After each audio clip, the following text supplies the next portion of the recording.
Welcome to the Nomad Network, your first stop for complete and comprehensive Chicago Bears football coverage. Dive deep into analyses, updates, and all things Bears. Subscribe to our YouTube channel today and never miss a beat. Thank you in advance for your support. We promise to bring you the best because together we're unstoppable. Go Bears!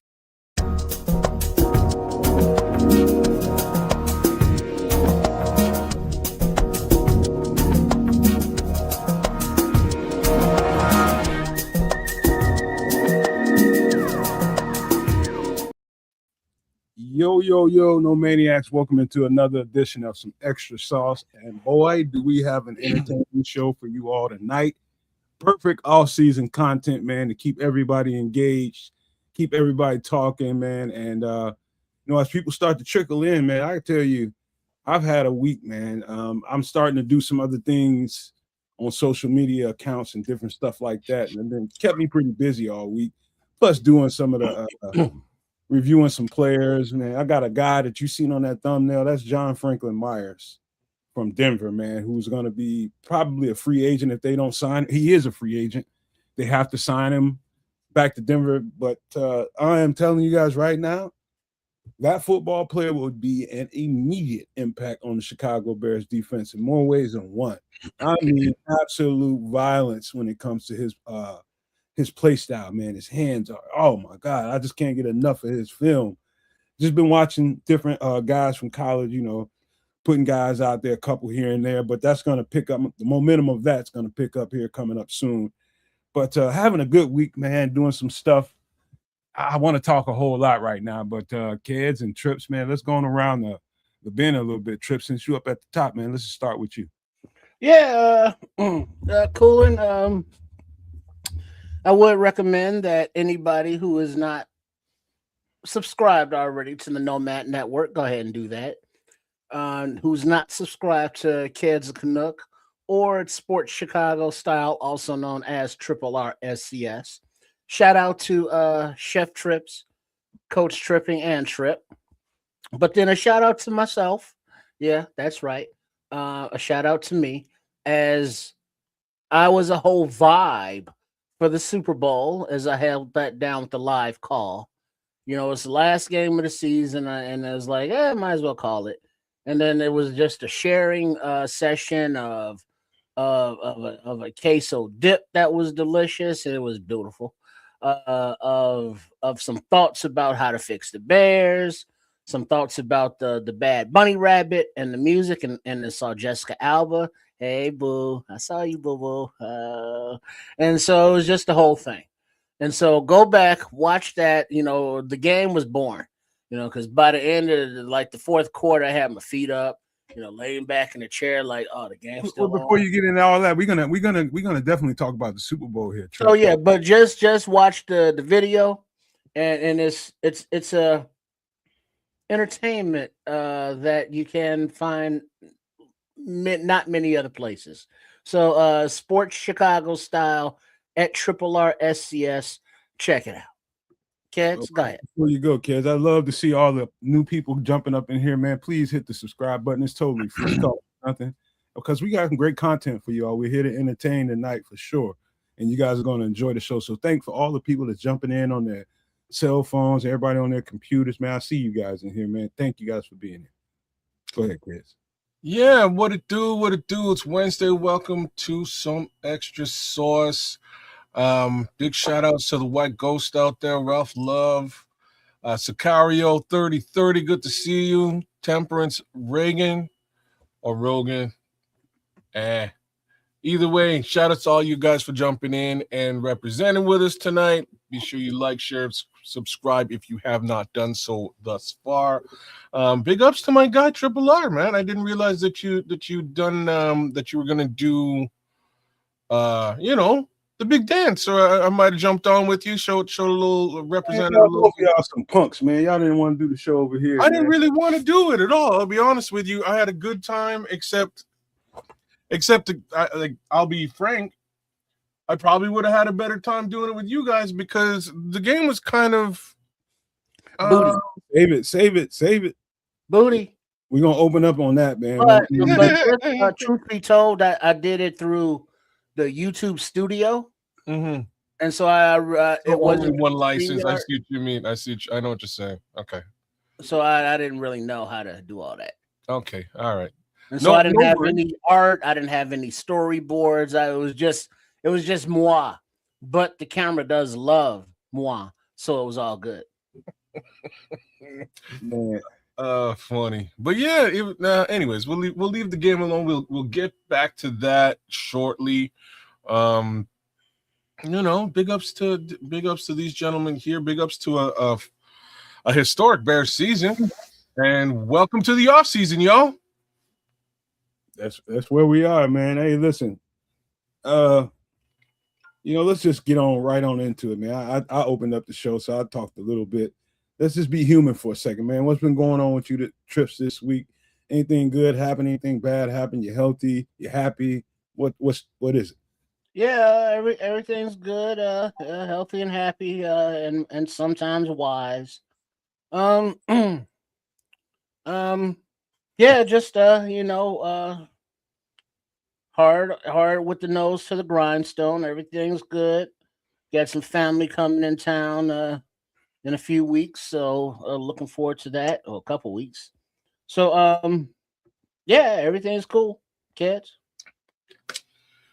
Yeah, it's like I say, it's been a week. It was nothing spectacular this week. Just getting back to brass tacks and chasing that buck. That's really where I'm at. Nothing too spectacular. Just just getting into February vibes. Freezing cold and dead of winter in the Canadian tundra. You know how it is. Well, one of the things that happened, Sonny, what up, Smitty Q? Everybody's just jumping in here. Frank Beru, everybody.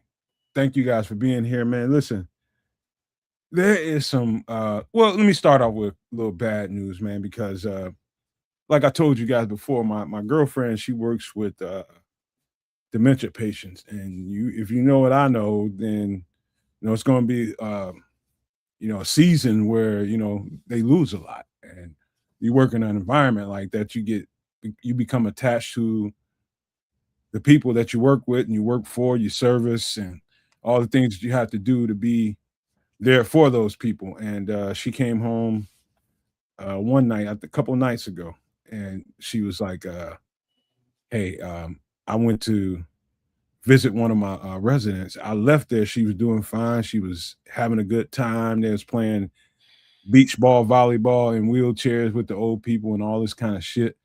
And she came back after 2 days off, and the lady was completely yellow and not very responsive. Her skin was completely yellow and not very responsive. I mean, so what I say all that to say this, having experience with the dementia patient that live here with us, her mom, they turn really, really quickly for the worse, really, really quickly. When it goes bad, it goes bad. Downhill comes and happens really, really fast. So it's like almost a shock to the system. So she came home feeling that, but she had a couple of days off, and she got back to work, and that lady had passed 12 hours before she got there. So it was somebody she was really, really fond of, and I was trying to be a good dude and listen. That on the brighter side of things, man, some good series happened, bro. I don't know what just happened to kids. Some good series. We one of the good things that happened, Trips, by us not doing a show this Sunday was my girlfriend had the weekend off, and she looks forward to those weekends when she can be off and I don't have shit to do Saturday and Sunday. And so I'm gonna tell you guys something. Netflix is knocking it out of the park in the limited series category. You got 6, 7, 8 episodes of this or that, but man, they are doing a really good job. I'll tell you a couple of them that you should probably write down. Really good thriller mystery called His and Hers. Great actors in there. That's one. Another one is, we just finished this up over the weekend, Black Rabbit. Really, really, really, really good. What's his name that plays in what is that show? Everybody loves that show. Ozark, the lead actor in there. I can't think of that. Jason Bateman. Jason Bateman. Yeah. Really, really good stuff. What up, Benjamin? You help us cope, bro. You help us cope. Frank, what's happening, man?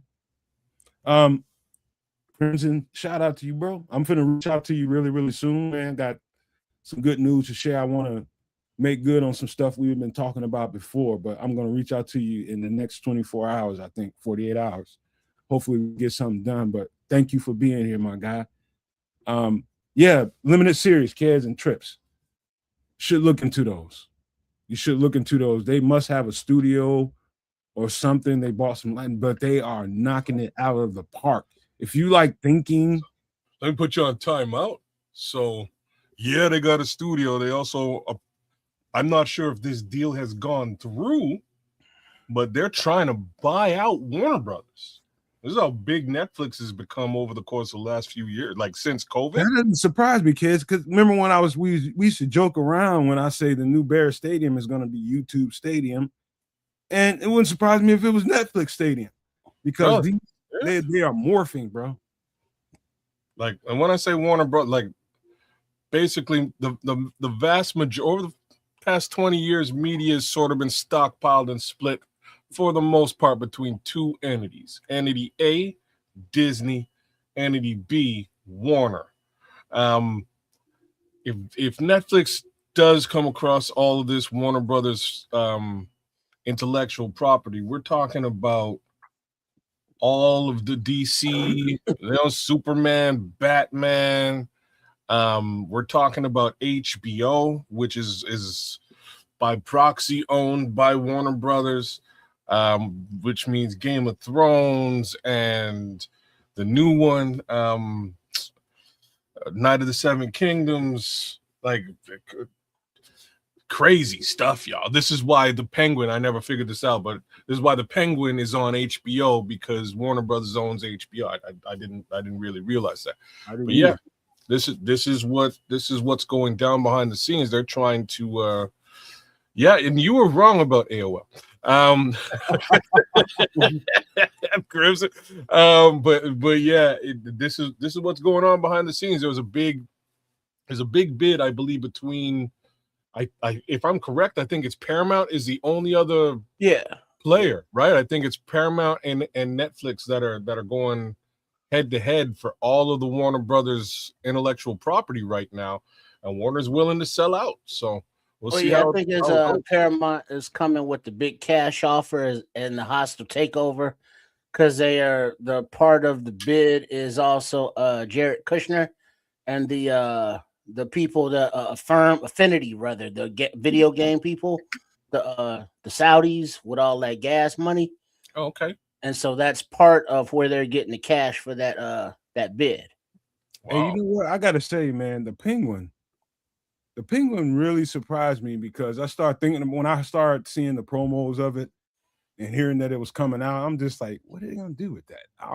You got to be pretty creative. The storyline was really, really good, man. The storyline was really, really good. The way they build the characters, rather, and the plot line was really, really good. Not Netflix, that's HBO. Who are also doing really, really good series. HBO knocks it out of the park every single time. There's no two way. I think they're the benchmark, as a matter of fact. Kid. They are. You tell me about a Netflix property that an HBO property that isn't on point. But that Penguin, though, man, like a couple minutes for the Penguin, it's like Sopranos meets Batman, which is two real good things to say. You know what I mean? And man, like, I have to give Colin Farrell just I don't like Colin Farrell under normal pretenses. I can't really tell you about a movie where I was like, yo, Colin Farrell's a bad MF in this movie. There's one. Go ahead. Which one? That vampire movie he redid. What is it? Interview with the Vampire?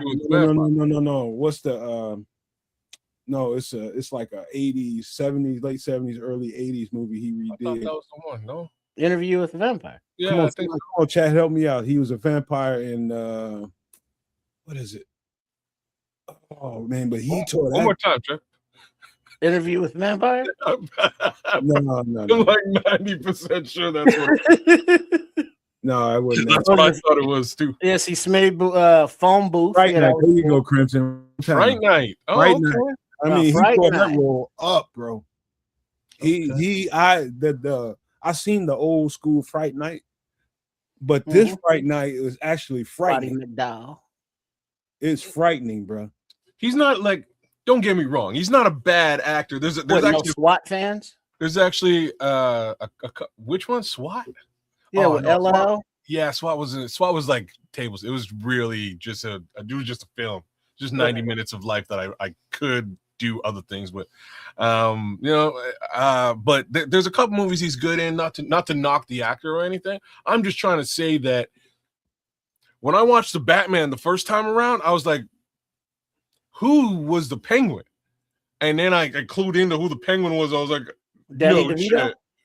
No, I'm talking this. So this latest iteration of Batman is called The Batman, with Robert Pattinson of all people playing Bruce Wayne / Batman. He does an all right job. Pattinson is from the Twilight series, if you're not familiar with who I'm talking about. But it's more or less the last Batman to come out from DC. So it's a good movie. But the Penguin makes his appearance in short in this film, and I'm looking at this guy. I'm like, who is this dude? He's doing a good job, but who's this dude? I could not. For the life of me, I would not have put Colin Farrell and this particular guy together. Like, I would not have done it. And then I stopped and jumped on IMDb and looked, and I was like, oh my Lord, this is Colin Farrell. And then you see him actually like do the whole. Because it's just like a little bit, you just get a little taste of the Penguin in this movie. But when you see the Penguin show and he's full on this character, even for a minute, man, I'm like, wow, this is a British man who's really come a far way to embody this character. And the character don't look nothing like him at all. He does a great job, man. He does a really good job. Dog, I wish I can get my girl to watch some of that with me. Oh, no, you need to, like, honestly, You have to get her into that one too, because me and the missus the missus got in on the Penguin, which surprised me. I just threw it on, you know times where you're eating and you just throw something. Oh, baby, I got nothing to watch. To throw this on, and she's like, yo, and she got right in. We watched the entire series together. She loved it, and the ending there was like a punch in the face. Right, so like up to now, her reaction at the end was classic. That's what I'm saying. If you get her to watch it and watch it right up to the end, man, I think she'll really enjoy it. It's a great series, man. Let me ask you guys a quick question before we get into the next topic. Before we get into the drinks, do you guys enjoy a well-made Western? Look. I'm going to answer this question with no. For me, Westerns, there's only one exception to this. There's only one Western that I like, and I think it's one of the baddest movies of all time. The Unforgiven. It's got No. That's like one of the top 100. A lot of people like that one, huh? Blazing Saddles? No, I don't really consider that a Western. That's just Mel Brooks being Mel comedy. Brooks. Okay. You know what I mean? That's just Mel Brooks, man. All Mel Brooks things are good things for me. But for me, it's Tombstone. I don't know if y'all seen Tombstone. Oh yeah. Okay. Yeah. Tombstone takes the cake for me. That's like I really don't mess with Westerns. I stumbled into Tombstone and I will watch it anytime. You know what I mean? At this point of life, Kilmer's that good in this movie. I'm your Huckleberry. Damn straight. Man. Yeah, but the original gunfight at OK Corral. Well, that's what that is. That's OK Corral. That's OK Corral. You know what I mean? Like, but the original. I mean, that was dope as a Western. Right. Anything with Clint Eastwood, obviously. Anything with Charles Bronson, Lee Van Cleef. Bang bang. You know what I mean? Those were just their genres. Yeah. Outlaw Josie Wells, No Country for Old Men, Smitty Q. There's so many good ones. That wasn't a Western. I don't consider that one a Western either. They were in like New Mexico. Yeah. But yeah, you get what he's saying. And 310 Yuma either. I don't consider that one. Yeah, that was a Western one with the other English actor. I don't consider those two Westerns. Gladiator, Maximus. Shit. Yeah, him. Yeah. Yeah, but 310 the Yuma one with and then the other guy with the attitude or the temper. I guess it's a Western. I didn't really like 310 Yuma's okay. Yeah. No Country for All. You know what else is also kind of like a Western, but I don't consider it a Western, but it's dope as all hell. Is There Will Be Blood. Yo, that one's a good one though. Mm-hmm. Shit, what about Butch Cassidy and Sundance Kid? Yeah. Like I say, out of them all, that like my two favorites out of everything we've just sort of gone through would be There Will Be Blood and. Well, I'll give you guys two of them that I've seen that probably some of the best shits that I've ever seen. One was Hateful Eight, was just absolutely crazy good. Who? The Hateful Eight by Quentin Tarantino. Oh, the Hateful Eight, yeah. The Hateful Eight. The Hateful Eight, and the one, that Denzel wasn't in that one, but I can't think of the name Denzel, the one he was. I think it was the Magnificent Seven. Oh, that was a different one. Okay. Well, Hateful Eight, that was the other black dude, motherfucker. Samuel L. Jackson. Sam Jackson in everything Quentin does. Okay. You just, just motherfucker. Yeah. We need a black guy. He's calling Sam. Can y'all hear me? Yeah, we got you. I thought my shit went out. But all right, I said all that to tell you this, man. I saw a really good one. And I don't know about you macho motherfuckers, man, but I gotta tell you anyway. There was one on Netflix called The Abandons. The lead actors are females.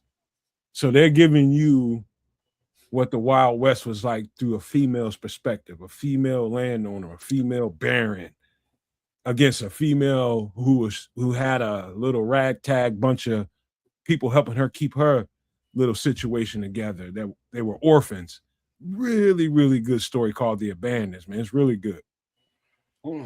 Yeah, all the females, in the Westerns we see is never really a good look because they're usually the saloon girls, and it's like, ooh, rough life. Yeah, rough life. The Quick and the Dead is also an all right one. I think it's Sharon Stone. Yeah, she came back. She was mad. It wasn't bad, but because Sharon Stone could be kind of a badass. And there's another Russell Crowe. He was in that one too. That's right. Yeah, he was an asshole in that movie. I remember that movie. But he was good, man. Like, sorry, it was for like, female Western, not bad. Quick and the Dead. Yeah, you got to put Django in there too. White I agree. Django is a Western, and Django's a dope Western. Benjamin Williams says Magnificent Seven or Hateful Eight. Man, that's like asking people to choose their kids. Both of them were really good, man. The Hateful Eight is so good. It's like the original Magnificent Seven with Yul Brynner. This one was really good, man. Have you seen it? Steve McQueen. Have you seen this new one? I haven't seen either one of these. I gotta see that shit. I'll be real about this one. This is I think the single Quentin Tarantino film I haven't seen, and I didn't watch The Magnificent Seven either. So I'll have to do that. Oh yeah, Posse's all right. Posse's okay. Like, it's okay, Sarah Collins. It's okay. You know what I'm saying? If you want to represent for the, for the power of the people. It was all right, right? Like Big Daddy Kane and all that. That was all right. I got no qualms. It was okay. That shit was good, bro. I don't know what y'all talking about. You know what I mean? Anytime that you can have Zeus Tiny Lister in a movie, you know what I mean? Mario Van Peebles was able to get his dad in that. They put that shit together. Mario Van Peebles, I think his dad is his dad is I can't remember his first name, but Van Peebles. He's named his own right. Mm-hmm. Yeah. That was the reason that Mario is Mario. Like you know how hard it is for black guys to get like major motion picture. You the star, you the director, you the executive producer kind of roles. And those are the reasons why that shit's prolific. I don't know about Once Upon a Time in the West, but that is actually a good film as well. I wouldn't call it a Western, I don't think. That was a good movie, though. All right. That again, man. There's one more with it's a limited series. It's probably worth about 8 episodes. Really good. One more with Johnny Depp that I like called Dead Man. It's dope. It's dope. I think The Unforgiven has got to be in my top 5. Mm-hmm. Yeah, Tombstone's there for me for sure, man. Like that damn. That performance. I don't know how it took, like, Joel Schumacher's an asshole because it took a lot for Val Kilmer to flop Batman. That's all I really got to say. Like, that dude's one of the baddest actors, in my opinion, of all times. But hey, kids, the best line in Westerns is Unforgiven. He said, I'm going to come back here in like 3 days or something, and you better bury him right. Talking about Clint Eastwood. He says, I'm going to kill every last one of you sons of bitches. Mm-hmm. And then Pimped Out of Town. Man. Yeah, Young Guns. Yeah, nice. Shit, nice. Shit. Kiefer Sutherland. That's like, for me, the cast is better than the film. Young Guns is all right. Lou Diamond Phillips, Kiefer, Emilio Estevez. Yeah, Estevez. You know, Charlie Sheen, his brother. Brothers. Hey, you know how I started watching Westerns, man? As a little boy, getting in trouble. Regulators. In the summertime, getting in trouble and getting no punishment, having to sit in the house and sit with my pops, and he'd turn on the Western and make me sit there and watch me. He knew I couldn't stand it. He knew I couldn't stand it and make me just torture me. But yeah, that's how I got into Westerns, man. Well, but see, I would don't love baseball. I not got into Westerns, but had to watch Westerns with John Wayne. And he was the corniest motherfucker I ever saw. Yo, and I was a kid. It was like, who's this dude, bro? They used to love him, though. Right? And it was like, why? I don't get the appeal myself. Like, I get the Charles Bronson appeal. He's just coming through to bust caps. Like, I get it. That's cool. John Wayne, I didn't get it, man. He just had that slow drawl and that's just how you doing? Horrible sound effects and shit. He's socking people falling out of doors and shit. This is ridiculous, man. But hey, listen. Shit, because I mean, he wasn't no Lone Ranger in Tonto. Man, listen. All right. Let's get to this, man, before we get into some alcohol and food. Oh, so the Super Bowl happened, and we wasn't here for you all Sunday, and it was personal choice, man. We just chose to chill out and no harm done, right? It's off season. We can take a little time off sometime, but the Super Bowl, I enjoyed it because I'm a defensive player, right? And I keep saying all the time on these shows, over and over, and I know I've said this at least 200 times. Defense wins championships. And for the last 2 seasons, what has happened? Defense has won championships, which is why I spend so much time in this offseason making sure that we cover ground on that particular part of the team. Because I know that's if we win it, the lone chemo. Everybody's crazy over the moon about Caleb, the offensive weapons, and all that kind of stuff. But I'm telling you now, when the Bears win another championship, it's going to be an elite defense that does it. I'm telling you. But I enjoyed that game. My girlfriend couldn't stand it because it was all defense. Yeah, I just shout out, speaking of defense, to my draft crush, Nick Amenwari. You know, he did his thing. Yeah, if you remember, I was quite smitten with him. But I've got a new draft, someone that I'm kind of getting close to now on the offensive side of the ball, right. And I'll save that for later. But congratulations, Nick, and Will Campbell showed the need for a good left tackle because that defense was pushing him around and in the middle of the defensive line. But the left guard got pushed back into May. Then the center guy swam on. Slow down, Trish. Stop at Will Campbell, man. Woo! That boy need to press charges on somebody, man. He was out there getting assaulted multiple times. So, I'm calling the game, right? You know how I'm doing. I'm calling the game, and it's like, all right, they're showing blitz. It's like, oh shit, turnstile Will Campbell once again, and it just became repetitive. It became a thing, kids. Brother, I guess we dodged a bullet there, right? Like with all the Will Campbell love last season, as we're going through the draft, all kinds of folks are like, we need us some Will Campbell.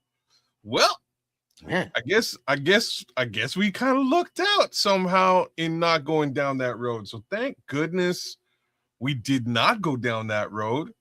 And you know what Will Campbell's problem is? He's a tackle and not a guard. The arms became, you can see it. The arms, brother. That's probably really the problem. Greg Gabriel called that. I got something else. Will Campbell is like 315, 320 pounds, but he's fat. He's fat. And those boys on the other side of him are all muscle. He's got to get in the gym and turn some of that fat into muscle so he can anchor better. He's got the body type. It's there.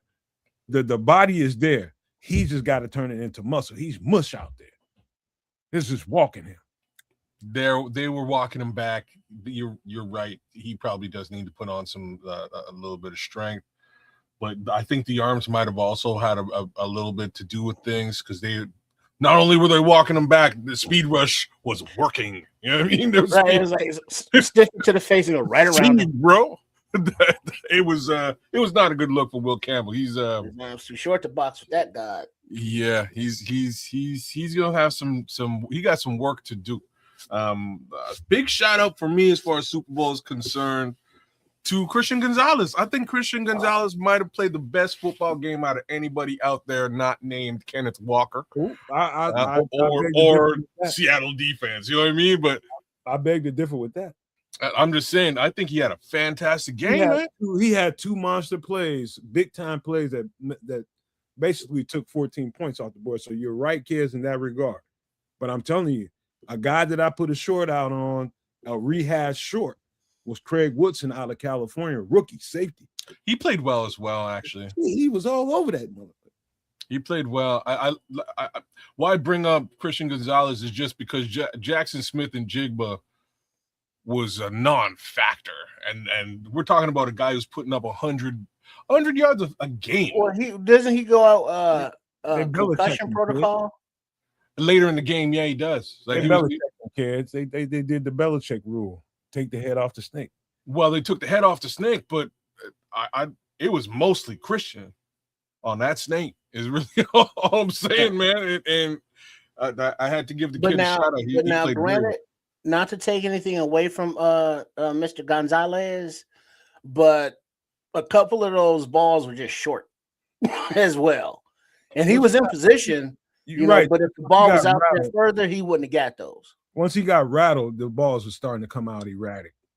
Well, really erratic. Once like they start touching them up. Let's call it like it is. Neither one of them. It was not a day for quarterbacks, you know? We'll just put it that way. Neither one of these dudes look great. Hey, Darnold got his money. People got paid. He got paid. I guarantee you, even Drake May might be looking at some additional paper. But you know who it was a day for? Kenneth Walker Jr. Oh, hey man, look, he might have been looking at, say, $10-12 million contract. He just he probably boosted another $7-8 million a year. He's gonna get $20 million. Whoa. Oh yeah. The only reason I'm saying whoa is because it's like $20 million for a running back is wild. Yeah. Didn't Saquon like that probably 12? Your play dictates your contract, your worth, your market value. I don't no matter what you think about how much a running back is worth. I ain't about the market. I'm just commenting on the market. He probably will get 20 mil. He just became too expensive for us, I believe. I think so, but that's all right. Like, there's other guys on the market. Well, I mean, but it's like, there's other guys. You know, you go to your ATNs, your Brees Halls, your Brees Hall, man, your rookies. on the market, $8 million, whatever it is. But just looking at Lil Walker run, the patience, and then he just kind of picked his feet. And when he decided he wanted to go, he was gone. You know what? Just a slot. Shout out to Dan Brown, man. Good to see you, man. I hope what you're doing out there in social media and with the written word is working and paying you and doing well. But he just brought up an awesome topic that I think we sort of need to touch on, and it's really the two lessons of the day with respect to the Super Bowl. And the first one, Nomad already touched on, which is defense wins championship. So, God damn it, we need to fix this defense, especially that pass rush. Those two pass rushes, more so the Seattle one than the New England one, were monstrous. That's really all we watched. It was just pass rush city. The other side of this is a lesson to be learned. You know, people say like field goals don't win football games. Well, fuck that. Yeah. that needs to be there because that's what happened in this Super Bowl. The young kicker set a record, I believe, for the most amount of field goals in a Super Bowl, and that's what sealed the deal, right? It wasn't touchdowns. It wasn't really offensive play. It was them field goals. That's really what set the game. And punting, special teams, right? So these are areas that. Shout out to Ron man. Shout out to Ron for renewing his membership, man. Thank you so much, my guy. We need everybody to keep doing that. Hey, but I must have to thank someone for a big belly laugh because I haven't laughed that deep and that long in a long time. But Velus Jones Jr., when he got in the stat book by knocking the ball out of bounds that was already out of bounds on his coverage, that was hilarious. Man, imagine they found a way to get him to fumble and have it be a positive. To this day, I do not understand that part of y'all. You clearly. You know what, brother? You're not on Twitter. That's why you spent a whole. I've seen what he said, man. Did you? He did. I've seen everything. Well, then you should right along the fuck. He deserves the right to feel that way about you, motherfuckers, man. Because people talk too much shit on. What? Because we was mad he busted out. Nah, man, y'all, man. I swear, it wasn't our fault he busted out. Shit. People take too much. You know what? I really had nothing for this guy until he opened his mouth again. I totally forgot he existed, to be quite frank. But he had to say something. He had to poke some level of fun because he wound up and he tripped. He poked the bear. He tripped over failure and landed on the Seahawks team and wound up getting a ring somehow. Like it's kind of funny, but I don't know, man. I've never seen. I show my family these highlights and they're like, no, this guy doesn't really exist in football, does he? I was like, he's gonna win a Super Bowl. He's winning the Super Bowl. This guy. He got a ring. He does. Again, got the fuck up about it. Now, granted, it might be in the pawn shop sooner than later. You know, eBay is here. Where yours at? Shit. Oh no, that's too funny. Right next to OJ Simpson's. All right. Y'all are cruel, man. That's why people don't like fans, man. Oh man. Y'all, man. Just don't let shit go. Every chance you get, you want to kick somebody in the sack when they leave. But he did it first, though. He started it. He was just responding. You know how much shit Velus Jones took on social media when he was here? But rightfully so. This is his chance to kick back.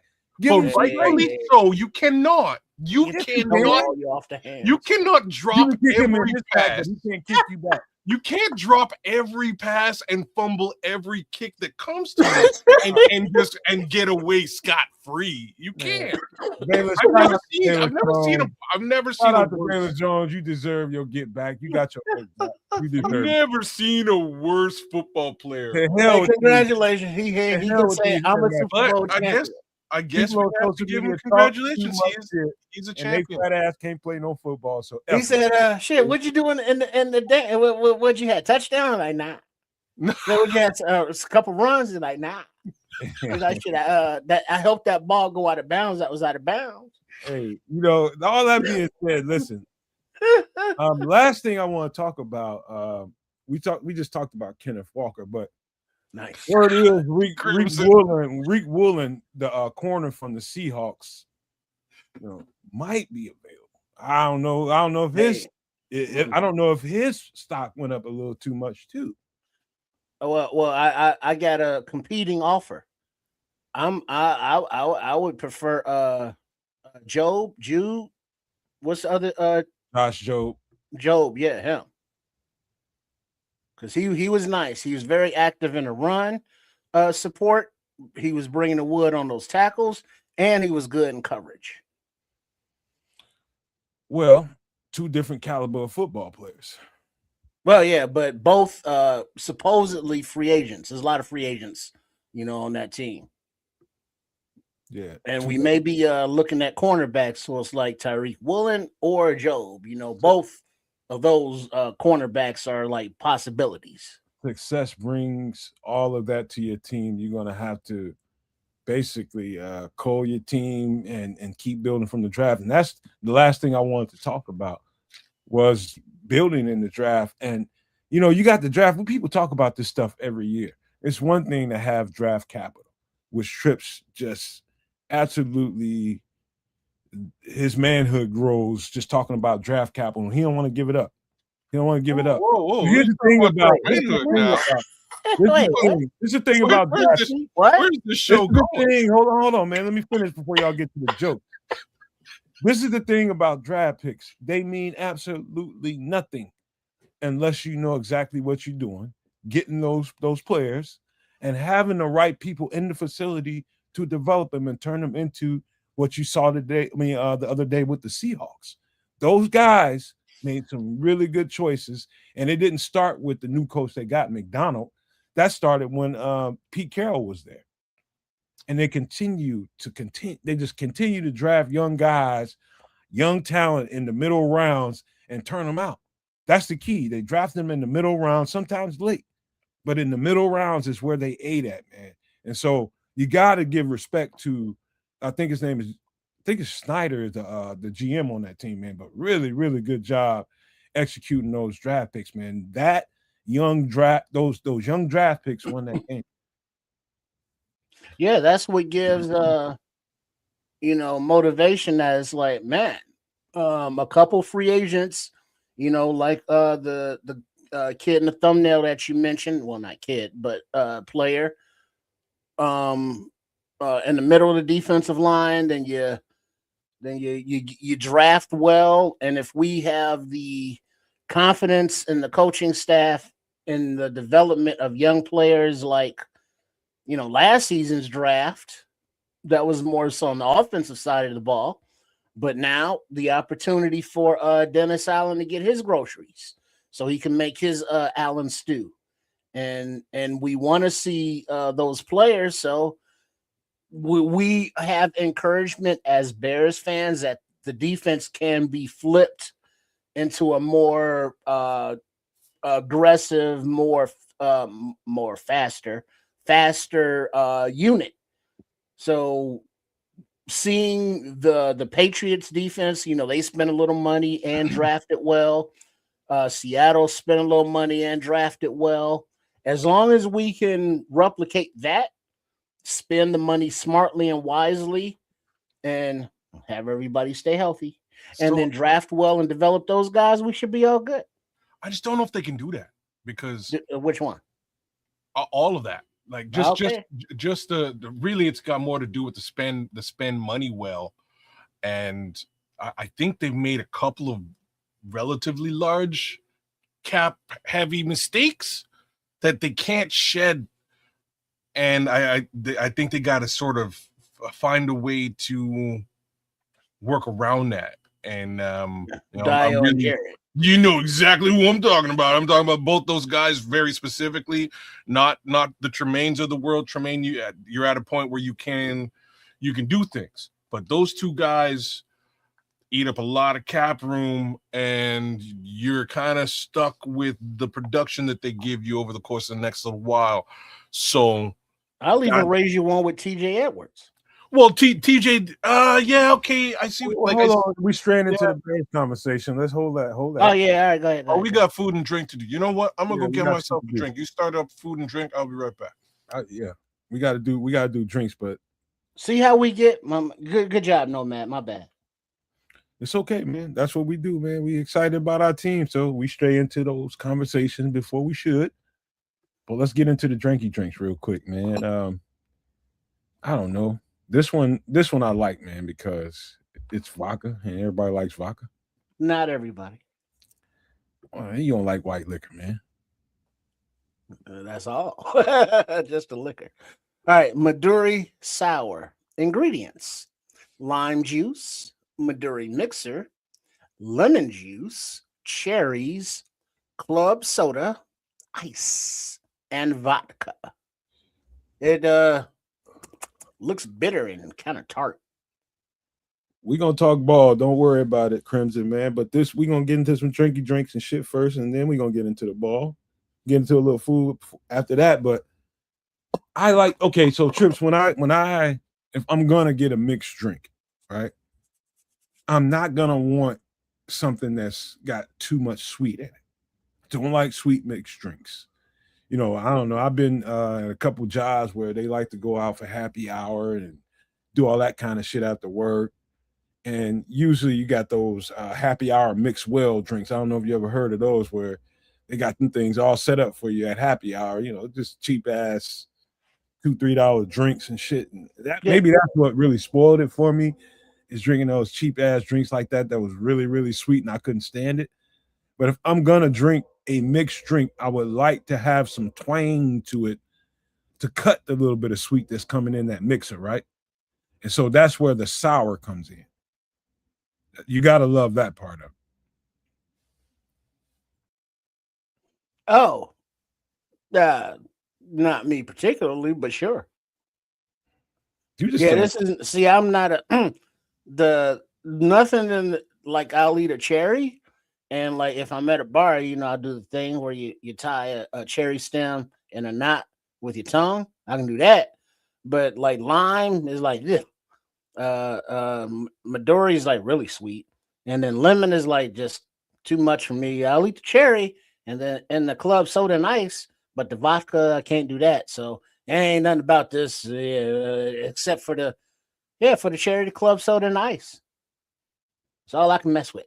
The club soda and the lime and the lemon juice and the lime juice is gonna apply the cut to it. Kind of balance each other out, counterbalance. Yeah. I've had this. This is kind of tasty. I've had it in different, you know, you might not have a Maduro, you might have something else, but combine them. Now I would try this looking at the ingredients. I would substitute the vodka maybe with a little tequila. Yeah, I guess you can do that, you know. Mm-hmm. But yeah, you can do that. Mm-hmm. Maybe a white tequila. Yeah, Blanco. You like white tequila? Not too much of it, because that has counterintuitive effects. I'm more of an añejo kind of fella. Yeah, I still just listen to you talk Trips. Something tells me that you trying some white liquor now, being the person that you are now, knowing what you know now, you know what your body can do, how to go about it. I know not to do it. Yeah, okay. That's what I know. I'll leave that alone. But I'm trying to convince you that, you know, what we done in our youth when you're a little younger doesn't mean. Oh no, this was like a few years ago. I mean, this wasn't like youth. This wasn't like the Remy Martin incident, you know, that happened like 35 years ago. You know, the clear liquor stuff was still like in this decade. So yeah. I don't know, man. Like I'll tell you one thing I probably wouldn't want to ever do is I don't like brandy. Don't like brandy. I don't like bourbon, but I'm still open. I had some bad experiences with both of those, especially with the brandy. Bad experience.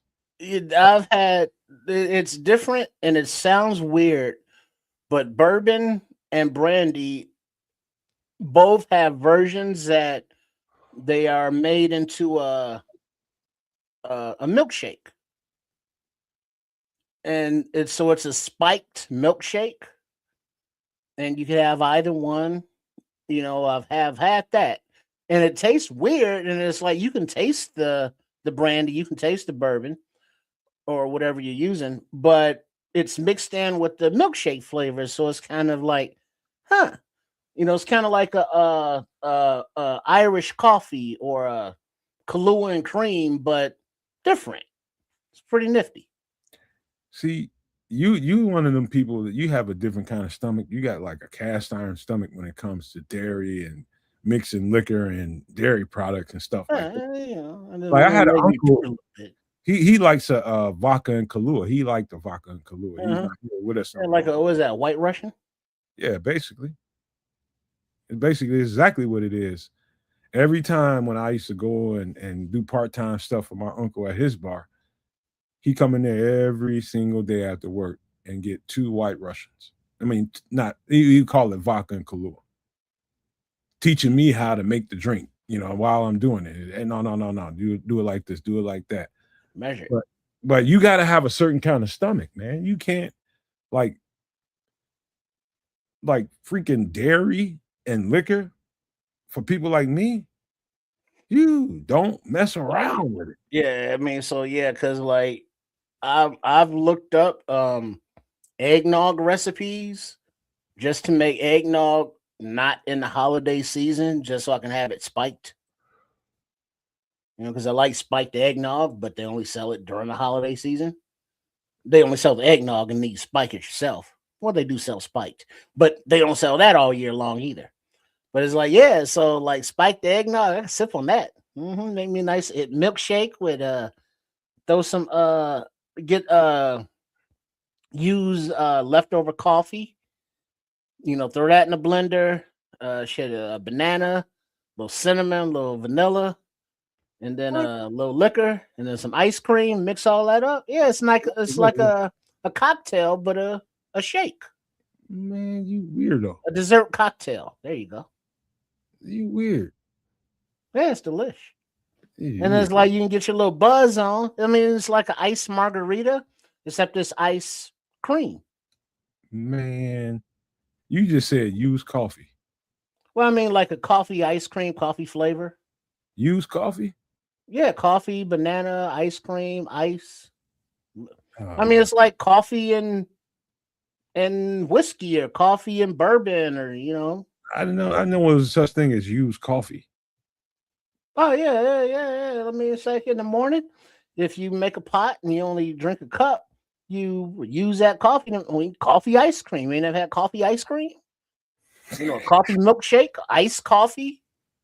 I've had toffee. All the different flavors of iced coffee. My girlfriend is probably somewhere in the other side of the house. Like, oh yeah, Trip.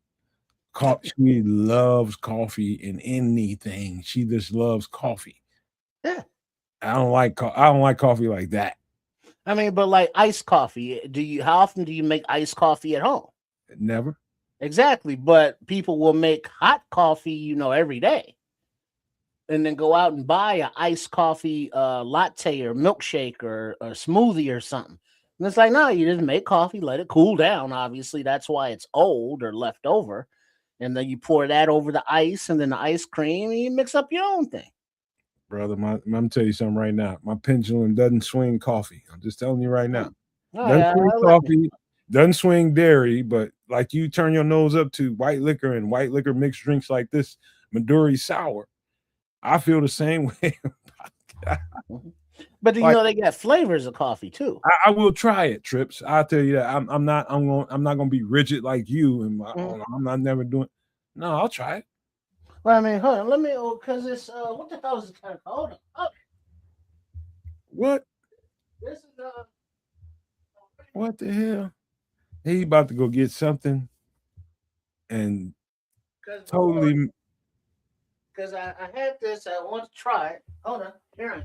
All right, because before I tried the Southern Pecan, but this one is hazelnut cream, Stinks. and it's coffee. Stinks. I've had it. Oh, okay, well, it's pretty good. You know, I like the flavors because I would put the hazelnut half and half or the hazelnut cream in the coffee. And so instead, it's just like, oh, let me try the different flavors of the coffee. It's like, yeah, it's different, pretty tasty. And then, like, you spike that into ice cream, and then you throw a little liquor in there and a little woo, you good to go. And it's like, hey, let's have a little beach day. I'll tell you why I feel that way about it. And this is a little short story.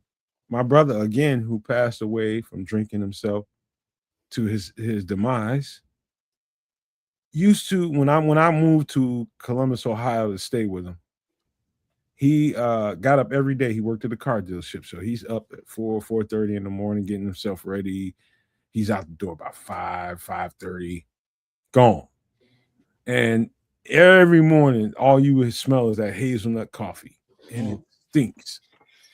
It stinks, and it's strong. He made it strong, and so strong that all that time that when I was staying with him when I first moved there, I stayed with him for a couple months until I got a job in a place.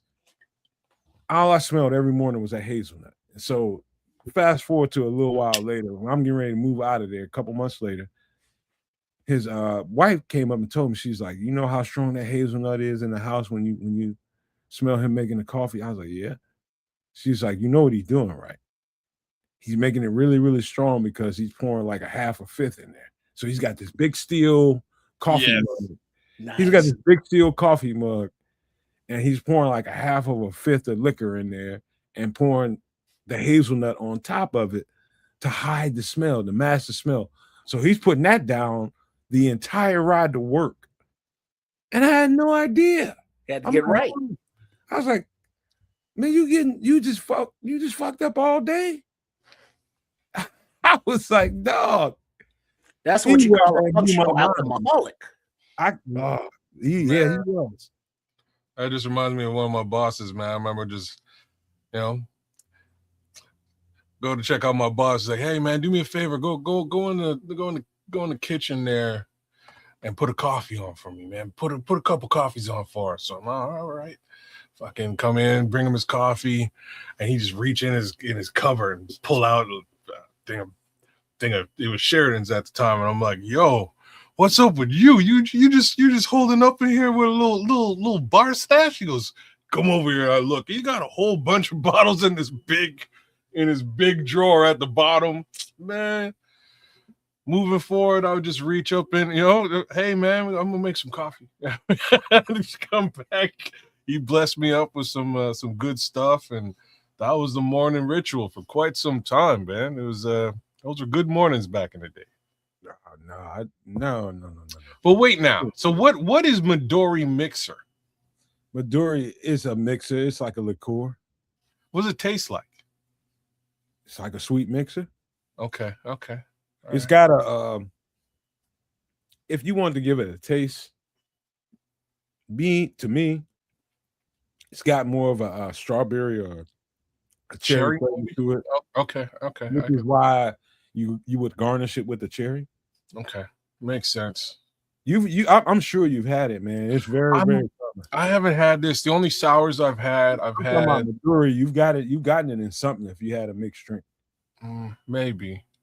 The only sours I've had, amaretto sour, which is good stuff. It's been a minute since I've had an amaretto sour. Whiskey sour. I like me a whiskey sour as well. Both of those are good drinks. But yeah, one of these days. With that. Any sour I'm good with, because if it's gonna be a mixed drink, like I was telling Triple R, I don't want my drink to be sweet. I would like it with a little, that's where the lime juice and the lemon juice comes in to give it that proper cut to balance it. So yeah, this is Midori sour ingredients: lime juice, Midori mixer, lemon juice, cherries. Club soda is a great cut on sweet liqueurs. Great cut. Ice and vodka, of course, but It's a tasty drink, man. I've had this many, many, many times. And I enjoy it, man. You know, it's almost like a Tom Collins, but with a different kind of Okay. I see what you're doing here. All right. I've had a couple of Tom Collins. They're okay. A little sweet for my blood, but I'm with the sours. I'm with the sours. Like my girlfriend just walked in the door right now. She heard Tom Collins and she was ready to go. She heard coffee in a blender. She heard that too. She heard that too. But Tom Collins is her shit, man. I made that the last time I made that.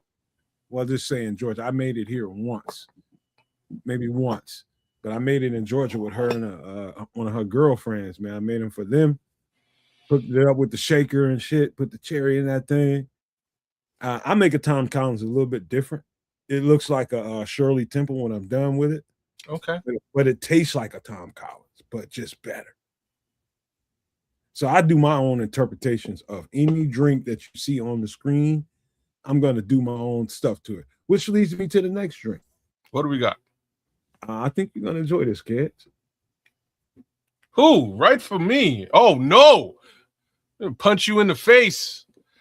Jamaican rum punch. Yeah, this is so before I get into ingredients, this is different than I've ever had it, to be honest with you. But this is basically the first mixed drink I've ever had. This was at every single domino party I know my parents were throwing or attending through the course of time. I remember just grabbing when I must have been 6. And I just grabbed a drink on a bar counter, and next thing you know, I'm a little bit smash-a-root at 6. I grabbed the wrong drink. Clearly, should have left the punch alone. There was kids punch, looked a lot like this. I wasn't drinking the kids punch, but this is what they put in the Jamaican rum punch. Orange juice, yeah, check. Pineapple juice, big check. Lime juice. Nice little sour kick. White rum. They got the Rain Nephews right next to it. Can I stop you there, kids? Because yes. I found out when I was in Jamaica about this brand. I had no idea about it, man, but it's extremely popular in Jamaica. Extremely popular. That's why I put it there. Because I think I might have heard you mention this brand before. I talk about it all the time. I'm related to this family. I'm related to the Ray family, not the nephew family, but the Ray family is quite frankly like the white side of my family. Like I got a little bit of white blood in there. But we get cases of this delivered to Canada for free because we're related. So there's always been an abundance of Ray and nephews at the crib. Me and my cousin used to steal this stuff and put water in you know what I mean, in the bottle, and next thing you know, you might find his face down in a closet somewhere. That's how we grew up. But this stuff, bro, this stuff is like straight up rubbing alcohol or absinthe. Like that's the level. There's 150 proof. It'll smash you up, y'all. Like I'm just saying. This is probably the strongest rum you can get access to. It's crazy. But it's in abundance on the island because it's made on the island. It's everywhere. You find in Jamaica.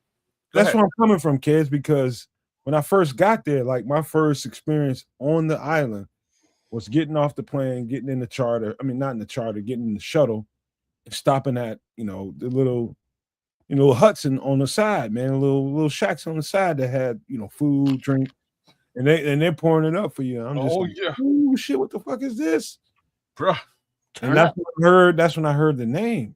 3 of those, you're licked. 3 of them little hut drinks, and you're having a good time on the island. Mix a little bit of trees with that, and you might not remember where you were or how you got there. The little mini solo cups, the little white mini solo cups. I remember they was pouring them up, man. They was pouring them up. Everybody that stopped there is like pouring, hey, have you some. Boom, you can hit a blunt if you wanted to. It was there. You know what I mean? But wow, man. By the time I did, you was right, man. By the time I got to the hotel and I'm unloading my baggage and shit and getting into the room, I'm like, hold the fuck up. How? Yeah, I man. need to go get something to eat. Man, after 3 of those, welcome to the island. You know what I mean? You're in Jamaica, bro. I was there, but I wasn't of a consumption imbibing age. But rum wise, just like tequila, I'm a darker lover, prefer. Okay. Me too, actually. Yeah. And I think it's got everything to do with this. Like, I think not in Jamaica. You ain't getting no dark rum, bro. Yeah. Not on the side of the road. Not on the side of the road. Well, I wasn't living like that. Yeah. They ain't drinking no dark rum on the side of the road. We stopped 7 times and I seen not one. No, you got to be on the resort. Like on the resort, you get whatever they got. And a little more upper crust. Yeah, they got good stuff on the resort. But if you're like in Jamaica, if you're on the roads, if you're in Kingston, this is what you're getting. Ghetto! Yeah, it's dirty, cheap to get it. They're pouring it up in abundance. And my Lord, it will send you off in style. Just so, give me 1 second. I'll be right back. Yeah, so let me get all these ingredients out. So orange juice, pineapple juice, lime juice, white rum, Ray and Nephews is the preferred selection. Strawberry syrup, allspice berries, nutmeg, ice, and a shaker. So a couple of these I'm not familiar with them using. So nutmeg, I don't think they really ever use nutmeg in the ones that I've had. Strawberry syrup also. I guess they must have been using strawberry syrup because it always has that reddish hue, that color. So maybe they were using strawberry syrup, but I didn't clue in at the time. But man, like I'm telling you, this is like my mom's, man. When she get to the party, man, she's in the punch. You know what I mean? But I'm sure you can customize it. As like, hey, let me go in, throw in that mango syrup instead of strawberry. You see the garnish of the pineapple up there. It's like, let me throw that pineapple syrup instead. Customize the fruits as you will. Give me the gold rum, and then I can mess with it. Hey, kids, here's what I want to ask you. I'm back. Mm-hmm. Now, this is somebody's recipe. I've had rum punch. I don't know if I've had it with allspice berries in it. Meaning those are the two. So allspice berries and the nutmeg. There, as much of a nutmeg sucker as I am, like the nutmeg. But I'm just saying, I've never had it with nutmeg or allspice berries in there. I've never had it with either one of those. But the rest of this stuff for sure, definitely chunks of pineapple juice, orange juice, lime juice. It got to be something for that red tint. So it's got to be strawberry syrup because it can be a little bit sweet, and you need that sweet because of how rotted stiff that drink is, man. Like that rum is stiff, and like I'm telling you, those first 2 cups, you're like, damn, like what did they put in this? You get to cup number 3, and all bets are off. Everything is good. You can drink that for the rest of the night, cool. It's man, that's a hey, Quatu, get your ass to Jamaica. Hey, Kez, you know what I learned in Jamaica really, really quick in that ride to the that shuttle to the fucking hotel was my lesson. Sip when you're drinking in the streets of Jamaica. When I say sip, I mean sip. You turn shots like nah. Yeah, nope. Those motherfuckers, those motherfuckers, they know what they're doing. They know where they're going. They know how to get there. You don't. Because also remember, in that hemisphere, that humidity, you're sweating your ass off. So you're losing, a lot of your hydration. Oh, yeah. That's what I'm saying. Them first 2 drinks, you're nursing it because it's stiff. You can't really do anything but just kind of nurse your way through it. After drink number 2 and you're on to drink number 3, things kind of smooth out and you get used to how harsh the flavor of the, like, look at all the stuff they're using to cut the flavor of the rum in this drink. Like, I'm just trying to say, I'm like, it's the only way that I can put it. Even the ice kind of waters it down as you're sipping, as you're going. And we're talking like normally you're heavy with the ice, you know, but bruh, this will hit you so fast and hard. It's great, hard, bro. Like it's crazy how powerful this liquor is. And what's wild is it is in such abundance in back home, man. It is everywhere. Like you can't go if you're walking around Kingston, you will see 2 or 3 brothers just holding down a bottle, walking up and down the street. Like it's everywhere. He is not fucking bullshitting, dog. When that story I told y'all when I got a chance to go up the Blue Mountain, and listen, man, we stopped 3 times before we got all the way up to where we were going. And everybody had white rum. I ain't gonna say everybody had Ray and Nephews, but everybody had that white rum. So people on that live there are accustomed to people on vacation and on trips coming up there to see things. And they got all that stuff set up. Like, hey, they want you to have a good time.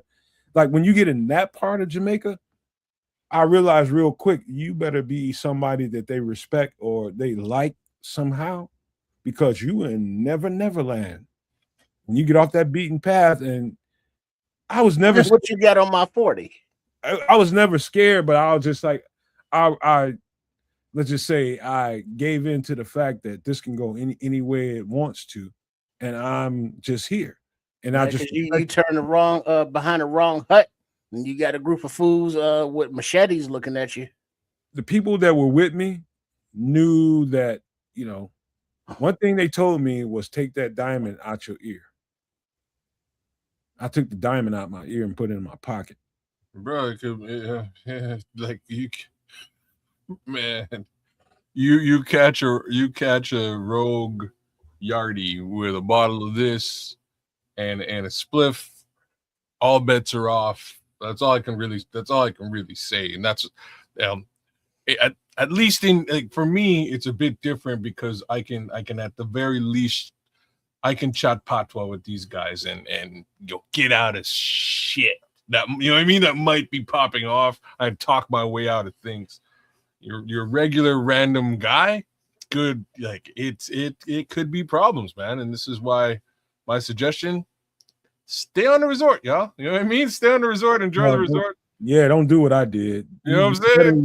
You better have some kind of qualified something. You need a certified G, man. You need a certified guide, man. You do. You really do. You better not do what I did, dog. I had it. And what's funny about it is before I went, the job I was at, I had a Jamaican homie, and I loved that cat, man. He was just like, he kept on looking upside my head. He was just like, you going to Jamaica? Man, don't wear that shit. I was like, what? He said that. He's pointing at my ear, my earring. He's like, man, they'll cut your head off of that.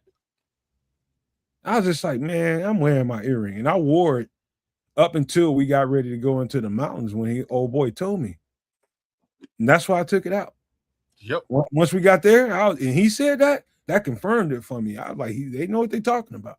No, see you shining from a mile away. You don't want to be flossing off the resort, man. You don't. Mm-hmm. You don't. They will a couple of these in your system. In their system they will pull your card. Like 90% of 90% of all like amputations occur due to Ray and Nephews and likely Jamaican rum punch. You know what I mean? But it can get wild out there in yards. So like I say, you kind of have to have your guides and your locals in your pocket. You know what I mean? You need some locals in your pocket and you'll have a great time. It's an amazing, beautiful place, but same time they will pull your card if you're slipping. Hey bro, let me tell you something. Before I read off the rest of this drink one more time, I said it many times, man. Jamaica changed my life, changed who I am as an individual. Spiritually, it changed me. That place is magical, not only in the scenery, talking about the people. They are absolutely thoroughbred. Thoroughbred. Black people and white. You know, I met some cool ass white people there.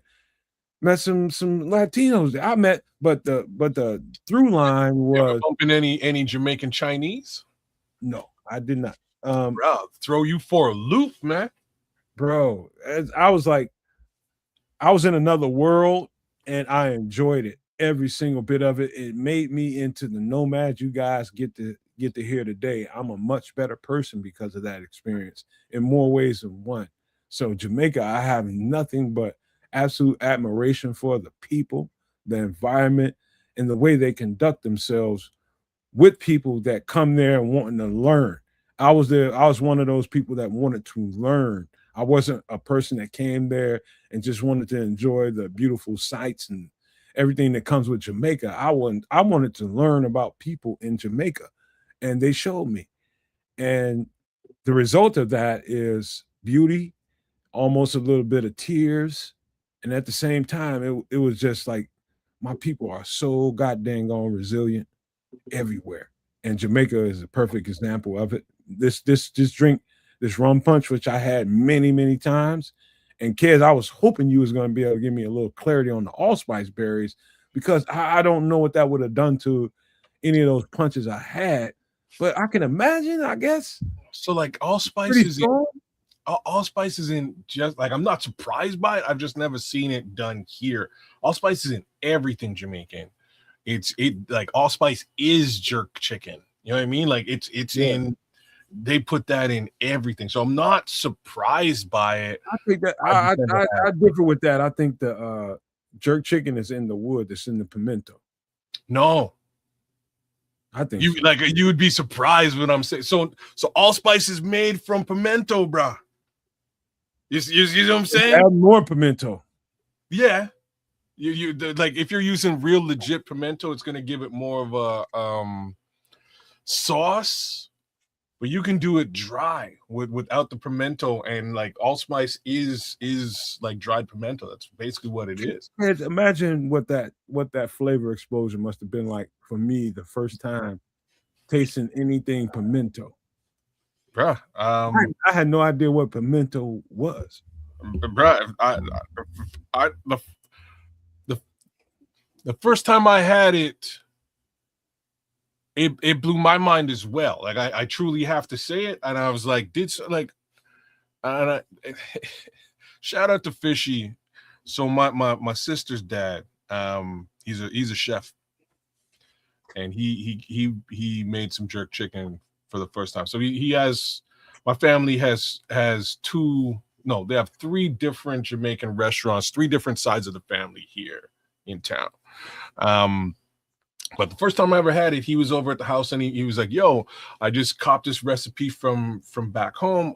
I'm gonna make some chicken. You're gonna love it. And he made some and I ate it and I was like, dog, like what did you do? I was so mad because it was like it's not like, you know, it was super dry, not saucy, and just punch you in the face spicy. And I'm like, bro, like what are you trying to hurt somebody with that? What kind of chicken is that?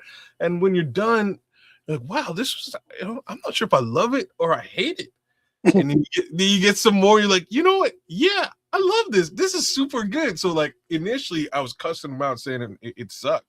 And then like by piece number 3, I was like, damn, Fishy, you need to make some more of this. Like this is some serious chicken.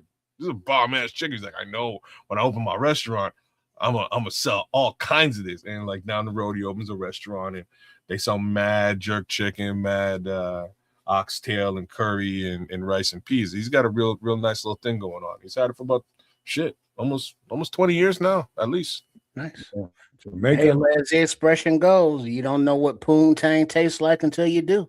Oh, all right. Jamaican rum punch ingredients: orange That's juice, the expression. pineapple juice, Well, wine it is juice, now. white rum, strawberry syrup, allspice berries, nutmeg, ice, and a shaker. You need to shake that up and get that thing mixed up well. We are not letting Trips take this to the dark side. I He refuse. said licking. All right, let's get to some food, man. This is pure Chicago right here, kids. All right, where we going? We going Chicago. We're going to enlighten you today. Uh-oh. Trip's going to be ready to take off. I already know it. It's going to be a hot dog. What do we got? There you go. I'm close. Shit, I'm rib so tips. close. Oh, it's rib tips? Okay, all right. You know, okay, ingredients, charcoal, oak wood, your seasoning blend, your rubs, your pork brisket, seasoned vinegar, cheap ass beer, you know, some Natty Light or something, basting mop, barbecue sauce, and a lot of time because you just want to let them go low and slow, 225, 230 degrees or so under that oak wood, you know, soaking that up. Then no seasoning in there, and then you throw that the vinegar in there and the cheap ass beer as your moisture for your bastings. Mm-hmm. And then it's just, man, no sauce, just it's sauce, but like you don't put the sauce on there. You put the sauce on there after the fact. Okay. You know, you want to just enjoy that smoky, seasoned, slow cooked meat. And then you add a little sauce on there, just how that goes. So Yeah. Kid, let me tell you something, man. Let me tell you something, man. You come to Chicago and you in somebody's backyard and they hooking up some rib tips. If that dude ain't got seasoned vinegar, and that might sound crazy to you, seasoned I vinegar. was just like, it does sound crazy to me. What's seasoned vinegar? You buy that at the store? No, you just get vinegar. You get vinegar, you season it up. What do you put? What are we seasoning it with? What Key do you put thing is seasoning salt, pepper, seasoned salt and black pepper. But like for me, I'm putting beer in that shit too. All right. So as that meat is cooking and you turning that pork brisket. So basically it's pork brisket bone when you go and buy it from the store. So you go and looking to buy some rib tips and you go up to a register and say, hey, I'm looking for some rib tips. And they're going to be like, rib tips, what? No, you go the box because you buy these in boxes, big cases. It says pork brisket bone. That's what it says on there, y'all. Okay. Pork brisket bone. You get them, you take them, and you put them in your sink after they unthaw because they're frozen. Let them unthaw, and you got to clean a whole buttload of fat off of them things. And that's the conundrum, and you gotta work on those things to get them to where you see on the screen. These are limbs rib tips right here. Chicago staple around here. It's like the place to be when it comes to rib tips. Yeah, but to clean them and get them to the point where they're ready for cooking and selling them, you got to go through the process. But when you in somebody's cooking these, if they ain't got seasoned vinegar, some beer sitting around to base those things as they turning them around, and as they're cooking them, they don't know what they're doing. The vinegar, what people do is like they'll substitute like an apple cider vinegar or apple juice or pineapple juice. What it is with the vinegar is not only the seasoning aspect of it, but the acidity that is good for the meat as it breaks down low and slow. So anything with acidity, your apple juices, your pineapple juices, apple cider vinegars, balsamic vinegars, anything like that you can use in place of seasoned vinegar. But yeah, the seasoning is important because you have the seasoning of the rub on the actual meat itself. Then you have the flavoring of the wood, whatever wood you're using, and then the flavoring and the alcohol of the beer is what kind of keeps the moisture in, because as the science of the alcohol evaporating, the moisture is still there from the from the alcohol of it or some shit. Science, I don't know, look it up. But yeah, all of these come together to enhance the flavor of the meat. And then now after 6, 7, 8 hours of smoking, and now you pull it off and taste it, you got the smoke ring in there, and it's just succulent all the way through to the gristle, and it just makes you want to just clean all of that. Well, let me dumb it down for you a little bit, kid. He's saying 6, 7, 8 hours. That's a whole entire case. That's the entire case. Which most of the time when we cooking for families and shit That's like what that you're around here, Yeah, because once you thaw it out, you cooking it all. You might as well. You cooking it like me when I thaw it out, I'm refreezing it. Oh, you can't do that though. I told you that last week. What that was? Once you let it unthaw, get it to room temperature or unfrozen, you can put those back in the bag and you can refreeze them. You can separate them. Like I'll do mine in like 4 or 5 different bags. I'll get 4, 5, 6 bones in a bag. Boom, 4, 5, 6 bones in the bag, and each one of those are a meal for us. In my house. But when you got to cook for a family, you got to do it right.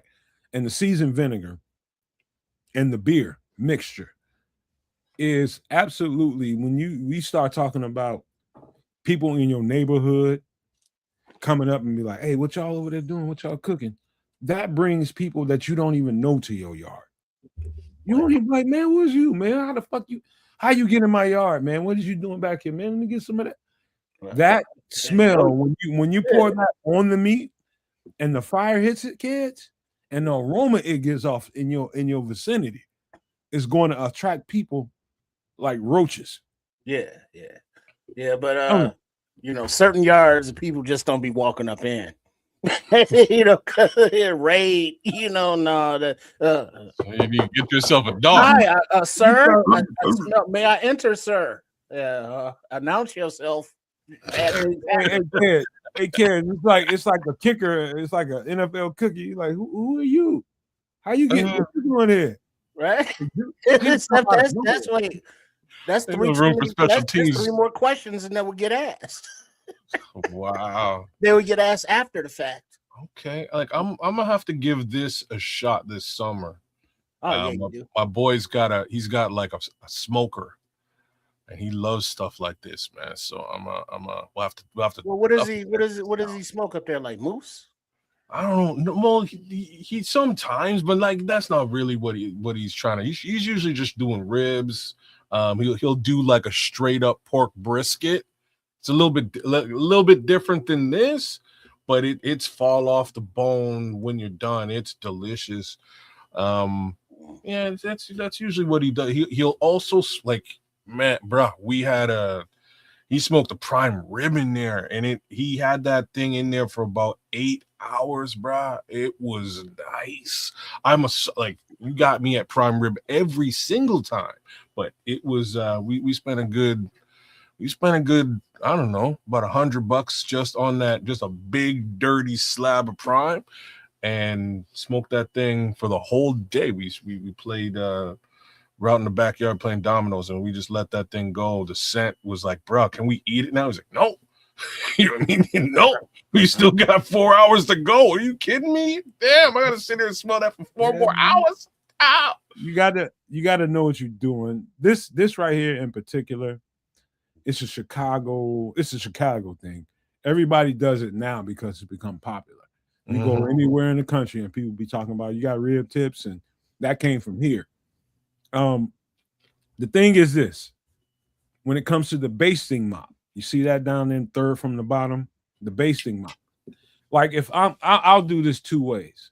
If I'm doing this at my house, so we got a thing around here where like the seasoned vinegar, you go get your last Gatorade jug that you drank, a 20-ounce Gatorade or something. Pour that out, wash that thing out, and you stab a hole in the top of that Gatorade top. And you pour that vinegar, you pour the seasoning in there, you pour the beer in there, and you do all that. If you're going to do that, you're probably going to do it open pit. That means kind of you're not smoking it. So you're going to do that on the fire. So directly on the fire, not indirect fire. So you're going to cook that. So you're going to be out there all day like I tend to do. Oh, okay. And that mop he's talking about? Yeah, he's flipping it around right now. That mop he's got, that's for when you're doing a long time smoke. Okay, I can dig it, man. So you're basically just dipping that in there, and okay, you're just mopping it and basting it with the liquid, making sure the top catches stays wet. You making sure everything stays moist. Okay. You're adding moisture to what the heat is taking out of your meat. Okay. All right. The heat is absorbing the meat, the heat. I mean, the moisture. You're adding it back to it. Every time you go out there and baste that thing. Every single time you go out there and you baste it really, really good, and you don't you don't half step with that. You lay that thing on thick because you're not going to see it again for another hour, maybe. Because like what a lot of people have these silicone joints. Yep. Yeah. I got one of them. You got to be very generous with these and then spread it around because the actual mop is like a mop to soak up absorbing. Yeah. And so with the silicone joints, you got to just put more on and then smear it around. Whereas the mop you putting on there and it gets, moppy like. So this whole thing now is vinegar or sauce or whatever you got it in there. Yeah, man. Y'all Chicago don't really play with your barbecue, man. So Bro, let me tell you something. Like, now I see it as an honor. But at first it was just like when I didn't realize I was at that status, I had uncles and great uncles and granddads and shit like that used to be like the guy you call when it came to making this shit for the family. A whole bunch of it, it might be 2 or 3 cases of them. You got to make it for the whole family and they trust you to do this right.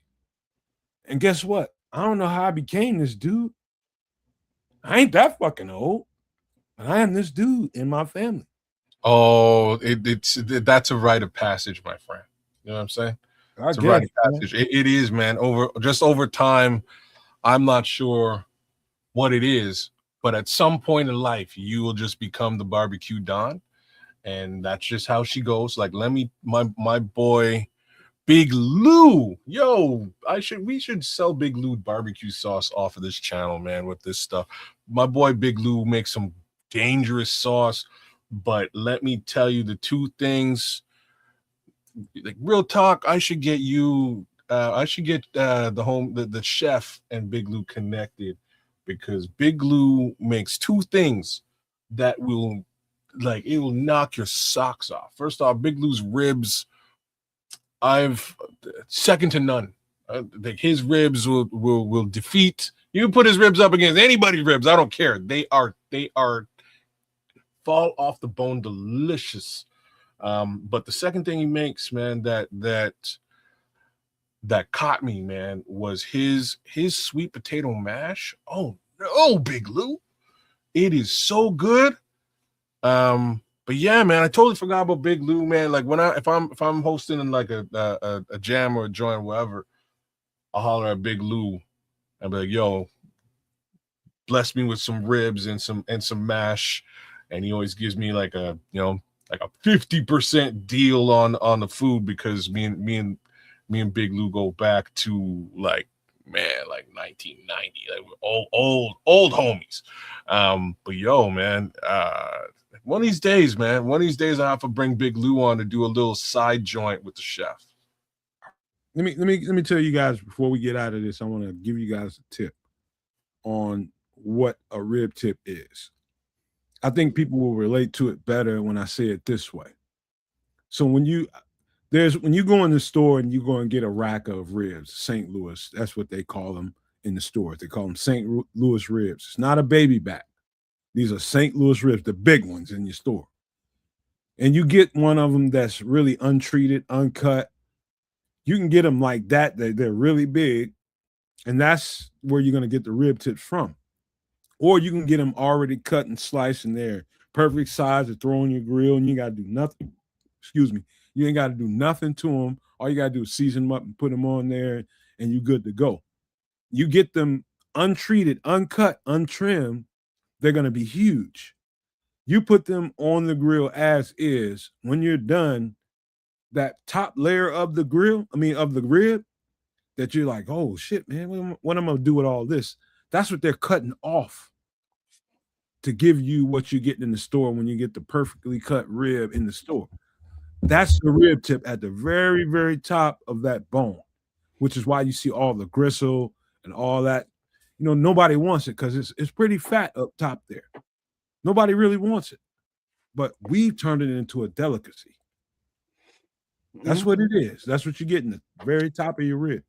Because if you go any place and you get a slab of ribs, it's going to be the uniformed, line of the ribs. Like dozen of them. The tips is the part that was cut off above where those ribs are. And usually a butcher knife, pop, pop, pop. They'll chop them up. But what they do, they cook it as one rack, the rib, the bone, everything. And then when it's done, they separate it. So it's more flavored that way because all of the fat, all of the juices are all cooking together as fatty as the, what do they call it? The shoulder, the back, what do they call the top part of the rib slab? Whatever they call that. Yeah. It's very juicy.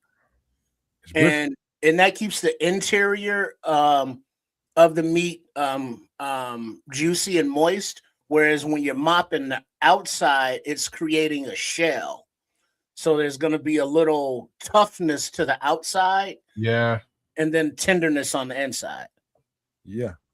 I one last thing before we start talking about this. This is the last thing, and this is just a pro tip for anybody that likes to cook ribs and loves ribs. I really love rib tips or anything like that. I'm gonna tell you a pro tip. And when I get through saying it, you guys will be like, oh, I noticed that. So when you cook ribs or any kind of meat, but particularly ribs, when you first put those things on there, the meat kind of swells a little bit. Once the fire hits it, it kind of raises up a little bit, gets a little bit of swelling to it.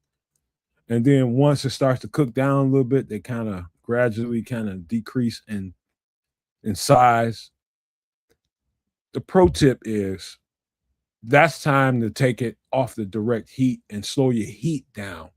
Because if you get a rib at a store or at some restaurant and they're just completely flat and they're just coming off the bone and that shit is really, really overcooked meat is really what it is. But because it comes off the bone, everybody talks about, oh, it came off the bone. Everybody thinks that's what you want to buy. No. You don't want it to get completely flat so there's no substance to it. No, that's the wrong way to cook meat. If you look at these rib tips, you can see the heft around the gristle. Mm-hmm. That's a pro. I probably shouldn't have said that out loud. And it's still tender.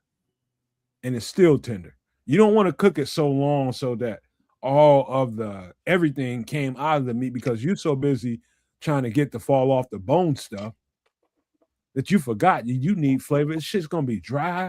It's just gonna be. It's like, what am I chewing? And one thing you got to remember about gristle or rib tips in general, there are no bones. It's all gristle. Yep. Chew right through it. Yep. You enjoy gristle like I enjoy gristle. Mm-hmm. All right. Cool. What we got? Here's the next thing. Trip's gonna have a good time with this one because I am. What we got? Oh, you got the euro, the gyro, the gyro, the gyros. Depends on where you at, how you say it. But the gyros, classic Greek. But the Chicago gyro. You see, you got your ingredients of onion, tomato, banana peppers. That's a different one. Lamb loaf, cucumber sauce, the tzatziki. Yeah. Pita bread, sweet pants, sweatpants, and Listerine. Sweatpants, man. Sweatpants. And Listerine because your breath be hot. Okay. You might want to put deodorant on underneath that too, because sometimes you get that. See, it doesn't. Y'all ain't using garlic on it. I don't see any garlic. It's full of garlic. I'm just gonna say you might be sweating garlic into your sweat. It's so full of garlic and onion. This is where the Listerine comes in at. They used to call these when I was little. They used to call these a funky breath sandwich. Right. So this is okay. So.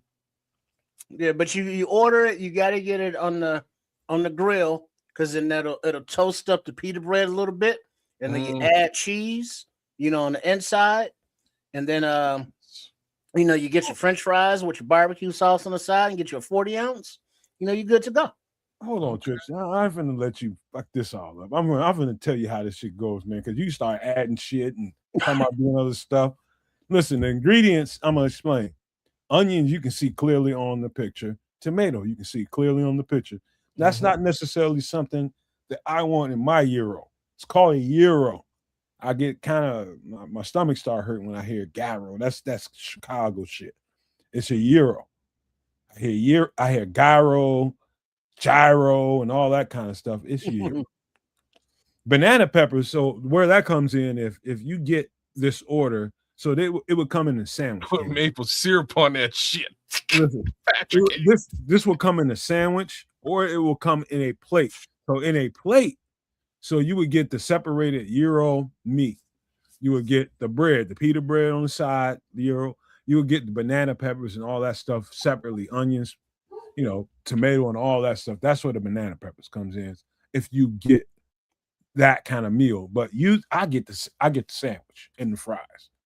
I want my stuff already put together with extra tzatziki, which is the cucumber sauce.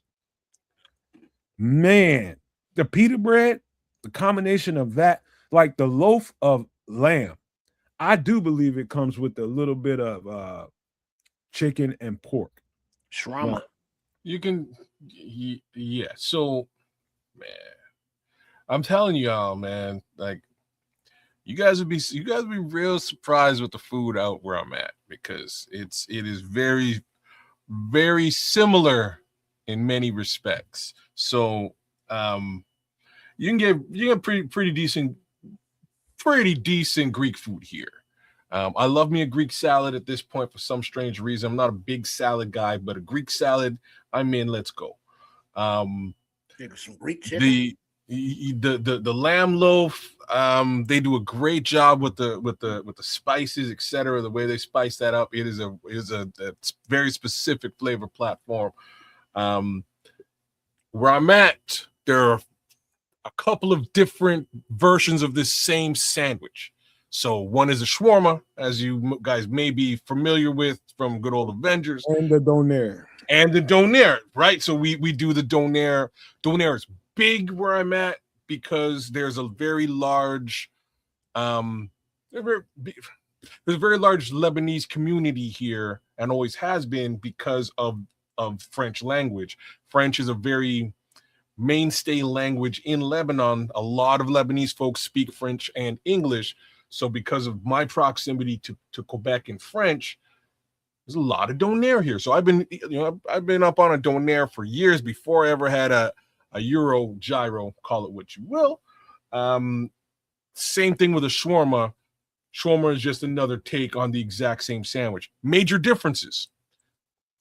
The pita in a gyro or in a Euro is thicker and softer than you would get on a shawarma or a doner. It's a bit of a different bread. I love this bread. It's really good. Really? Another difference where I'm at, they usually don't serve it with regular French fries. Gotta say this, they serve it with potatoes, and it's usually garlic potatoes. So what they do is they slice down potatoes into like something that's just a little bit thicker than a chip. It's soft yet crispy, and they cook it in garlic butter. Well, that would come on when you get the pita plates. That would come on as the side dish there. Also with the olives with the little feta cheese on them as a little salad. As a side, absolutely, yeah. Antipasto, right? Antipasto is big for Greek, so you don't get that with the Lebanese folks or the Middle Eastern guys with the shawarma, but you will get it with a Euro. Shawarma, as opposed to French fries, they give you or doner, they usually give you garlic potatoes, so it's just much thicker potato, sort of fried down. super good. And they give you a like, as opposed to tzatziki or cucumber sauce, they give you a garlic sauce, and the garlic sauce is dope. Like you need Listerine after this, after those potatoes for sure. Like no jam, no question, but super good. If you like, obviously y'all familiar with the Chicago gyro, Chicago euro, go get yourself a shawarma or a donair. You got to do it. Just as good, slightly different flavor profile. And like Nomad was sort of inferring before, you can likely get it mixed. You can get it with the lamb, you can get it with beef and or chicken. So I usually get mine, 3 meats. Let's go. Wrap that up in a pita, tomatoes, onions. Other things that they also use, they use turnips, and it's like a pickled turnip. It's very specific for shawarma and donair.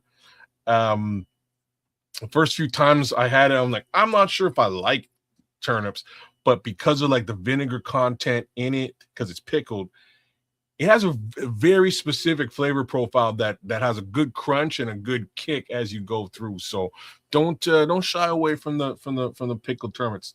They're pink and weird, but they taste real good.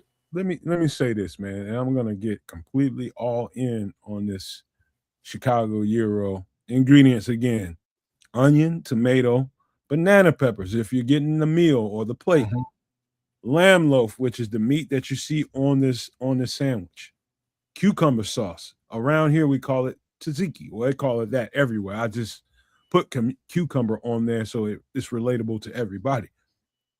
Pita bread. Best bread I've ever tasted. Best bread I've ever tasted in my life. You're going to need some sweatpants because your waist going to get big as shit. You're going to need something. And you definitely going to need some Listerine because your breath going to stink. But let me get into the sandwich a little bit. This is the best sandwich I've ever had in my life, and I say bar none. There's not a sandwich I've ever had that tastes this good. I can remember the first time I've ever even had a whiff of it. I was in another room. My mother was in a relationship with a guy, and they were together, and we were all staying together. He had a couple of kids. She had me and my sister, and we all in there, and we in there playing around. We just little bitty kids. Next thing you know, I'm like, what the fuck is that? I'm some food. So I go out, and he's stretched out on the floor, watching TV. He's out on the floor, the couch and all the furniture is all around, but he's stretched out on the floor. He's got this thing spread open on the floor, smelling good, and he's pulling meat off this thing. I just walk up to him. I'm like, man, what is that? He's like, a gyro. He said, you don't know what a gyro is? No, what is that? He said, you want to taste it? I was like, yeah. He gave me a piece of that thing. Gave me a big, long piece of meat off of that thing. I was smitten, kids. Absolutely smitten. And I didn't get to taste that thing again. I smelled it, seen people eating it. I didn't get a chance to even touch one of those till about another 6 years later. And it's not fattening though. Hold on, Trips. When I first got my chance to get my hands on a gyro sandwich, when I tell you I fell in love, bruh, I was like jilted lover. I'm stalking your ass, love. Like I stay away from these things because I like them that much. I can't tell you the last time I had a gyro. But they're not fattening though. Yes, they are. No, because just typically Greek and Mediterranean food isn't because of the ingredients. No. The cucumber sauce and the garlic, it's not fattening. You can use Greek yogurt, and the pita isn't heavy, and the meat drips when it cooks on the spit. The oil. I've seen how they put this together. The oil it takes to get this loaf to where it is, to when it gets on your plate. Like I tell you what, go get your gyro and don't eat it all, and go put that meat in the microwave or wherever you want to put it, and see how much oil comes off that thing. You'll see what I mean. Yeah, it's oily. Yeah, very oily. So but it's not what's crimson? It's not olive oil, but it's a very lighter oil. It's not, like vegetable oil. Are they not cooking it on a spit like a? No, it's yeah, on the spit. yes, It's on it goes yes, around and they yes. slice On a it off as you rotisserie. cook. Yeah, there It's shouldn't be on too much. rotisserie. It's on a stand-up rotisserie, and they slice off of it Yeah, from the rotisserie. top. Yeah, I don't know. I wouldn't personally. I wouldn't consider it like. I wouldn't consider it a particularly fattening thing, and like it's funny because a lot of the time here they'll serve it as a platter, and let me tell yo man, the Euro platter I get here is crazy good, man. And they throw rice in them potatoes I'm talking about, full on Greek salad, and then just meat on the top. They'll give you the pita on the side. So in my opinion, the fat part is just the pita. Because I'm getting it mixed, it's not just lamb loaf, mixed meat, beef, chicken, etc. Not as much oil content in a 3 meat situation than there would be just in the lamb. It's also not as there's not as much spice in the 3 meat as you get with the lamb. The lamb is really a very specific spice situation. It's like that's the other piece. But yeah, man, I them salads, them salad platters, you could lose some poundage off of that, man. I gotta be real. Well, hold up. Greek salad, man. One stipulation. They can be fattening when you buy them, and they come with the 2-for-1 specials. Oh yeah, they got a dope 2-for-1 at the same joint. Wait, $10 for 2, and away you go. And they throw the wait. in for free. Wait. You talking about a Euro sandwich? Mm-hmm. Yeah. No, man. You eating 2 euros? Well, yeah. It's happened. Like, don't let's not lie about this now, Trip. No, because they had a specials 2 for $1, like in the lunchtime. No. And it's like, well, you gotta get you got no business eating no 2 damn euros, man. You fat bastard. You don't eat 2 of these. I can only eat half of these at this point. Oh, well, you got some. Are they big? Yeah. Well, I mean, it depends on where you get them, but I mean, when you Yeah. get the 2 for $1 ones, if they're being generous, yeah, they're big. If not, they'll half the size them, and so you're getting basically 2 for the size of 1. Like even Patrick is like, you can't run through 2 because like I'm telling you, you ain't got no business eating 2 of these, man. I've got 2 joints where it's either 2 for $10 or it's like $4.99 a piece. So like, yeah, you know what I mean? Like $10 you getting 2. And let me tell you something, man. You gotta love yourself, man. Don't eat 2 of these. Don't eat 2 of these, man. You eat 1 of these, you definitely need them sweats. You definitely need them damn sweats. You eat 1 of them. I'll double down on the Listerine though. You know what I mean? Like I'm with you. Or at least leave out the pita and just enjoy the lamb. Hey, Patrick, it's not that I like if somebody challenged me to eat 2 of them, and like, hey man, you can't do it. I find a way to get that thing down my gullet. But I'm telling you right now, these things are so addictive to me. I only eat a half of them at a time. If I eat a whole euro, I didn't eat shit the whole day. And I ate that thing at 7 to 8 o'clock in the evening. So I'm absolutely I'm just starving. But if I can put a whole one of these, like in my section, the way these come, these things are overloaded. And I love it. And it's sloppy. And it's just meat flowing. As soon as you open it up, you get to the last wrapping. The last part of the wrapping, it's going to be 2 or 3 pieces of meat stuck to that because you probably put some cheese on it. You got to get that off there too. Yeah, man. But here's what you do, kids. Oh, brother, it's cool. You eating 2 of them is crazy. Well, no, you're right, Nomad. So here's what you do, kids. Instead of getting the 2 for $1, no, I'm sorry, not 2 for $1, but 2 for 1, you just get 1 and then get a pizza puff on the side. Oh, damn. Now we're doing all kinds of other things. So, just, little side dish. Pizza puff. All right. Yeah.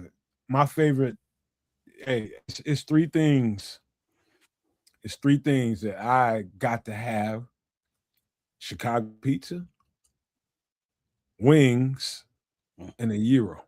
Mm. 4 things. I take that back. And a Maxwell Street Polish. Mm. Damn. Got to have them. Got to have them. Yeah, very distinctive foods, different flavor profiles, different cultural backgrounds and meanings, but all Chicago street food. Look at Patrick Higgins. I'm reading it too, man. First he said, "Nomad, you can't handle it." Nah, man, it's too much. He said he can't help it.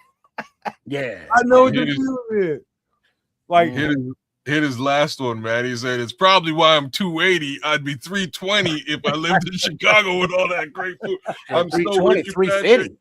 I'm so with you. Real talk though. What's funny is 2 out of the 4 things that you listed there, I lost a lot of weight eating, and one of them is this, right? So cutting out the pita, just the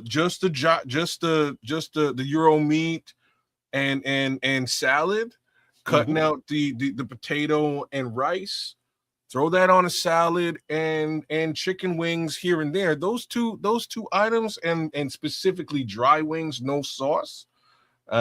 If you want to live it up, maybe some honey garlic, honey hot, just honey natural, sugar, worst case scenario, but dip, don't marinate. You talking about gyros? No, I'm talking about just wings. Food. Wings and gyros. Those 2 things, I lost a lot of weight with those 2 food items as a staple of my diet, man. I have to keto. To just close this thing out about the Chicago Euro before we get into the Bears, which everybody is here for. This is it's the most unique flavor combination I've ever had. That absolutely, when it comes to Greek food, Greek salad, had a couple, 2 or 3 things Greek. I ain't gonna tell you I'm well versed on Greek food. I'm not. It's just a lie if I told you that. I've had a few things. That's it.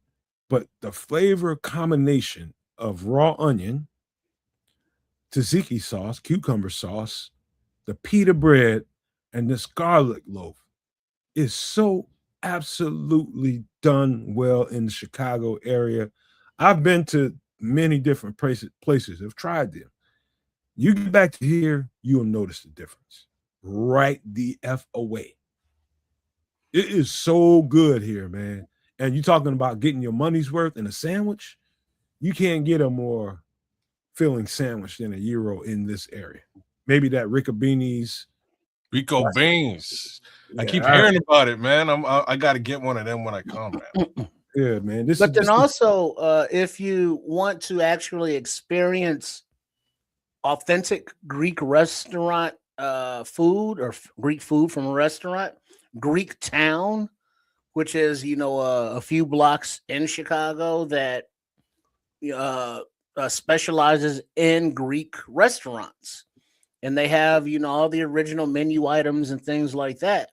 So you have the neighborhood places that you can pick up just the street food and keep it moving, but you can also sit down and have a authentic gyro plate and any other Greek foods that you want as well because of the international flavor. Man, I think I've had people, like, I don't live directly in the city. I'm not by the lake shore. I'm a little further south than the city of Chicago. I'm in the suburbs. And in my section, people have come down here. They drive all the time down here from the city to come down here and get this gyro. It is special. It is special. So just to close this off, man, this is like my baby right here. You looking at my baby on the screen. Oh wow. Okay. And the fact that I haven't bought one in this long. I'm gonna ask you something wild now. Here we go. You're a Chicago pizza head and you love gyros. Have you ever had it like a gyro meat pizza? Yes. I haven't. My brother was telling me about it before he passed. Okay. Man, come on, Euro pizza. Trip, I'm not surprised that you've had it. You know what I mean, Trip? I'm not surprised that you've had it. Euro burger. Oh, I had snap. a Euro sandwich now. I'm talking about like a like a sloppy double cheeseburger, that you would get, off of a greasy grill, and then you put a couple slices of the gyro meat on top of that, and then top with a little tzatziki sauce. So now you got a gyro cheeseburger. That's crazy. I've never had that. I've had like a submarine. That's like a Euro submarine. But bruh, so the first place I ever had a donair, which is more or less the same general thing, slightly different. This joint it's a pizza joint, and it was right next, like within walking distance from my crib, man. And like my Lebanese homie growing up as a kid was like, yo, we're coming back from a club, and he's like, man, I'm starving. There's a joint that's open till like 3 a.m. It's right by the house. I'm gonna get you a sandwich. And I was like, okay. So blessed me up with my first donair sandwich. I loved it. And now I'm going to order a pizza a couple of weeks later, thinking, get something to bring back to the house.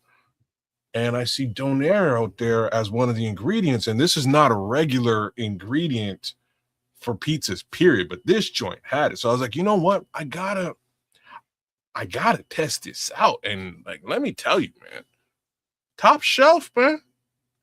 Top shelf. Like no word of a lie.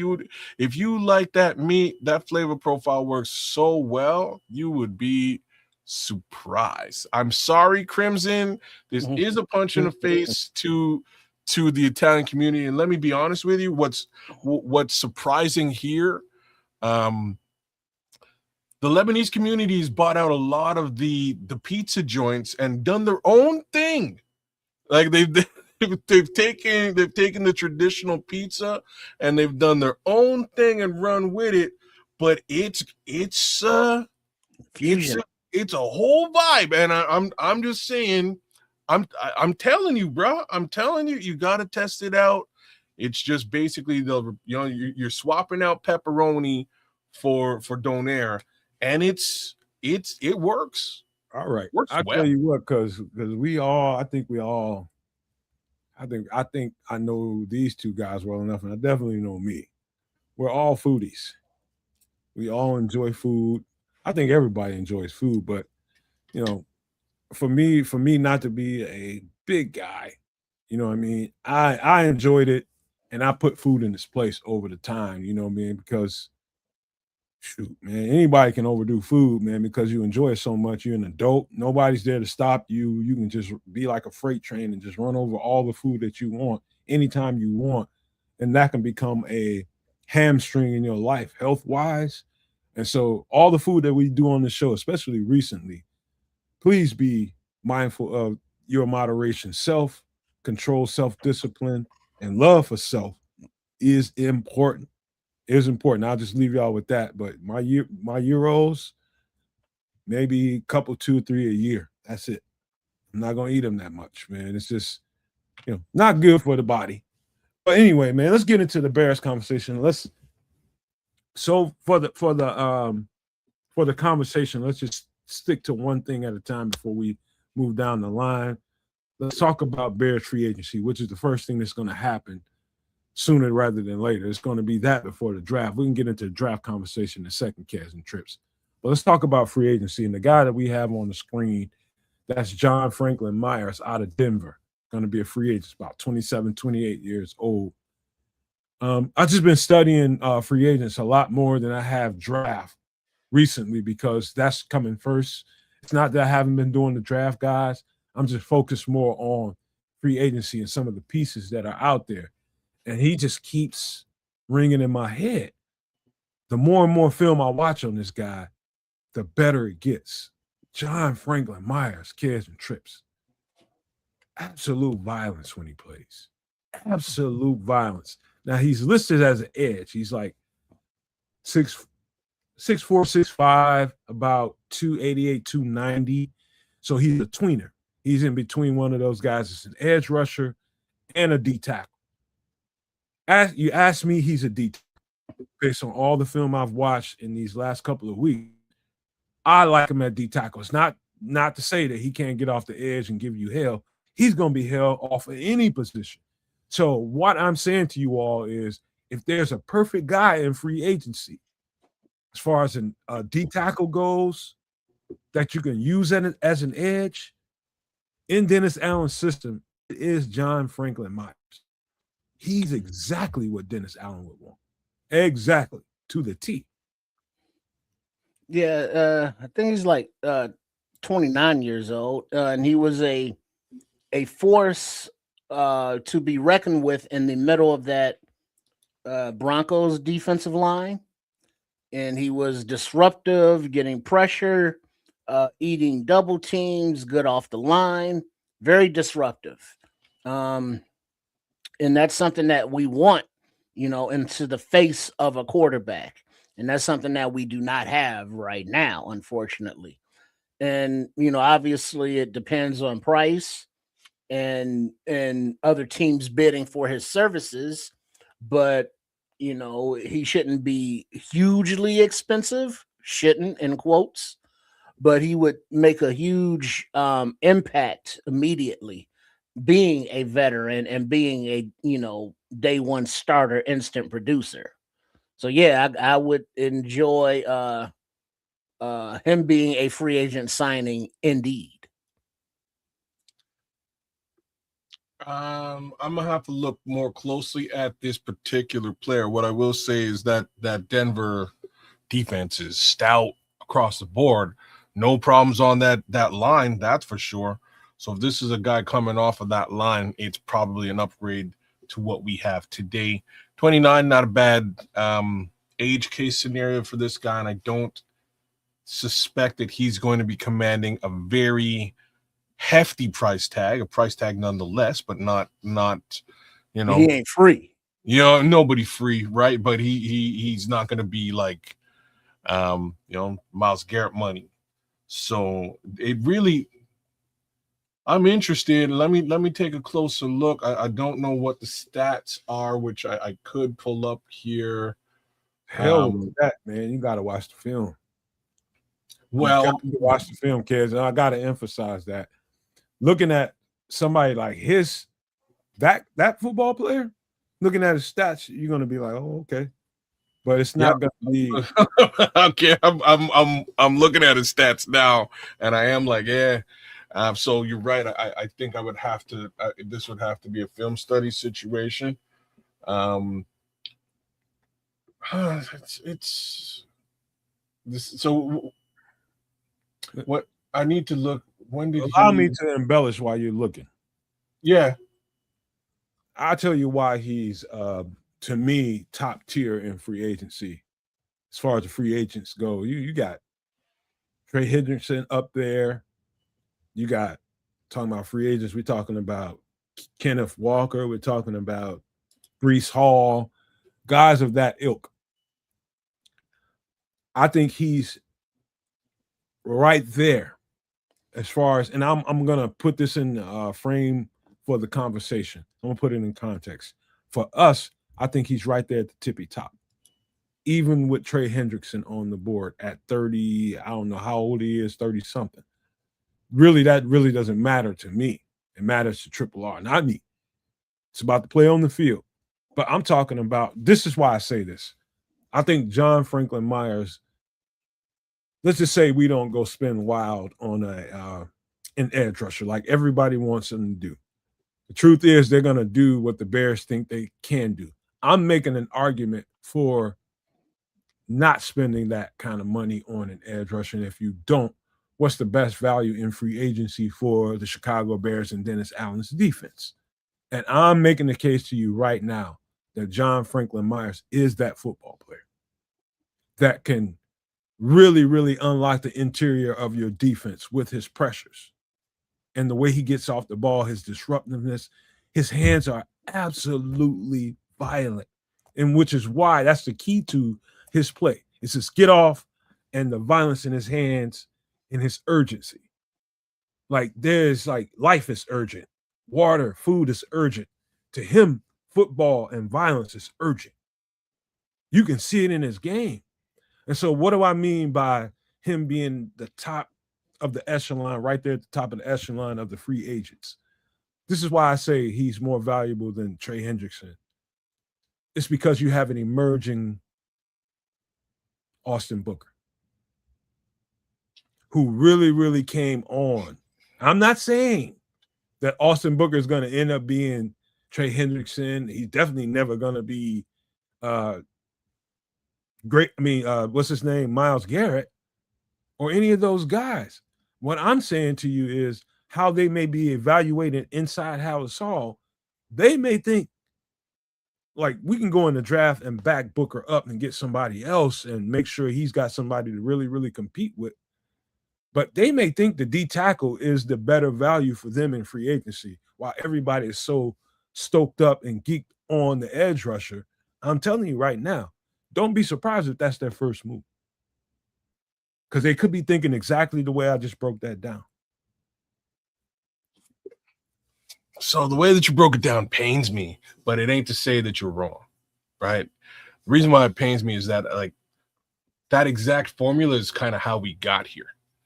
They looked at it at an edge last season and thought that he would be able to do all the things that you said just now, right? And he didn't, and it cost them. And that's how the Bears got to where they are. Don't forget, we got trade deadline. Everything doesn't have to be done now. Don't forget that. Well, let me before you say anything, Kez, it's important that I point out that Trey Hendrickson is talk about him being franchise tagged. And so what that franchise tag could mean is you franchise tag him for now. We keep him as long as we can keep him. We can get him for 8 games, 7 to 8 games. We'll take that production, and then we'll trade him at the trade deadline. Sign, franchise tag him, and trade him. So you got to think that way too. They keep him for 7 to 8 games, and then let him go at the trade deadline. You know, they got everything they wanted to get out of him. Plus, they got him signed, and they're going to get definite money off of it. It's going to be a price tag value to that franchise tag, so you know you're going to get a certain amount of whatever.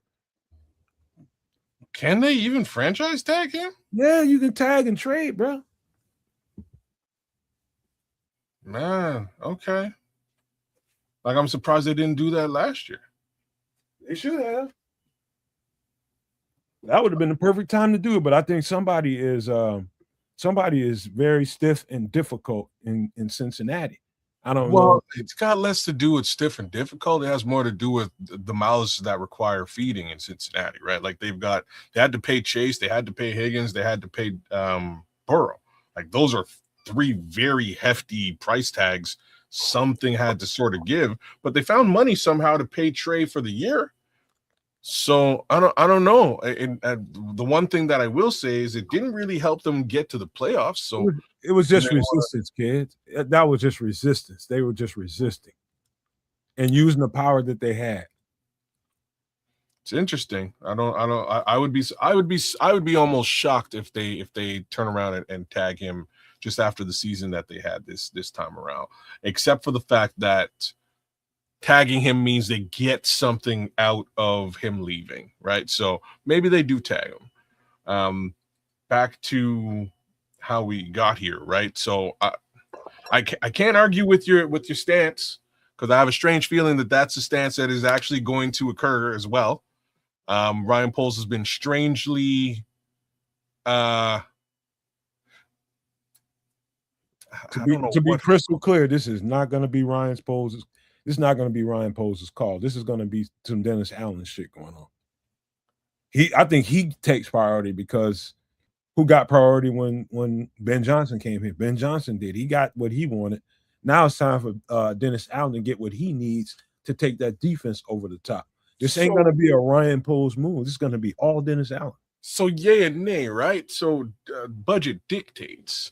If there's no budget for one of these higher end guys, then Dennis Allen goes to the well and he tries to figure out what he can, what can we afford and what fits my scheme, right? Like that's where that is. If Ryan Poles goes to Dennis Allen, he's like, bro, like the coffers are open. The let me crack open the treasure chest, get what you need for your arsenal. he's going to go get one of these top-end guys. It's really a question about budget. Either way, it boils down to Dennis Allen and what he decides. If he also turns around and says that budget is there and I can spend it on XYZ and get a guy that I believe in that doesn't cost top-end money, then that's what he decides to do. It could be a combination. Let me just say this, kids, and this will set the table for the rest of this conversation. And Trips, I just need Trips and kids, I just need y'all to give me one word answer, and then y'all can fill in the blanks right after that. This free agency period and the draft is going to be Dennis Allen time. Agree or disagree? And I'll give you guys get a chance to fill in the blanks. Agree or disagree? For the most part. Agree? Yeah. Right. It's his turn to go to the grocery store. All right. Well, I would say that two things on offense that I think might be addressed. One is DeAndre Swift. He had his best season, but I think Ben Johnson wants better. Swift is expensive, and he's kind of slow. You know, Ben Johnson's gonna want his Jamar Gibbs, and Swift ain't that. And then left tackle, you know. Everybody's like, well, Ozzie will be back. And it's like, well, if you are looking at his injury and it's like, well, Tooney re-signed Braxton Jones for maybe a year and Theo can all battle it out and hold it down until Ozzie gets back. And that's the only other thing on offense. But if his injury is as bad as it is, and it takes him a year just to get back, you're already looking at the end of the season. And so we're going to put, you know, him back out there at the end of the season. No, redshirt him next year. And I say all that to say, on offense, do you look at either trading for or drafting and developing a left tackle as if Ozzie is not coming back or he won't be back until like next year, and then he can compete for swing tackle, depending on his health. Other than that, it's all defense.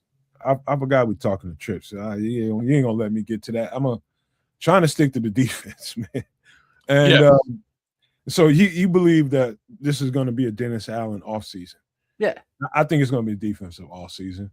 And you know, offensively, we'll get to that, but there are reasons why I say that. You know, because as much as I watch the games like you guys did, it became real clear to me where the holes were real quick, especially after the cornerbacks start going down.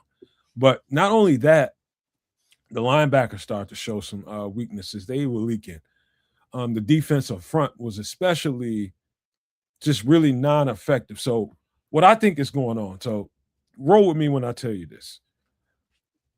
I don't think whenever Dio gets back, they're going to use him exclusively as a defensive end. I think they're going to move him inside.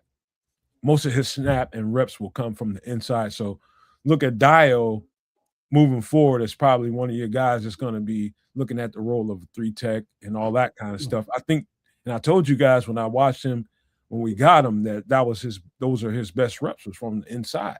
And so you got to think about that. So they're going to probably slide. I would. And based on the stuff that I heard Dennis Allen talking about and Ben Johnson talking about, they like his reps from the inside better than they like him as an edge, which is going to open the door for Austin Booker and whoever else they bring in here, whether it be a free agent or a draft pick. They're going to move those guys around. And another thing before I stop talking is you got to get some insurance for Grady Jarrett. You got to. You can't count on, based on what I've seen, he might be a different player next year, but you got to get some insurance there, man. One of the things about Javon Dexter, guys, one of the things that people talk about him like, hey, he ain't developed into what I need him to be. Think about this, Kez. I think you can speak to this specifically, and you, Trip. I think he's played way too many reps, to be honest with you. Way too many reps, especially the last couple of years before Dennis Allen got here. He started to get supplemented out here and there more than I've seen him since he's been here. But you talking about when Flus was here, when Javon and Billings wasn't on the field, we was getting skinned. Absolutely skinned. So I say that to say this. Javon Dexter, and I don't give a shit what defensive tackle you're talking about, the more and more consecutive reps they get, and we couldn't stop nobody on third down. The more and more consecutive reps you get, the less and less great player you can be because you're tired of shit. That's the reality. Well, yeah. And then also we Big Dex yeah, like a knee or leg issue or something that he was playing through. So he wasn't healthy at the end of the seasons. But yeah, you need a presence on the interior of the line because Billings is probably not back. Chris Williams is probably not back. Not Miles Garrett. Grady Jarrett is, getting up there in the years. Dale's coming back from the Achilles. Shamar Turner's coming back from a season-ending injury. And it's like, I know we say like, well, this guy will be back and that guy will be back. It's like, we hope they'll be back, coming back off of these injuries. So we need an injection of not only proven production like a free agent will provide, but also an injection of youth, so that they're not only cap friendly, but you get speed and youth developing, behind the veterans while we still have them. Yeah, defense. It's where I'm looking at free agency. The way I'm looking at it, defense is where you want to spend your money. Same thing with the draft, right? It's either and or. I'm interested in that line across the board. I think the only way to get your return on investment with Dio Dangle is to kick him in the 3 tag. I think you're nailing that. We really need to see what Shamar Turner has in the tank. I think he's got a lot, and we just haven't seen it yet. Trip, you nailed the attrition piece. I as good as I think Chris Williams is, we're likely to lose him in free agency. We're likely to lose Andrew Billings this time around. Before you finish that thought, and we just lost Jonathan Ford too, right? Before you finish that thought, let's make sure you understand physically. You got 2 guys coming off 2 edges. Yeah, coming off of major knee surgery. Yeah, we're talking about Shamar Turner. So how much they're going to be able to, we don't get to see how they're recovering on it inside the building. And even if it looks good in there, it still won't matter until you put pads on them and put them out on the field and they get full contact. And you see how much. That's a disadvantage because you got hopes about what these guys are going to be able to bring to the table, but you don't know exactly how healthy they're going to be 1 year after. It's a gamble. You're right, man. It's a gamble with all 3 of those guys, and I say 3 to include Grady Jarrett, because for the better part of this season, he was clearly working through an injury. I am going to give Grady Jarrett a whole bunch of love now because towards the end of the season, it seemed to me like he kind of, whatever he was working through, he'd worked through, and we got to see who Grady Jarrett was again towards the end of the season. I think he was a lot more impactful. But it took him, I don't know, 8 to 10 weeks to get there. Like it took him a long time, most of the season to get there. So I don't know which version of Grady Jarrett we get, considering the age that he's at. So there are some question marks on this line. I don't know if we address this in free agency effectively, or if we really look towards the draft to do so, or if it's truly a combination of the two. I am going to raise my hand and say, because of how late we're drafting, I am not opposed, 100% not opposed, to chucking draft picks at a guy who will fix the problem. So, all right. One thing this is the last thing I'll say about this before we move to the offensive side of the ball and free agency. Defensively, when we're talking about those 2 guys we were just talking about, just coming off those major knee surgeries, talking about Dio, we're talking about Shamar Turner. Here's the thing I know from experience. I'm just going to tell you guys a quick story. One of my homies, teammate in college, had a major knee surgery, and I watched him go through rehab to get back on the field. And I watched him, man, and he was frustrated, man, because he's got that big brace on, and braces ain't heavy no more. They're light, but you got that brace on. So I don't know if you ever met someone. I just met a few people in my life that had some kind of injury going on and they're limping. It's because they're used to limping, and there's nothing wrong with them. Man, you limping just because, like I told my teammate, I was like, dog, you just favoring that thing, man. What you talking about, man? You know what kind of shit I had to go through to get back on the field? I said, yeah, motherfucker, I watched you. I seen you in the training room. I seen you go to rehab. I know what you went through. I said, you just thinking about it too much. That's the thing. You think about it too much, you're going to start favoring that area of your body. That's where the limp comes in. That's where the dragging of the leg a little bit comes. And I convinced him to take off that brace and just let it go. Whatever's going to happen is going to happen.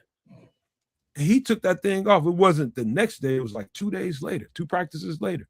He took that thing off and he took off from there. So it's not about just the injury and the physical nature of that injury and what you have to do to, yes, kids. It's a mental aspect. Mental. It's mental. Like my son does have an injury that he's been playing through for the last couple of years. And, like I was like, dude, you're injured? Like, how is this really affect? And I'm watching him. He's playing great. I'm like, doesn't look like it's affecting you on the field. He's like, it's definitely affecting me, but I just power, I just power through it, Dad. Like I power through the pain. It is for, a couple hours every week. Rest of the week, I just live with it. I'm fine. But, every week I go through just mind over matter. I hunt down quarterbacks, and that's my job. That's what I do. I was like, okay, damn. All right. I'll leave you with it. Until you're in a position where an effective surgery can take care of that issue, great. But in the meantime, go get them, and that's just how you get through these things. Mind over matter. Yeah, it is so mental, and I never had a major injury, so that's my closest relationship to it. Was one of my teammates that went through it, and convincing him to just let it go, and whatever's going to be is going to be. To this day, he thanked me.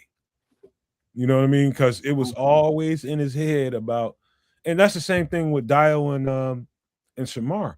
We think, all right, you get out there on the field this year, we expect some results. People are gonna be judging them, because if they don't give them the results that they're looking for, people are gonna be, oh, it's a bust out. No, man. You get, like, these people have to get through their heads after they're done with that injury. So just to be fair, like I wouldn't call it a bust out for either one. Injury is a thing. Like it's a real actual thing. They may be, gangbusters in a year's time from now. The problem is we need them in 2026. Like that's the actual problem. So what do you do? How do you manage that? And will they be ready? All question marks for the Chicago Bears. I just want to give a shout out to Sherry, man. Sherry, you're crushing it in the chat, and we'll get to your stuff. No, go ahead and get to it, because it's time. Let's get to that. Okay, you want to talk about Zay Frazier? I don't know, Sherry. Yes. The he said he was. Trip is saying yes. Yeah, because he at the end of the season he had a post on the Twitter, that says something about happy to be back or whatever. But whatever the issue was, he's been cleared. Yes. So he's good to go on the field. He's cleared. He's ready to compete for a CB position, and we will at the very least see him through that in training camp in towards the season. Just for me to say there will be competition at that position. It's the one position where there is a surplus as long as there is an injury. This season was riddled with injuries. So I expect to see somebody who ain't nobody really talking about, but I expect to see Terrell Smith in a major way this season. I do. I think this is the season where Terrell stakes a claim for his position because he can. And he does. You know what I'm saying? And it's also hoping that he doesn't suffer from the same injury comeback situation we were just talking about with those. When has Terrell been able to stay on the field? What season? Well, come no, on. no. That's a fair. It's a fair question. He was fine the first 2 years. He wasn't that bad. Well, didn't he come in with mono? Man. And didn't play like the first half of the season? No. Gosh, he had a question about Jay Frazier. He's right though. Hold on. I'll give him the benefit of the doubt. He did come in with mono, but the expectation wasn't for him to start. So that's all right.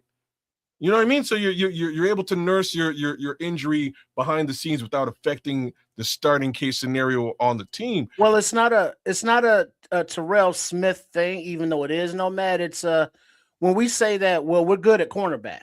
All right, well, Nashawn Wright is going to be a free agent. Yep. And he's expected to get his money because he's a Pro Bowl, guy, all the turnovers. Jalen Johnson coming back from injury, what's he going to be like? Kyler Gordon, coming back from injury, what's he going to be like? Terrell Smith coming back from injury, what's he going to be like? And then Stevenson, I don't think it was physical, but there was something disciplinary that happened with him at the end there, and he wasn't on the field. Trips, you got. The point being, I don't think we're as secure at cornerback as we think we are. No, ain't nobody secure at no positions, man. You got everything in the salad bowl. And listen, everybody in the offseason getting ready for the season, getting their bodies healthy and training and doing all that stuff, you game as hell. But then once you start playing football, guess what?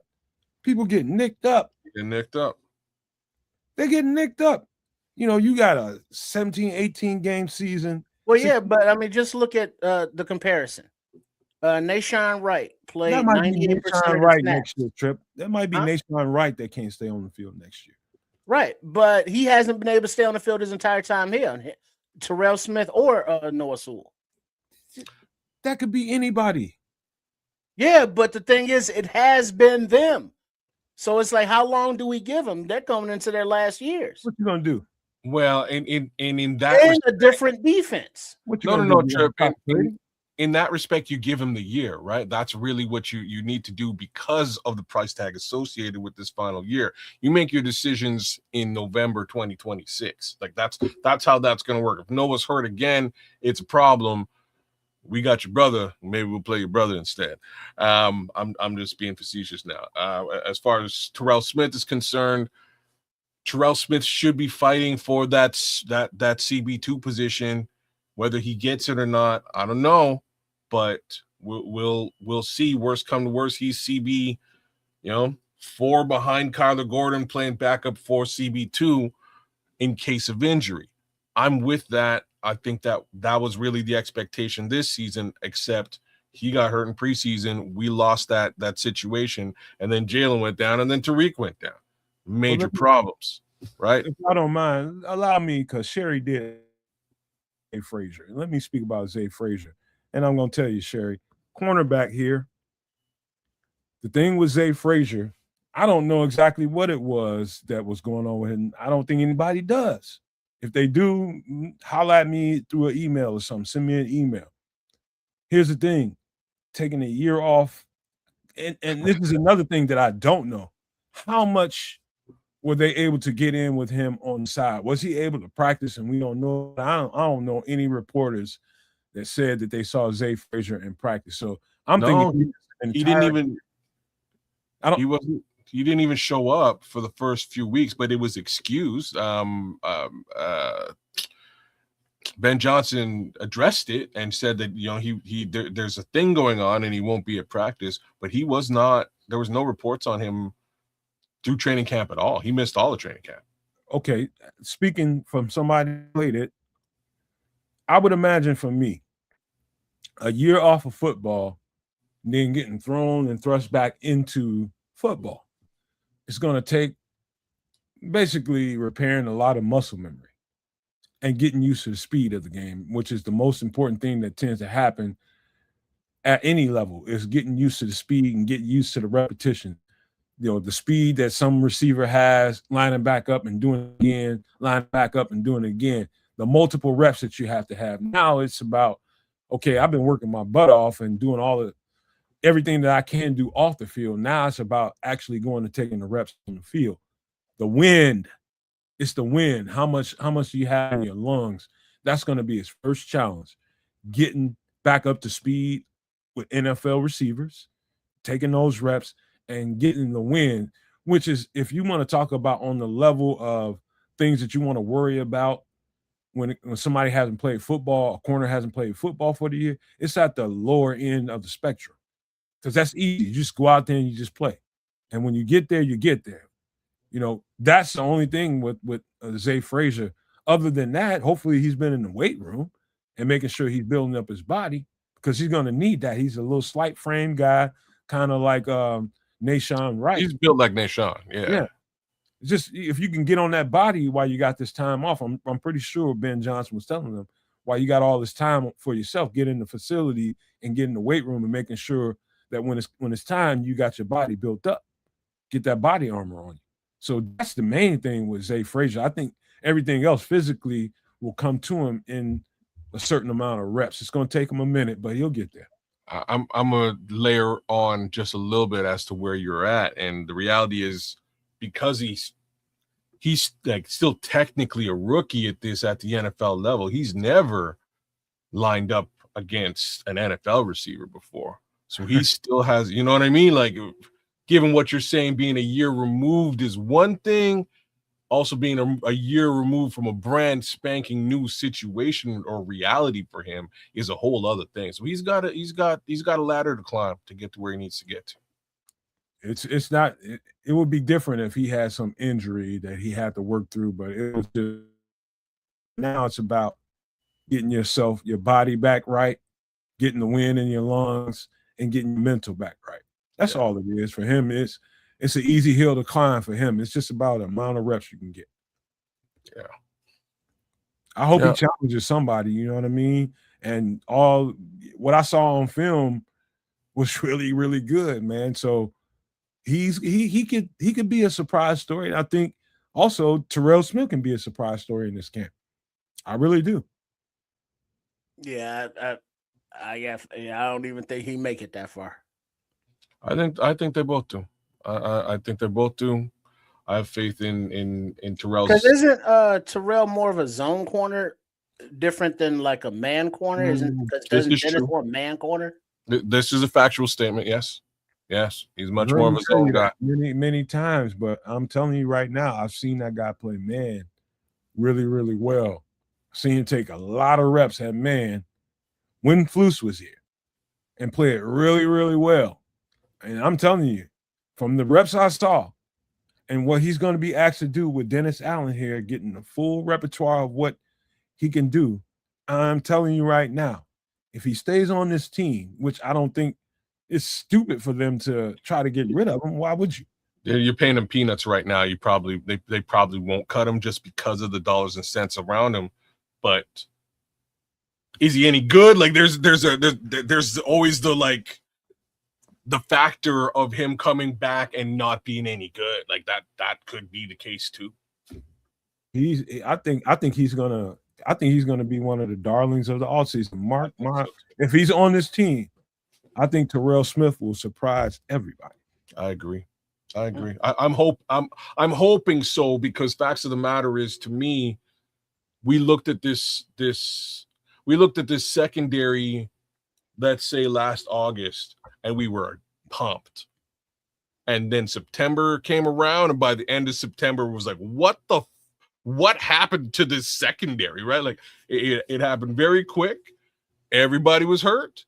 And we realized that just the general depth in this secondary wasn't what it was cracked up to be. And then out of nowhere came Nashawn Wright. And again, hate to see him leave if he does have to leave in this offseason. It's very likely. But one more time, man, big ups to the effort that kid put on the field. And, if he winds up elsewhere, whoever pays him, you got yourself a corner, man, for sure. But yeah. That's the thing, though.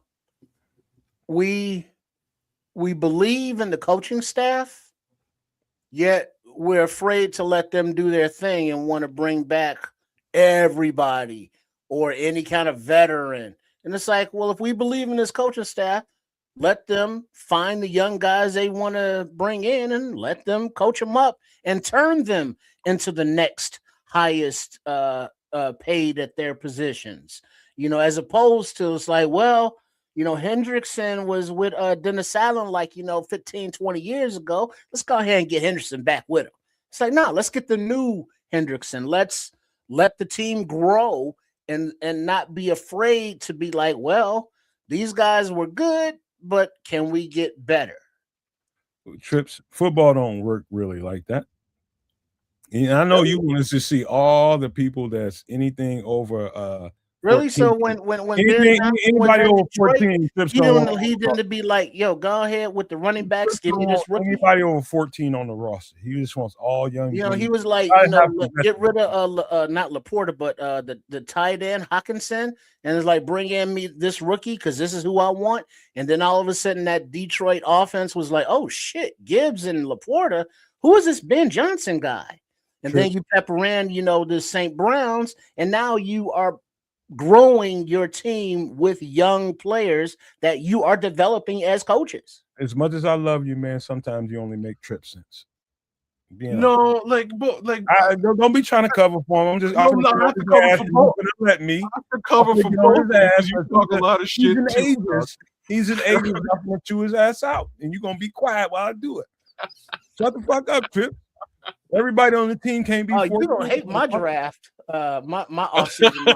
You're mocking offseason. Everybody over 30 is fired. Look, 27 and a half. You gone.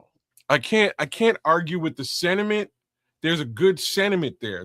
There's also a huge problem, and the problem is you're betting the farm on what ifs, right? Like just like Bear Truth 9 was saying in the chat here. Where is it? You saying it anyways? Like you're betting the farm on potential, as opposed to have some veteran in there, man. As opposed to proven reality. This guy can do this and will do it on the field. We've seen it. We know it.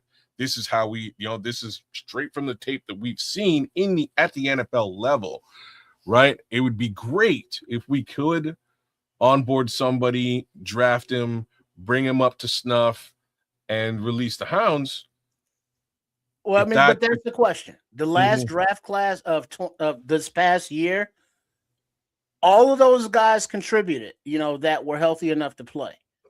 If we can keep doing that, wouldn't that be better? So you're right. It is. You're giving the best. You're giving the best, like the best potential platform, right? Like that is. If we get a young guy, he's going to be with us for 10, potentially 10 years, and we'll get awesome. We'll get better on the line, and we'll have a better overall team as well as a cheaper team. Like what you're platforming is brilliant. The problem is what it is, but it also isn't, right? Like, what if he's not that guy? Okay. What if, you know what I mean? What if he's just the perfect example? I'm gonna give you the perfect. And we waste Caleb's next couple of years where he's not extremely costly, right? So there's two ways of looking at it. Look, man, I'm gonna give as we go to the offensive side of the ball, which is really only one area to talk about, and that's mostly the left tackle. Line. That's the offensive line and the offensive tackle, the left tackle, and trying to make sure we got that solidified. And if you watch the Super Bowl, I'm not expecting you guys to have seen what I saw. I'm always looking to what's going on the sidelines, who's talking to who, what kind of conversations are being had on the sidelines. Because that's where the magic happens. Just like in your MTV cribs, your bedroom is where all the magic happens. The sidelines in the locker room is where the magic happens before the action happens on the field. I'm telling you. So on the sidelines, you had the right tackle for the New England Patriots, Morgan Moses. They got him as a free agent. I think they scooped him off of Washington, I think. I'm not sure. But I think that's where he was. Very qualified, very, very qualified. Somebody I had my eyes on for the Bears for the last couple of years. He's been like a mercenary. He's been here and there. All over the place, no? Yeah. I think he was in Seattle for a little bit, if I'm right. He might have, but I think he was in Seattle before Washington. But keep going. yeah, the point is having that veteran presence in a particular situation. They could have went and got a rookie right tackle and ran him for the year, like they had a rookie left tackle and ran him for the year. You see what that ended up being. Guess who was bringing that whole thing together? The veteran. It was Morgan Moses on the sideline that got all of them together on the bench and was like, hey, look, this is what's happening. This is what's going to have to happen. This, that, and the third. We're going to have to help out over here. He's talking to the coach and talking to the guys, talking about Will Campbell. He's talking to the coach first. We're going to have to get him some help over here. This is what we're going to have to do. We're going to have to adjust. The value of a good qualified veteran on a solid unit is priceless. It's absolutely priceless. You have to invest. You have to invest in really good veterans. You can't just go get any veteran just because he's been there and done some stuff. Doesn't mean anything. If he doesn't bring some value to your team outside of what he does, snap in and snap out, if he can't do what Morgan Moses did on the sidelines and bring everybody together and make the stuff work, he's a waste of a veteran, basically an investment. So when you go and get those veterans, make sure that they bring extra qualities to the table. You got to have those guys, man. You got to have those guys. That's where, Grady Jarrett came in handy. Kevin Byard came in handy all season long. Those veterans are important with all those young people that you want to bring on the team, Trip. You got to have a good mixture of them both. Oh yeah, no doubt. But my previous draft crush, Mr. Emenwari. He was crucial to that defense. He made a difference, with his young self. And speaking of offense, my draft crush this year, kids, no maniacs. I would say the Duvernay replacement as a wide receiver and returner, Barryon Brown, LSU. I like that kid's moxie. I like the way he catches with his hands. I like his routes. He runs all the route tree. I like his speed. His he got the toe drag swag, and his returns are electric. And he's got that sprinter form stance to where you got the high knees and the head don't move at all. And it's like his head's like, just perfectly still like the sprinters do. And it's like, yeah. And it's like, yeah, I want him. I want him. You know who else is a free agent, Trips? Who that? Rashid Shaheed. Yeah, he's gonna get paid though. Just putting it out there. I think he's gonna be I think he's the next Devin Hester. Yeah, but he's gonna cost a pretty penny in free agency. He might, but I'm just putting it out there. I think that's your next Devin Hester. Well, but the thing is, we're looking at Franklin Myers and this guy and that guy. Granted the cap went up like $30 million, but those guys are gonna now want more money. Because they know the cap's going up too. So it's like, instead of 12 million, well, let me go ahead and get that 16 kind of thing. And it's like, all right, so it's like Shaheed, he would be nice as a returner, as a wide receiver, as a weapon. But ooh, you know what I mean? Look at it this way. We get other expenses. Look at it this way. So if you're a team like a fringe team, like the Chicago Bears, you're a fringe team like the Rams, you're a fringe team like I guess you can say the 49ers, you're a fringe team like the Texans, multiple fringe teams that got right there like we did. You're looking for that extra thing, and don't be surprised this year if he's right there in the top 5 of the best free agents in this class. Talking about Rashid Shaheed, he's that good. I think he's that explosive. He can help you. I mean, he's explosive on the offense. It's not like Devin Hester, who sometimes had a problem, catching balls. Not like he's got really good hands. Rashid Shaheed has really good hands. And so he's an added value. So he's extremely valuable in the free agent market this year. So I don't want to get through this conversation and not mention the fact that he brings extreme value to a team that's on the fringe, like the Chicago Bears. He could bring something to the table that we didn't see. And I like Devin Duvernay, but I think this dude is a couple of notches above that. Well, look at he was a trade acquisition at the deadline from the Saints to the Seahawks. For that reason. They saw his value, and now, it's like Super Bowl champions. Mm-hmm. For that reason. Go ahead. No, I was just saying for that reason. Yeah. They knew it. They knew they needed a weapon, and that's exactly what he was for them. And now he's gonna go in free agency and get paid. And I would love him on the Bears. And let me put this disclaimer out there. Whatever players the Bears decide to keep, trade for, sign, or draft, I'm gonna support. So whatever armchair GMing we doing, that don't mean shit. Because guess what? I ain't making them picks no way. I'm just saying, logically, here's what I think I would do, but I ain't doing it. So whatever Poles doing, I'm gonna support. That said, looking at how we need defensive line, we need trenches. If Poles was to go out and spend money on Shaheed, I think there would be a mutiny. All right. Well, everybody gonna feel. I hear you, Bear Truth 9. I get it. When you compare somebody to Devin Hester, you better know what you're talking about. And I'm gonna say this to you. I can see it, man. I can just see it. Wow. He is absolutely explosive. And if you got the right special teams coach that can really coach that up and make that special teams unit a factor, which I'm not sure that we have that guy here in Chicago now. Barryon Brown. I'm talking about Richard Hightower. I'm not going to shortchange him. He's as capable to me as any other special teams coordinator out there. It's about the X's and O's, and can you get the guys to execute the plan? That's it.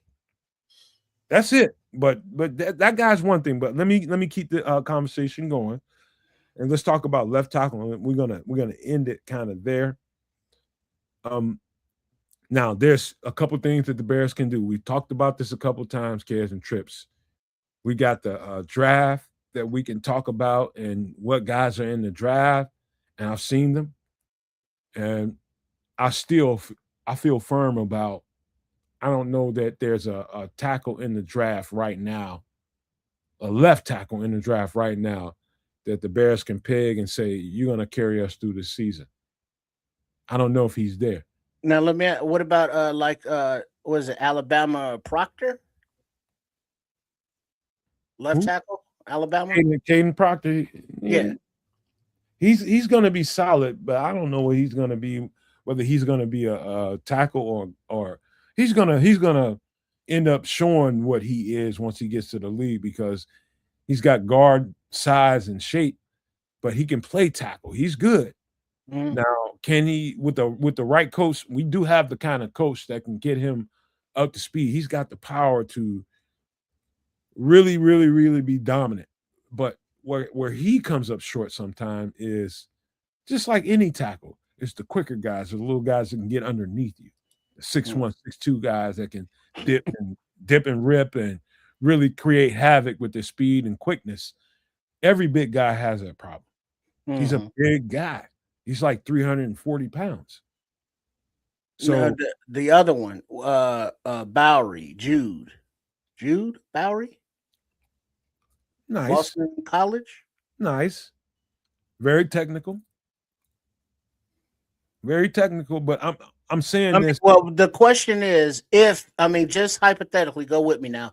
If Ben Johnson was like, "Yo, we love Ozzie, but let's plan on him not coming back, and if when he does, it's a bonus going forward." Is there a left tackle in this draft that you think Ben Johnson would be like, "Yeah, this is my guy"? Not so far. Okay. And the only reason I'm saying this is because we Ben Johnson, Ryan Post was expecting Ozzie to be the left tackle, but that's what you get for expecting. It took him pretty much the entire first half of the season to become Ozzie that we got to see towards the latter end of the season. Am I correct? Yep. So you're going to get a left tackle and hope that guy can carry you through the entire season. He might end up being Ozzie it's got to be like a shock to the system to see that every single guy that you come up against in the NFL is that guy in college. So the guy that he had to do extra work for in college and make sure he had a good game against, that guy is every goddamn on week. You understand? It's like you got to be really, really consistent. And early on, it was like Ozzie was a bust out at left tackle. We need to get back into the draft and get another left tackle. They moved him to the right because he was more natural at the right tackle. But when they had to use him, guess what? Before that, we had to use Theo Benedict, somebody that we've seen on the scrap heap. But he ended up being instrumental. So that's the problem, Trips. When you get a rookie left tackle, the shock factor that rookie left tackle is going to get when he gets to this level, you can't really measure until he gets to this level and has to go against that competition. So I'm gonna say two things here. The first one is part of the problem with Ozzie was that they drafted a right tackle to play left. Perhaps if they draft a left tackle to play left, that learning curve that we experienced this season might be a little bit quicker. So I'll give the benefit of the doubt there. Personally, though, I don't think it's in our best interest to draft another left tackle. I'm just going to say that out loud. Call it what you will. I think it is in our best interest to get a veteran left tackle. And I'm not talking Cam Robinson that costs $13+ million. Just a guy who can hold it down on the left side that's not going to A, command a long contract, and B, command a lot of money. Because in my opinion, they should be looking to move off of whoever the interim left tackle is to get Ozzie back into that position. That's my thoughts there. Hopes that and intention that Ozzie comes back from injury and gets back up to snuff. You know, same words could be said about Karan Amagaji, who nobody wants to talk about anymore. Maybe he comes back from injury and can help out at that left tackle position. At this point, all bets are off there. In my opinion, again, you get a stopgap for the next year and a half. Simply a stopgap. You don't pay him an exorbitant amount of money. Braxton, retain him? Absolutely not. But yes, right? Like potentially, maybe you want to retain Braxton Jones in that case. Unfortunately for me, I'm under the impression that where he is in his contract case, like what you want is a guy who's been here for longer than in the NFL for longer than 4 years, has received his big money, right? And is now, we'll say 29 years old. Like I know you hate the age thing, but that's like exactly what we want is like a 29-year-old guy who's been paid, and is now on this, the plateau of his career or the decline, so that we can move off of him when Ozzie's healthy. So that's when I start looking at the left tackle free agency class, Cam Robinson definitely is a guy that he's the tippy top. He's definitely a guy. Again, like I told you and Kez the other couple of weeks ago, you can look at this. I think you have to take a macro view before you take the micro view. You look at all the things on the outside. You're talking about your Cam Robinsons and everybody else that might be out there in that class. And then you go back to your micro view. You look at how much money this is going to cost you on your macro view versus what you have on the inside. What I think is important to mention, and I said this and I'll say it again to you kids, product knowledge, first-year coach, first-year head coach, first year in the system, took a long time for those guys to get up to speed, that offensive line to get some continuity to become the offensive line that it was for us the entire year, which ended up being one of the best offensive lines that I've seen all year. The continuity that unit came up with was really, really impressive to me. Towards the end, it started to get a little bit rocky because guys were getting a little mixed up. But I'm talking about when we start talking about the offensive line being really good in Chicago, that's a new one, right? That's a new one.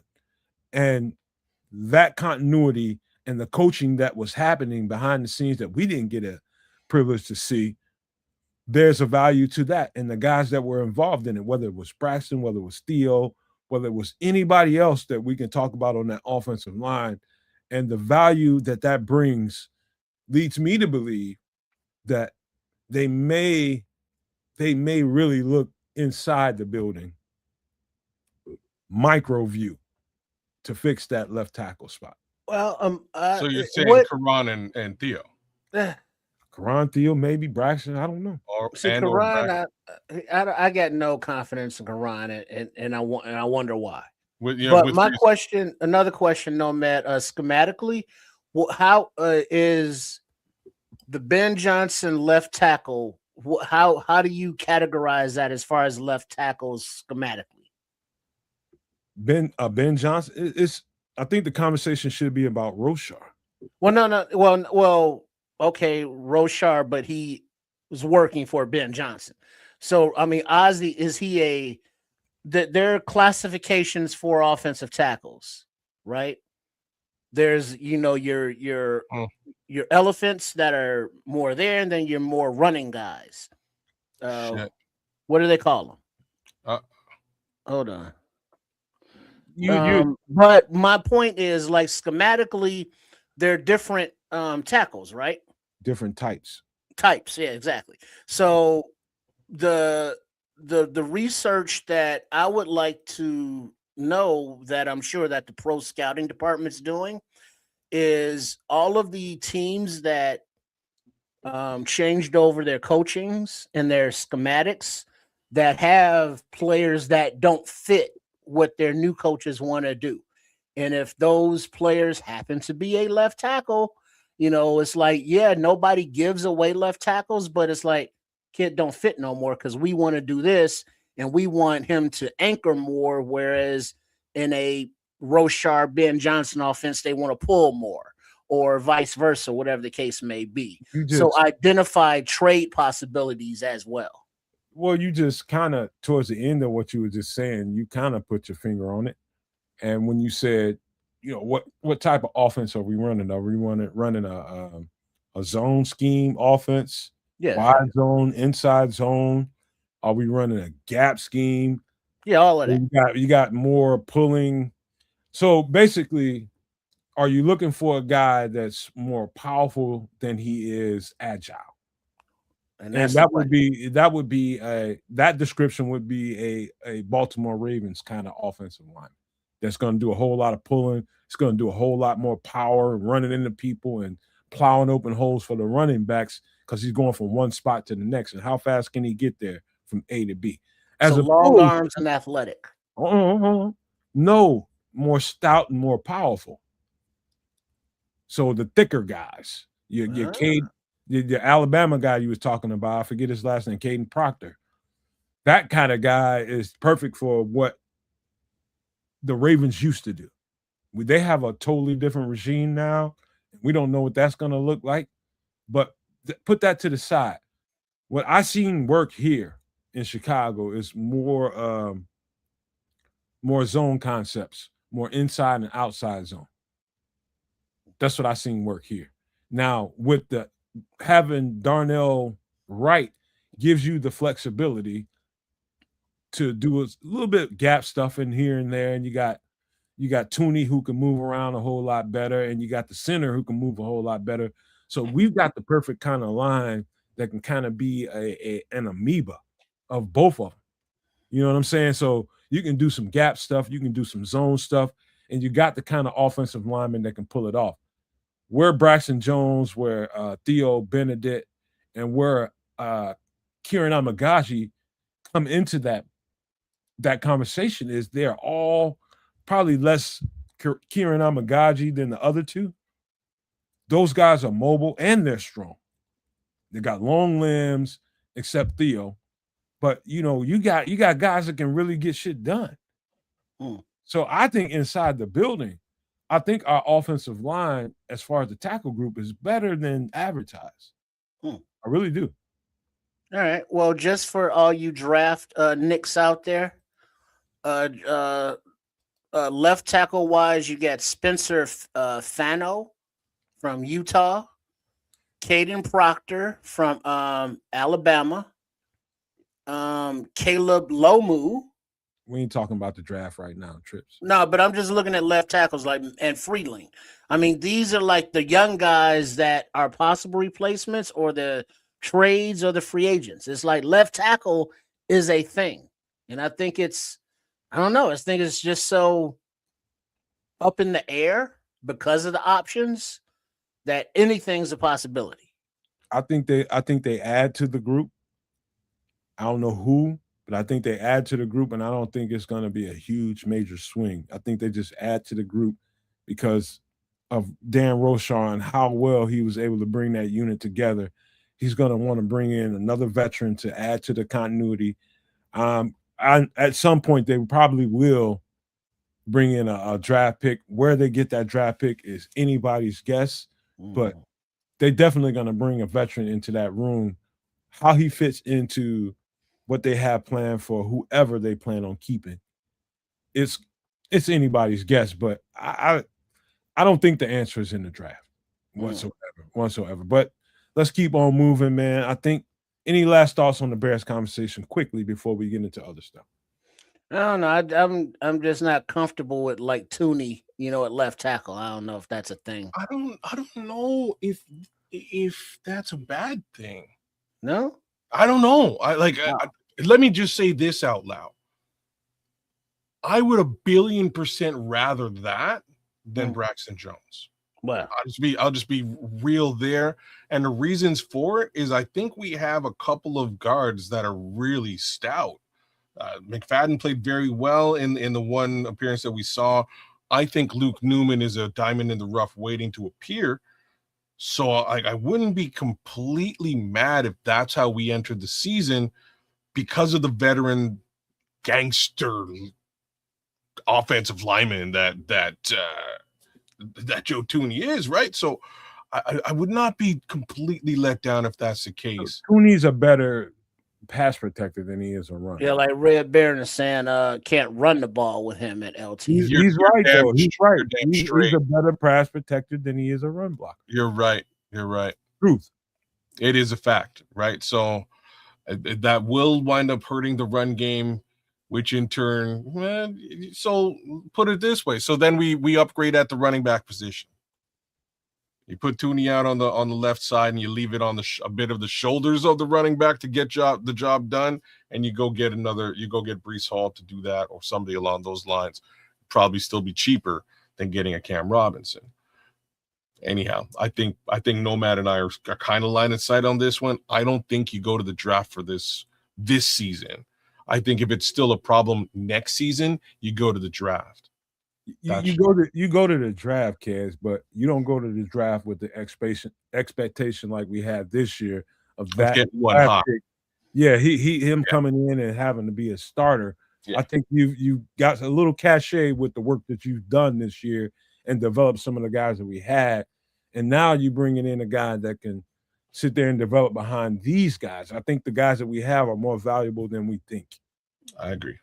All right.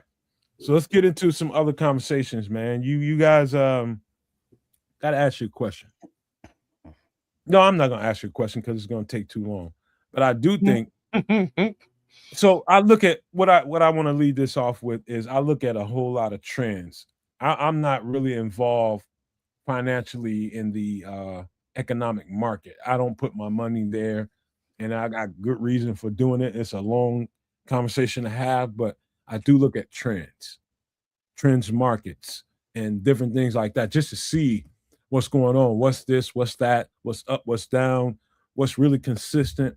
And what I can tell you right now is, to me, and I'm just going to give you an overarching view of what I see, and we can argue about what that means a little bit later. But what I see is, I think we're coming to an economic crash. I ain't talking about just the United States and North America. I'm talking about a global one, worse than the one that we had in 2008. It's gonna be 2007, 2006, whatever year it was. I think this is gonna be catastrophic. And wait, kids, before I got to let me do my thing. You just keep going, bro. I ain't saying nothing yet. You keep I going. think with that mindset, I think prepping to me becomes a little bit more important. And I just want to lead the conversation off with that, and we can argue about some of the other stuff on the outside after we do this.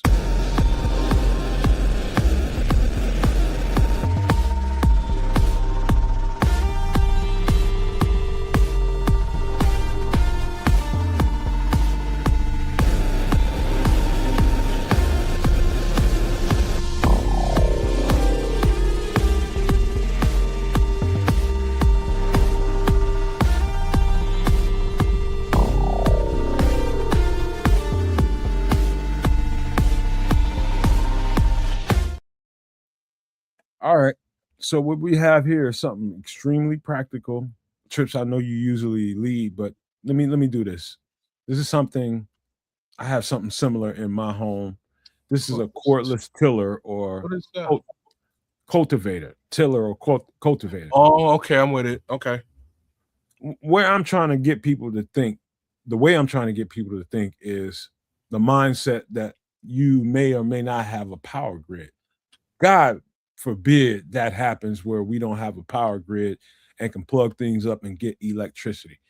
For the people who have no idea on how to generate electricity, what you can do is have a generator and hope for the best. But this is one of the things you're going to want to need. You're going to need a tiller to cultivate your land, plant crops and vegetables, and something to sustain yourself.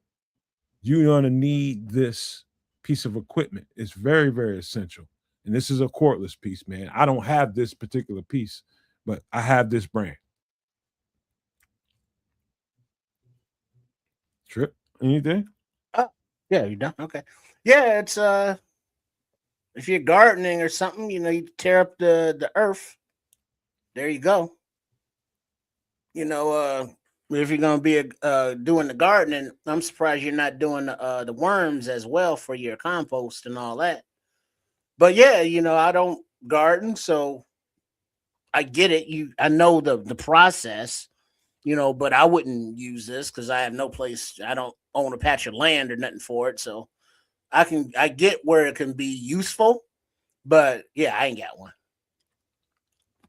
So the thing is, for people, even if you don't have a piece of land, Trips, let's just say I know you speak from someone that lives in an apartment, and you have to think outside the box a little bit, I think, for a situation where you always talking about, like I'm always talking about things that you can have in your homestead, right?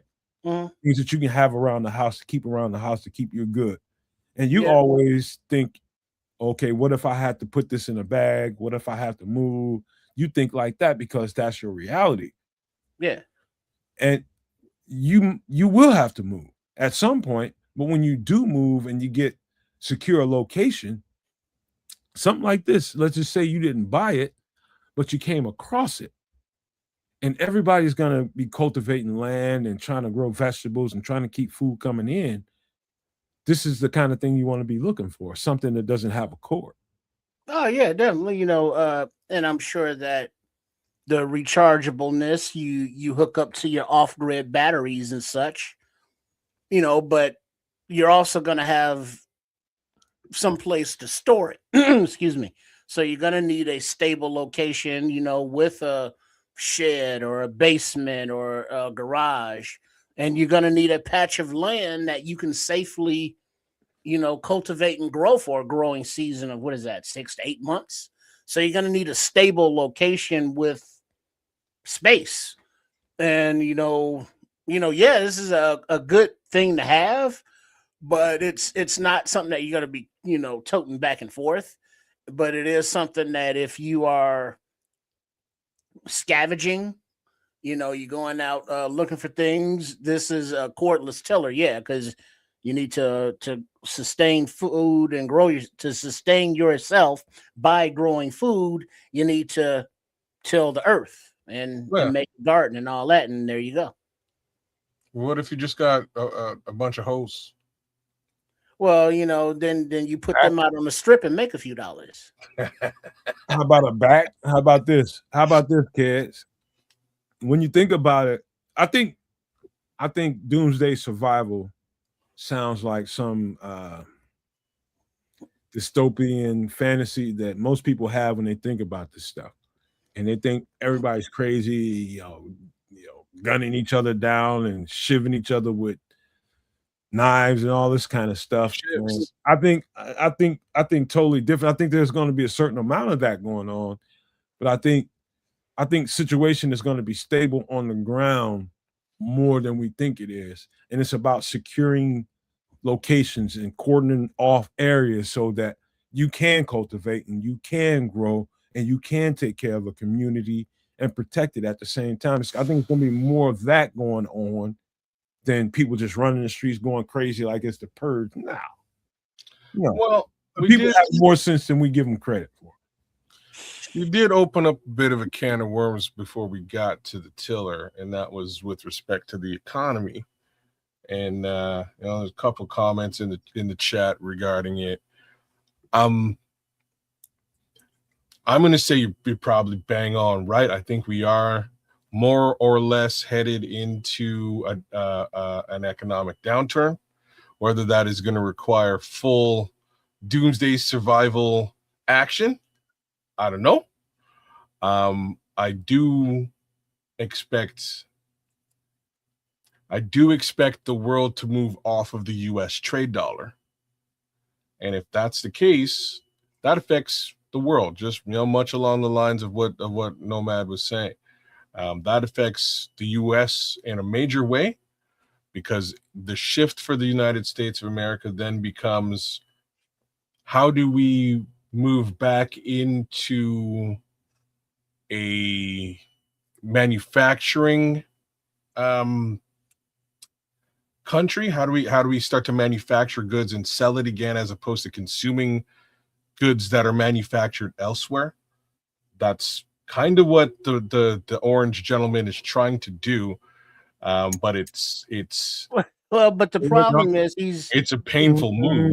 He's not being consistent, and so we don't make anything as a country other than like weapons. You make cars as well. Those are probably the two things. But the parts are coming from Mexico, coming from Canada, coming from China, and then they are shipped back and forth. By the time they're put together, that's not an American product. Yeah, they're trying to prop up the AI and all of that. That's mainly what is holding up the economy right now, because all of the manufacturing and all of those things have closed or moved for various reasons. So right now, the only thing propping it up is AI stuff. And when that bubble bursts, like the housing market did, like the other bubbles do when they do, now things are going to get to a point where you're going to need tillers because of the imported food from South America is contaminated or it's not coming in. The vegetables and the corporate farms don't have the migrant farm workers to pick it. So there is no food in your Walmarts or your grocery stores. So you have to come together as a community. And all of the things that we talk about on the doomsday survival doesn't have to be a doomsday, but a loss of a power grid, a loss of the just the operational systems of the food network, or the measles outbreak that's spreading around the country affects things. And so anytime you come together as a community, you get those big shipping containers, you put a wall around your property, you get your tiller, you use those things as storage, you got security, and you can make your food and your greenhouses, and you utilize your solar, your wind, your hydroelectric, and you recharge things like this, because while you may be out working in the fields, you don't want to be out working in the fields, so you want to utilize the technology to make it as easy as possible. Absolutely. Really quickly, before that got really close, and thank you, Trips and Kez, for not letting us stray into a political conversation, which we tried to avoid here. This is very practical, man. This is just very, very, very practical stuff right here. This is just dumb sense right here. All you have to do is have some sense, and you'll know.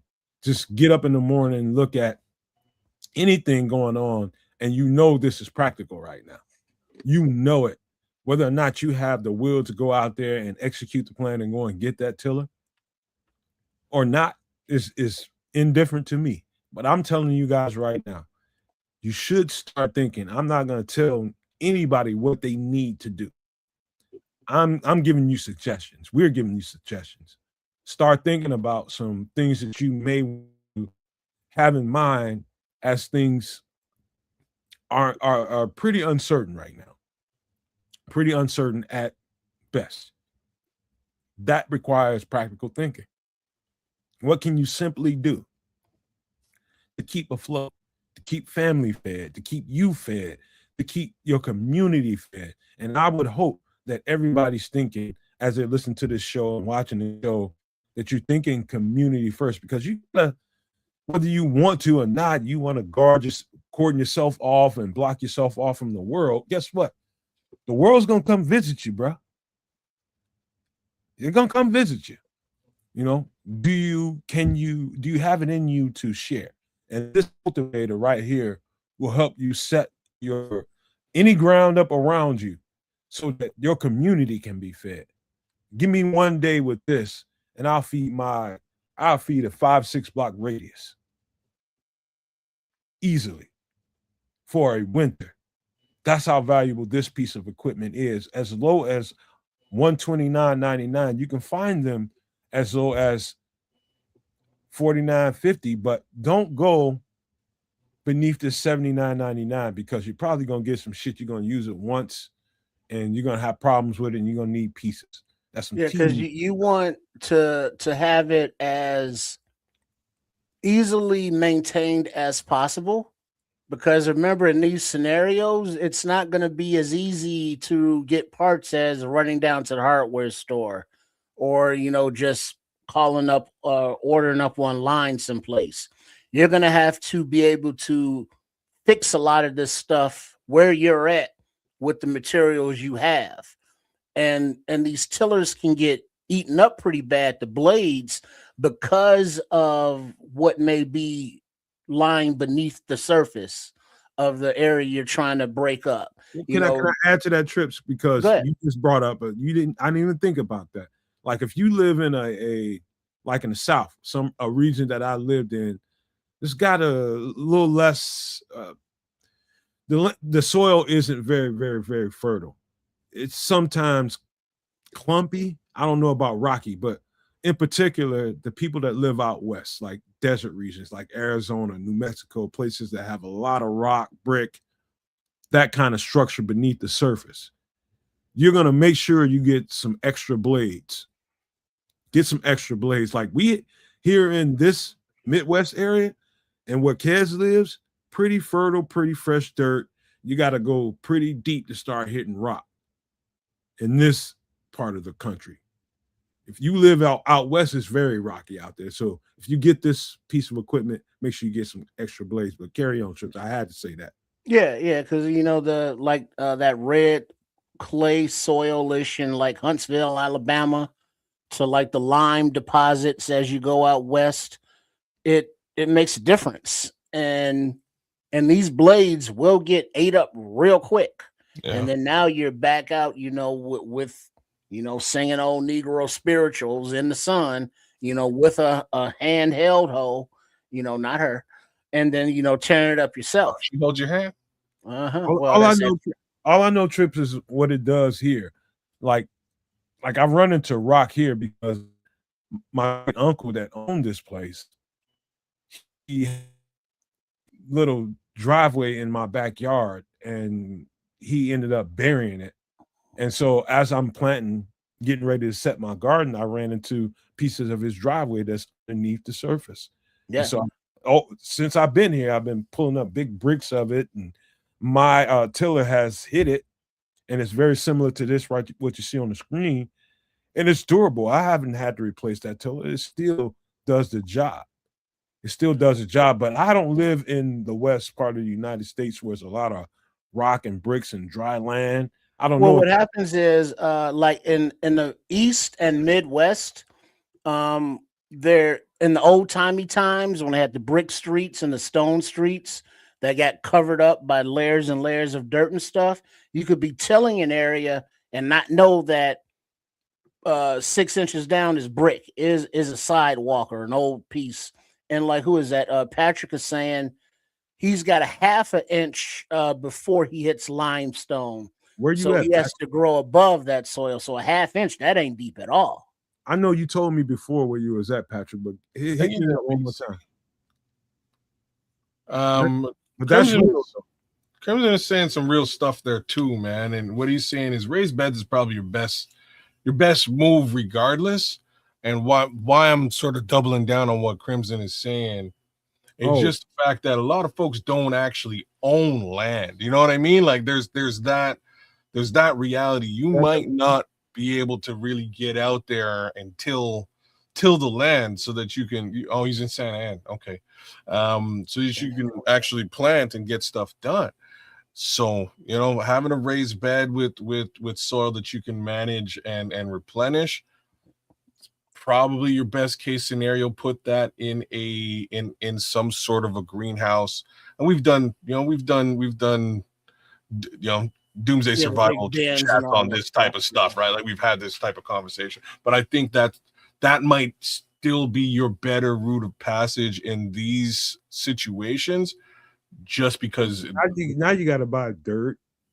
Well, but it's better to buy dirt if you don't have access. Like, what if you're in an apartment? What's the price of dirt going to be when you're living out in San Antonio? Well, but that's my point about having the worms and the vermiculture, is that you're putting all your compost in there, and like you have a garden in your house now, so you can be replenishing that soil, all of that dirt in your compost, flipping it up, putting all your edibles in there for the worms. And by the time spring comes back, now you got fresh soil, that fresh and that nutrient enriched soil to put back in the garden. So it's a cycle, because even if you till this area, wherever you're tilling it, you're going to have to reinvigorate that soil, replenish it with the nutrients. You're preempting a segment of doomsday survival.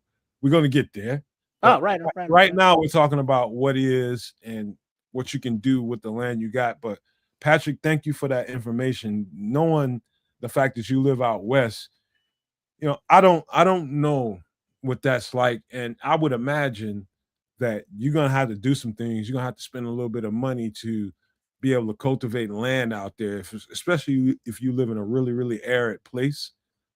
Doing raised beds is gonna cost you what?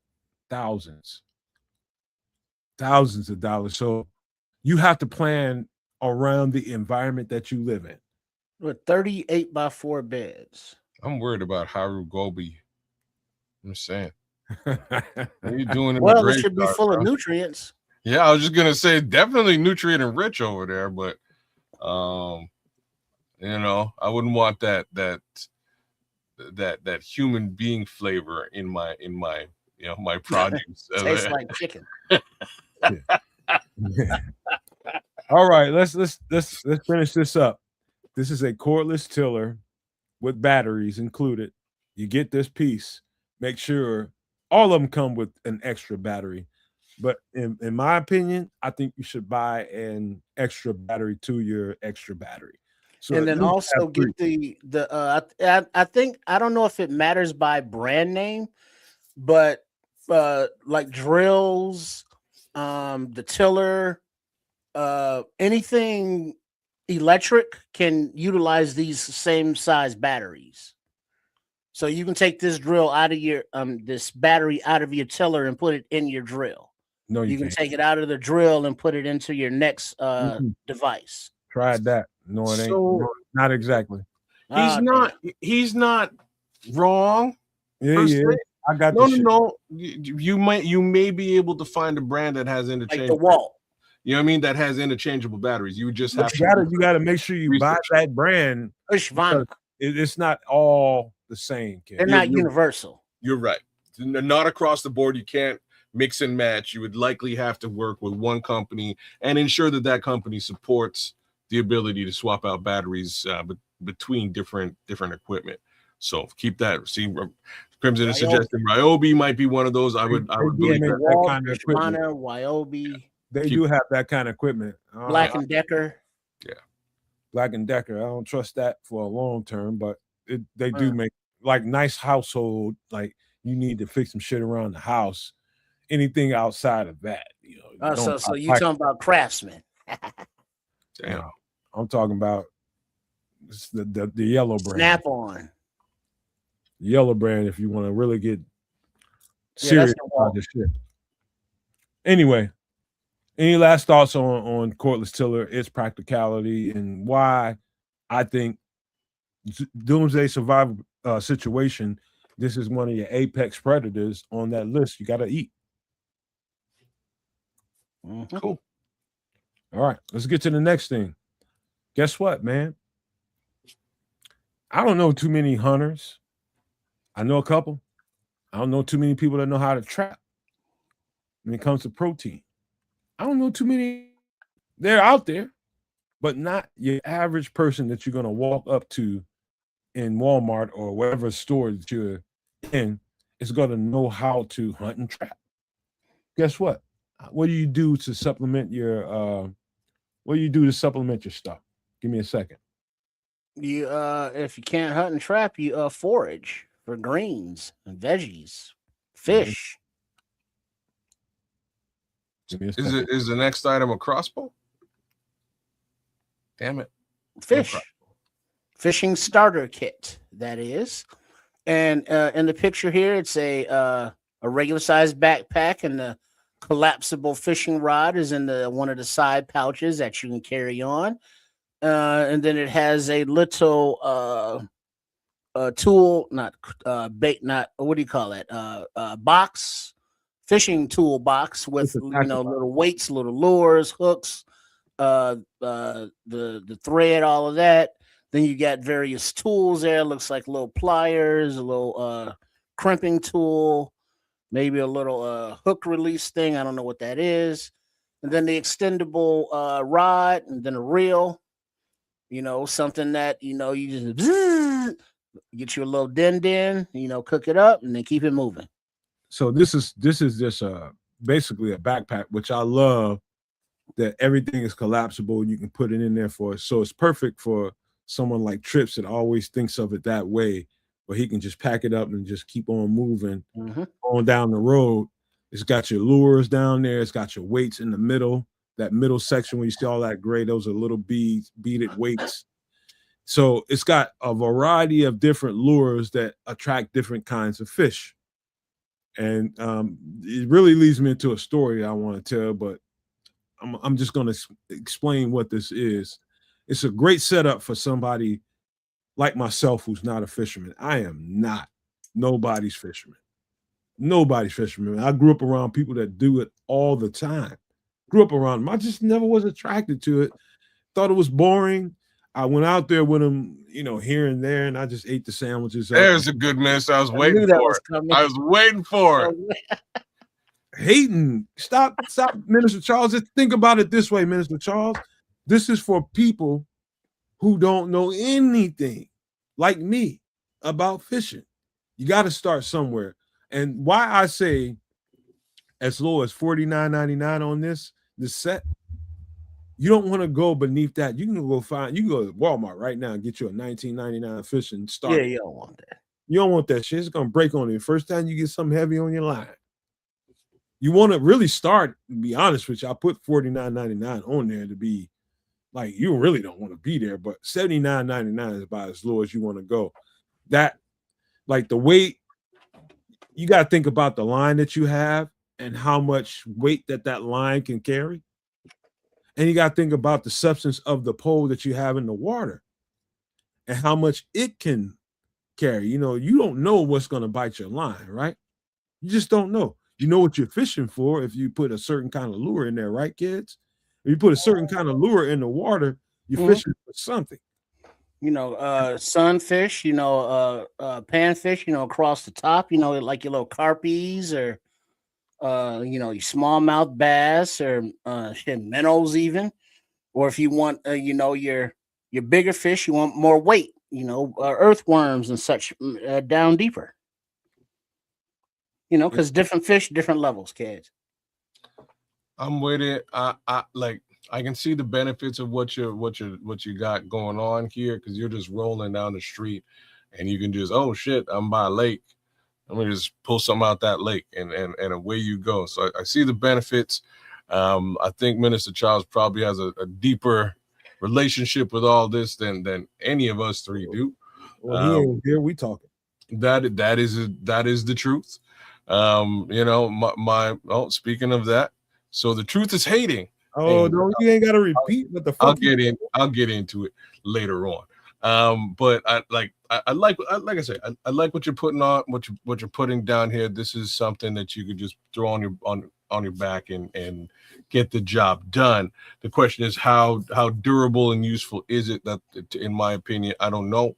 I would probably rather have a get you where you're going kind of rig. That's what I'm saying, right? Like you might want to have might want to have a real rod and reel. Is it practical? Is what I would want to ask. Yeah, no, I'm and that's and in that respect, I like what you're putting down, right? Like from a practicality perspective, and you know, in a weird situation like doomsday situation, yeah, this is exactly what you could just leave the compound with and get the job done. But right. I would say you could also you'd probably get more things done with a true actual rod and reel. But well, no, not even, because this is a rod and reel, and all a rod and reel is a system to get the bait out farther or deeper, depending on what you're doing, and an easy way to pull it back in. Now, I can't show this whole thing on here, but just as this the end of it, and you take the end off, and all you need is a little space, you know, that can hold a hook and a little fishing line. And then you rig up a branch or a stick, and you find your bait, whether that be a lure or you dig up some earthworms or you find the guts of something that fish will like to eat. And then you just fish with it like this. You don't need the whole rod and reel. This just makes it easy, convenient. But then also remember that if you are moving and you want to be stealth, you want to look like you ain't got nothing. You want to look like you're a hobo vagabond. And so if somebody sees you with a collapsible rod and reel in your bag, they're going to be like, oh, you kind of geared up. Let's see what else you got. So, you know, take that in mind too, as you're, you know, when you got stuff in the open, security wise. Well, I've heard you say that a few times, Triple R. I just don't think life is going to be like The Walking Dead, with people just preying on people from the side of the road and just picking them off. I don't think it's going to be like that. You don't think it's in the United States of America? In the garden, in a gardener in a war, little dragon. Like, all right, you have to. Might not be like that. You have to think through that way of thinking, but nobody's going to be walking in the middle of the highway and people on the side of the highway just sitting in the bushes, just waiting to jump out there on them. You crazy? It's it's just hold on now. So in Canada, man, come on. In Canada, I'm gonna say what you're saying might rot. I have much less. I expect much less full-on purge situation here. I'll just be real.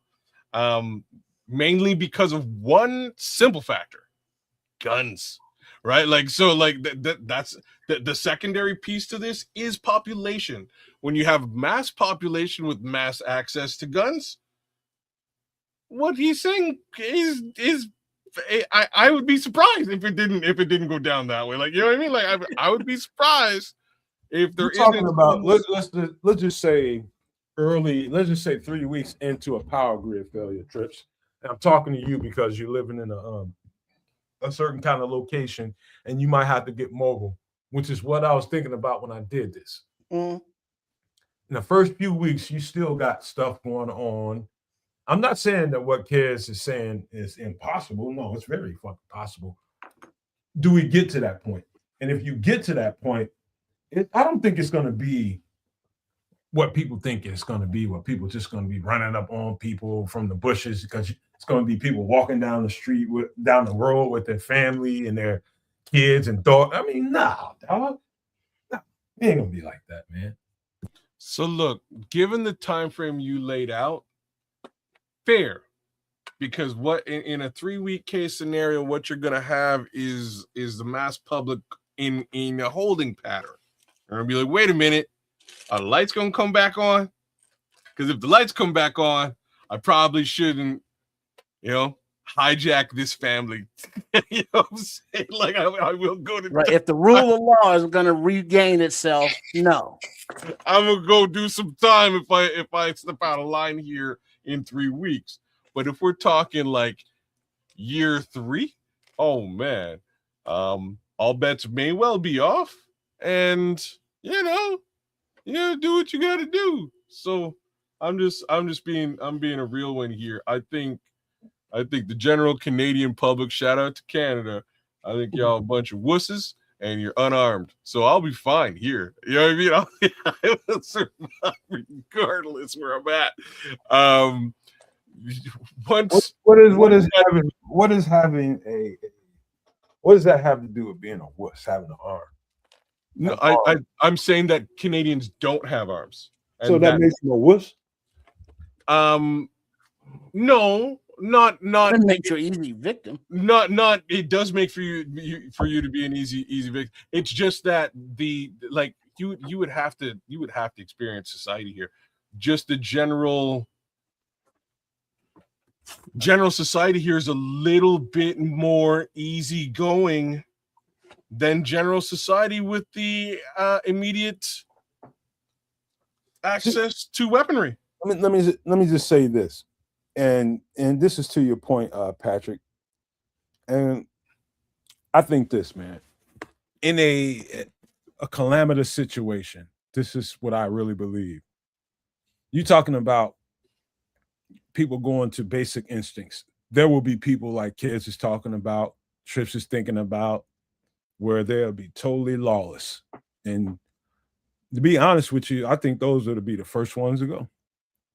And I think community and people's natural instincts to help, give, love is going to override everything. It's going to override everything. People will come together like you wouldn't believe. That's their natural instincts anyway. And so the negative, like you got the yin and the yang. I think the yang in most people's heads is more powerful than the yin. And so, yeah, I do have more faith in people than most people. I do, because there's a lot more good people in the world than there are fucked up. The problem is the effed up people in the world have all the power and they get all the attention and they're doing all the things that we see and matter. But you strip that away from society and society would come together.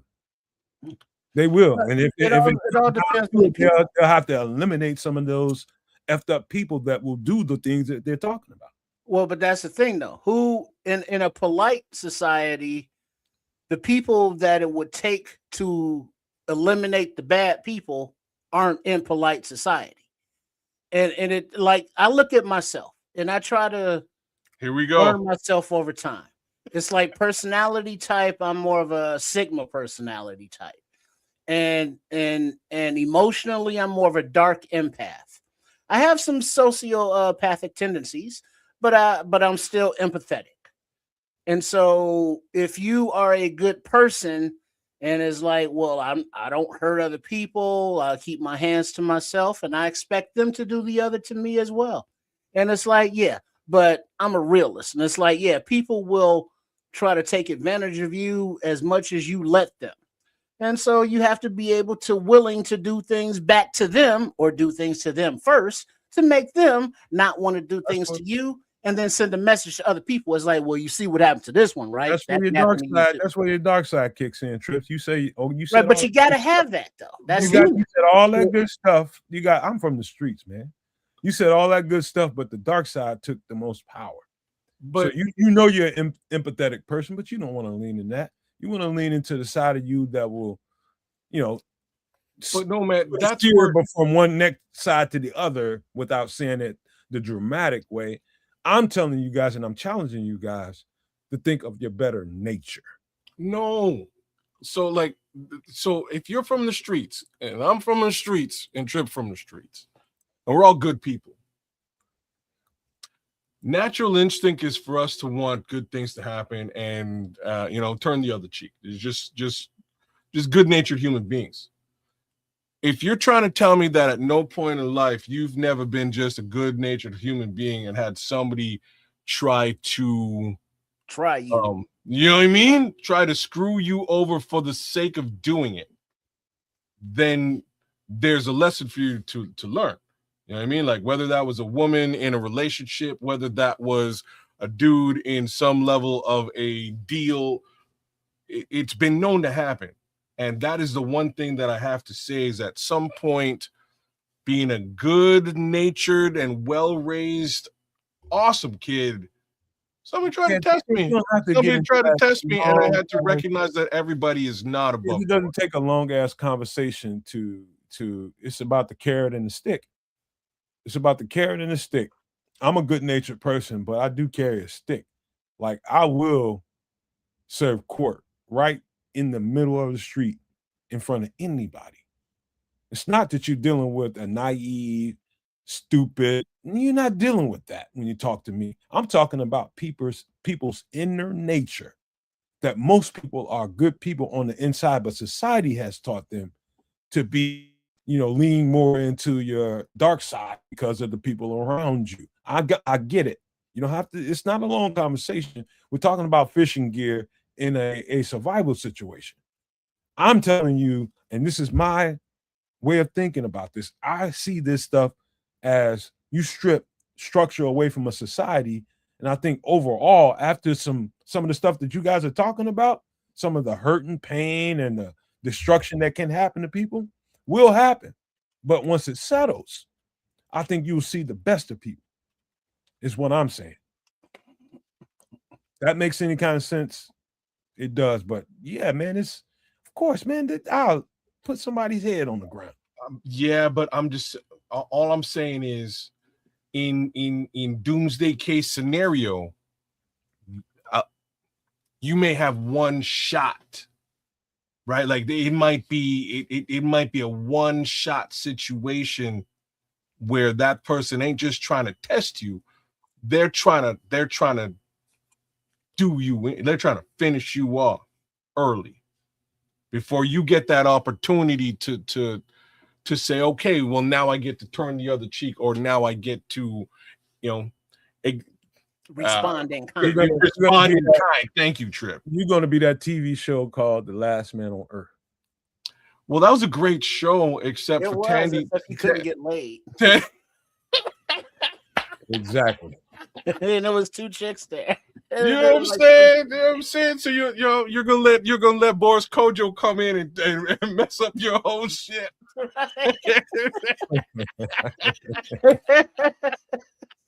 That's where you're going down that road, man. You're gonna be the last one on earth because you're gonna lay domes on the road because you don't trust nobody, man. that zero sum game mindset. I'm saying Tandy was closer to what you're describing. Tandy was cool shit. He's like, okay, come on in, Boris. It's snap. All right. We're gonna end up. He's like, this is mine's now. I hate that I even brought that up. I love that show, man. It's a great show, man. That was hilarious. I wish it had one more season because in the end they brought in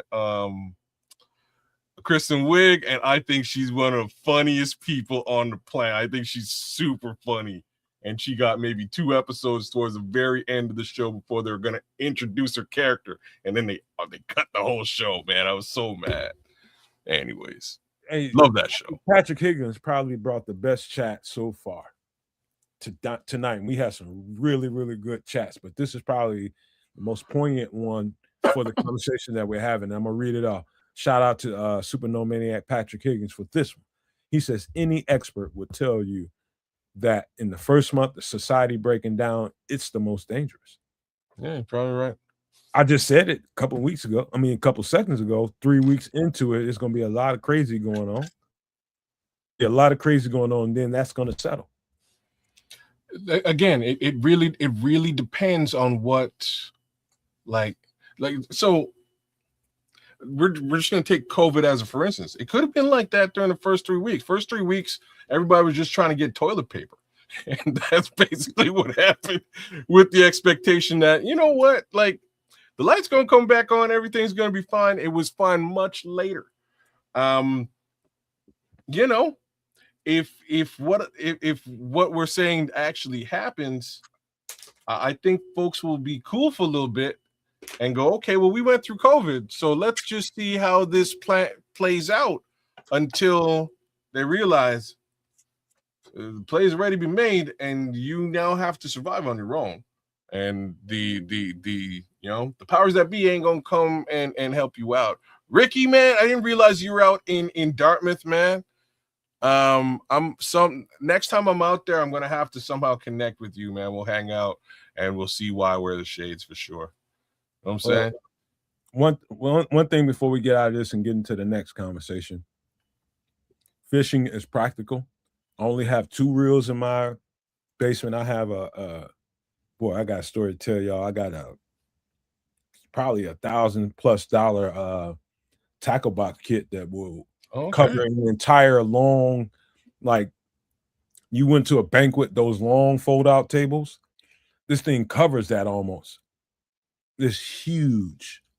One of my partners, he was getting a divorce and his wife was trying to do everything for him. He was just like, you want this? And I'm just like, how much you want for that? He's got every goddamn thing and a great white shark lure in there. How much you want for that, man? This thing cost me like a couple $1,000. He was like, how much? He was like, how much can you give me? I got like $80 in my pocket. Let me have that. He said, I'm gifting you this.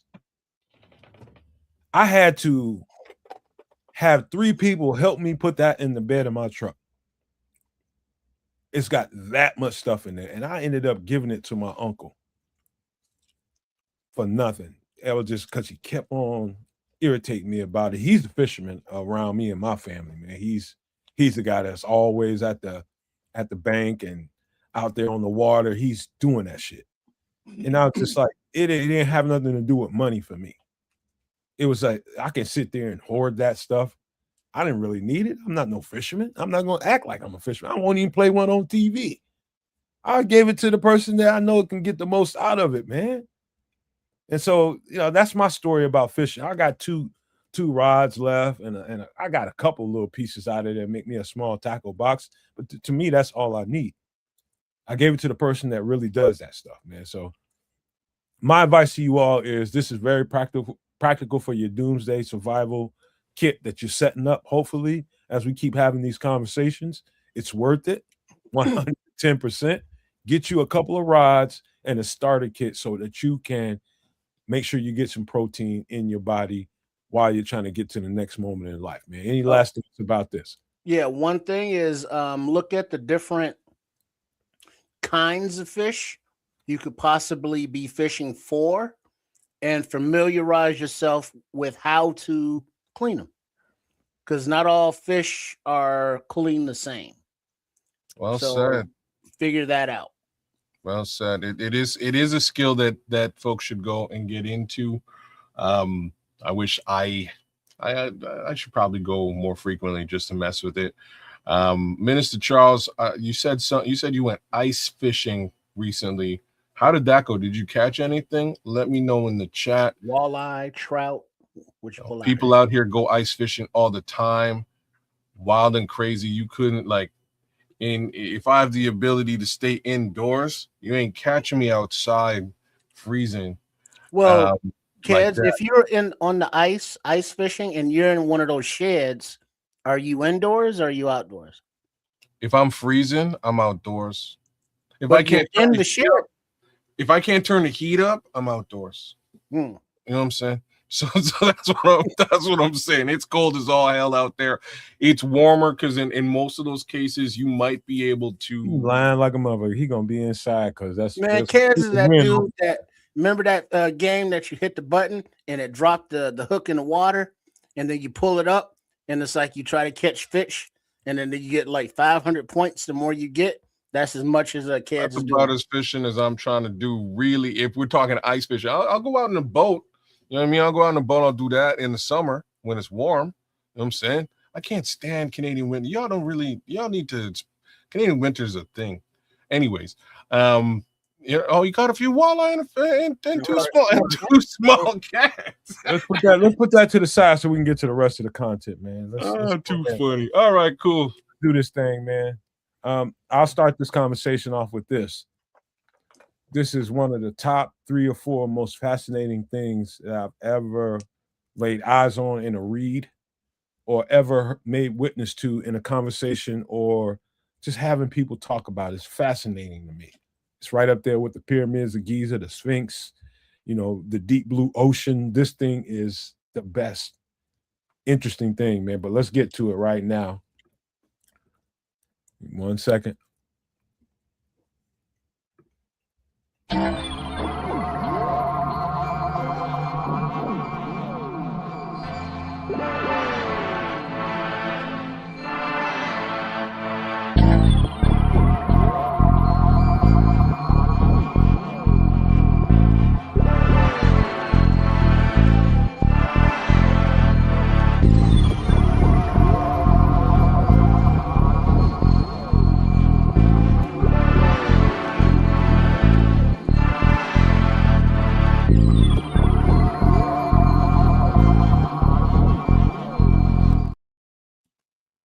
So, guys, let me just explain what's on. This is the Bermuda Triangle, and its geographic location. You got Miami, Florida down there at the very tip of that thing, and you got Bermuda all the way out there to your east, and over to your west, you have San Juan, Puerto Rico.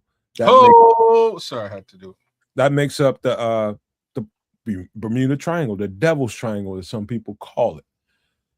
Cares and trips, man, really, this is probably one of the more fascinating things I've ever heard of in my life. I got a quick little interesting story that you guys might think is cute, but I don't know. But in the 2nd grade, I had a little girlfriend that I considered a girlfriend. She thought I was her boyfriend. 2nd grade. And she, towards the middle of the end of the year, she broke the news. She got off the bus. Let me, what'd you say?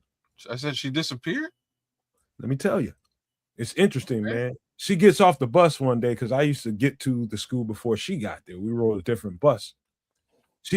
I get there and I'm waiting for her to get off the bus. She gets off the bus and she gets off the bus crying.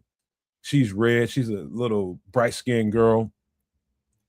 And I walk up to her and I'm like, who did something to you? Somebody did something to you? She was just like, no. I'm ready to fight whoever it was. She's like, no, I got to tell you something. She said, I ain't never going to see you no more. 2nd grade kids. I'm never going to see you no more. What you talking about? I'm moving to Bermuda.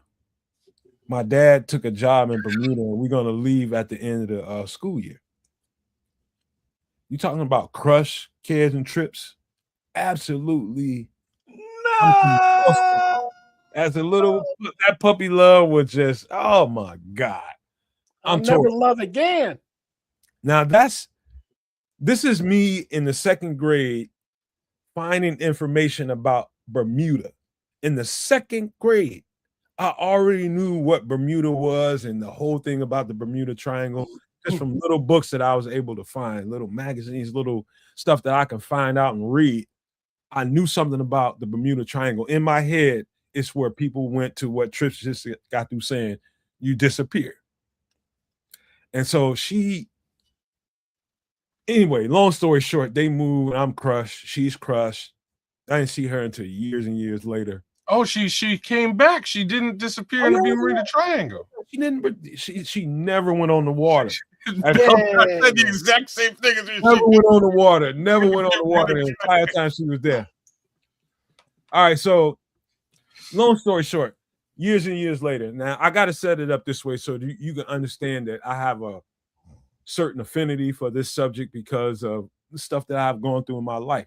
As a child, I can remember when I was about 11 or 12 years old, there was one summer that I didn't really get a chance to be outside at all the entire summer because I was getting in too much trouble, man. I was fighting everybody and just doing all kind of wild shit. And my mother, this is like the first year that I'm living with my mother full time. And my mother ain't no joke. Mom's ain't no joke, dog. She ain't playing. When she puts you on a punishment, bro, you on a punishment. That means you ain't watching no TV. You ain't on the phone. You ain't doing shit but reading, doing assignments, and you're going to give me reports on them. And so I told you guys about the living situation that we were in, man. We were living in an apartment that was a former funeral home. And so they refurbished that funeral home. And the upstairs part of the very top of it was where my room was. It's like an attic, but they kitted it out. And so adjacent to my room was this nice, big, huge ass library. So the guy that owned the place, the funeral home director that rented the place to us, he was an intellectual. And so he had all kinds of books. He had a huge library up there. I mean, everything from dictionaries to thesauruses to Agatha Christie books, the Nancy Drew, all that old ass shit. And some of the stuff up there was the Bermuda Triangle. I found out a whole lot about this, and it just intrigued me to no ends, bro. The intrigue never went away from me. So over the years, I have written stories about this, written reports about this. I've been all over this stuff. So what we're about to go through tonight, just know that I've got it's in me to talk about this because I've getting in trouble. I had to learn a whole lot. That's what one thing's about having a good mother. If you're going to be in the house getting on my nerves all goddamn, you're going to learn something. That's just how the kind of black mom I had. But what's you guys' relationship with the Bermuda Triangle and what you know about it? I remember hearing about it, back in the, I guess, 70s when I was aware of things. And I was like, planes, boats are disappearing when they go into this quadrant. And it's like, well, as an inquisitive person and always have been, I always like to know how things work and why and what. But I also have the uncanny ability to not give a shit when there is no answer. So it's like, is it another dimension? Is it a black hole? Is it sucking down into the earth? I don't know. And guess what? Nobody else knows. So it's kind of like, and then I just don't think about it anymore because there is no definite answer as to what it is, why it is, what it does. All we know is that it's a phenomenon. And it's like, cool, phenomenons. And so I don't know. I mean, I remember the TV shows and the movies where it's like you're in a plane, then you're in the triangle now, and then you wake up in a cave with all these other planes and ships and boats that have disappeared there before. And it's like, I don't know. That was a movie. So, I mean, I hadn't really thought about it much since then. Yeah. Well, uncanny and ability to anyways, that was well scoped. Yeah, this is this is just one of those ones. I don't know much about it. They say that stuff disappears in there. You're right. I've read all sorts of awesome comic book literature that is spun through and around the Bermuda Triangle. You know, that whole dimensional idea that you sort of just postulated is definitely come up a few times.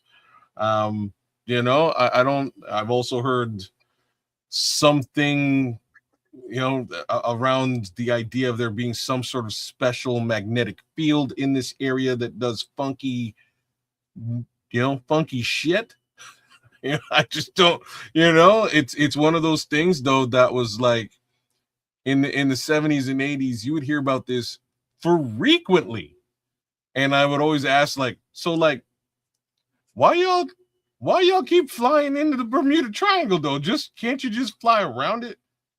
And apparently they could, because it just kind of lost steam. Like I haven't, you just don't hear about this thing as a topic of conversation today anywhere near as frequently as we would have heard it as much younger men. So I don't know, you know, it's one of those things where I'm like, if I have the option of not going to Bermuda outside of non-expedition and tax shelters, I'm gonna dodge it because of the triangle.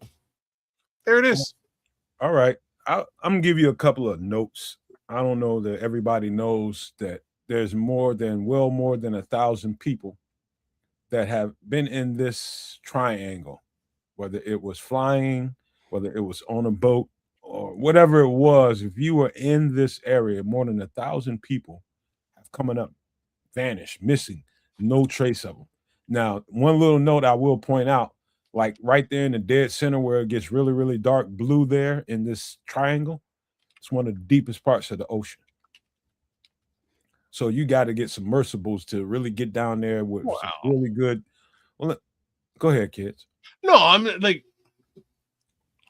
are you sure about that? I'm sure there's other parts of the ocean that are really. I'm not saying it's the deepest part of the ocean. I don't think anybody knows exactly where. People tell you that's the Great Barrier Reef, the Barrier Reef, the Mariana Trench, and all these different places around the world.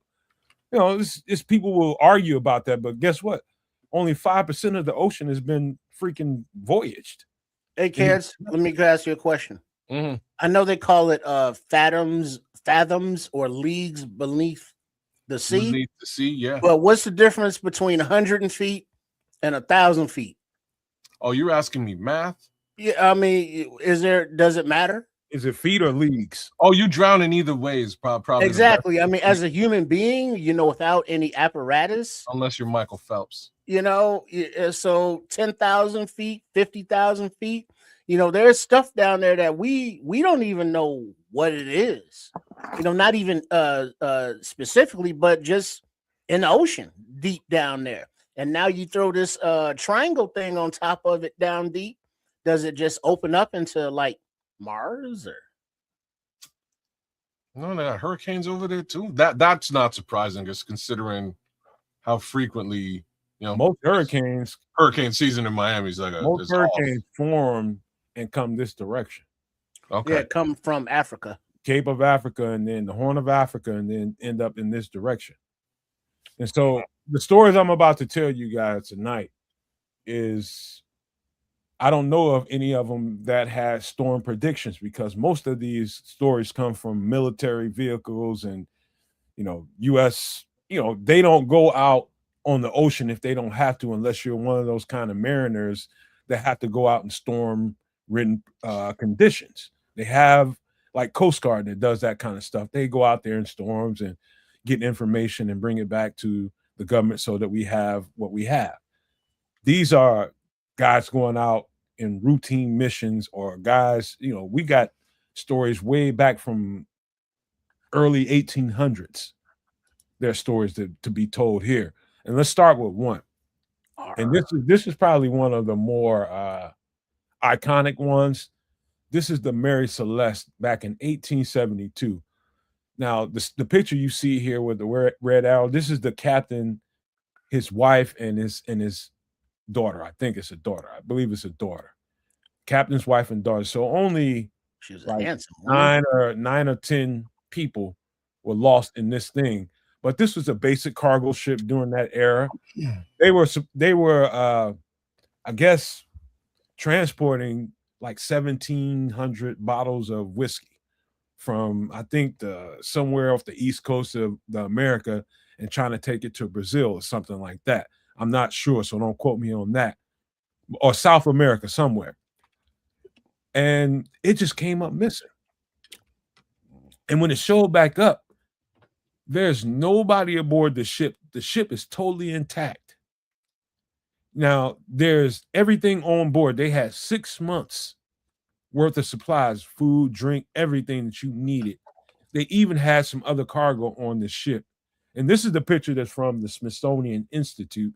And what's weird about it is in those kinds of seas, you would expect that if a ship like this with a very thin look at the way it's made, it's easy to imagine this thing would have probably rolled over and nobody would be surviving on this thing. This thing came back after 800 miles with pretty much nothing going on with it. It was a little bit of water down in the belly of the ship, but not much. Little bit of rip in the sails. The sails were completely intact. The stems of the sails were completely intact. So we know that it didn't roll over and come back up and lose all the people on the crew. We know that. We know that it wasn't a pirated situation because they left all the good merchandise on board. The merchandise would have been the 1,700 barrels of whiskey, right? During that time. They had an upright piano on this thing, a bunch of jewelry that they were delivering personally to some people. It was just a basic merchant vessel for the time. And when it was discovered, it just came floating on the shore somewhere with nobody on board. Nobody on board. And movies were made about this. I think the movie, I don't know if you heard of a movie Ghost Ship. The concept of that movie is from this, the Mary Celeste. Yes, the ship left harbor with people, and then it floated around with no people. It's did they jump, and if so, why? And all of them. So quick question, like where did the ship launch?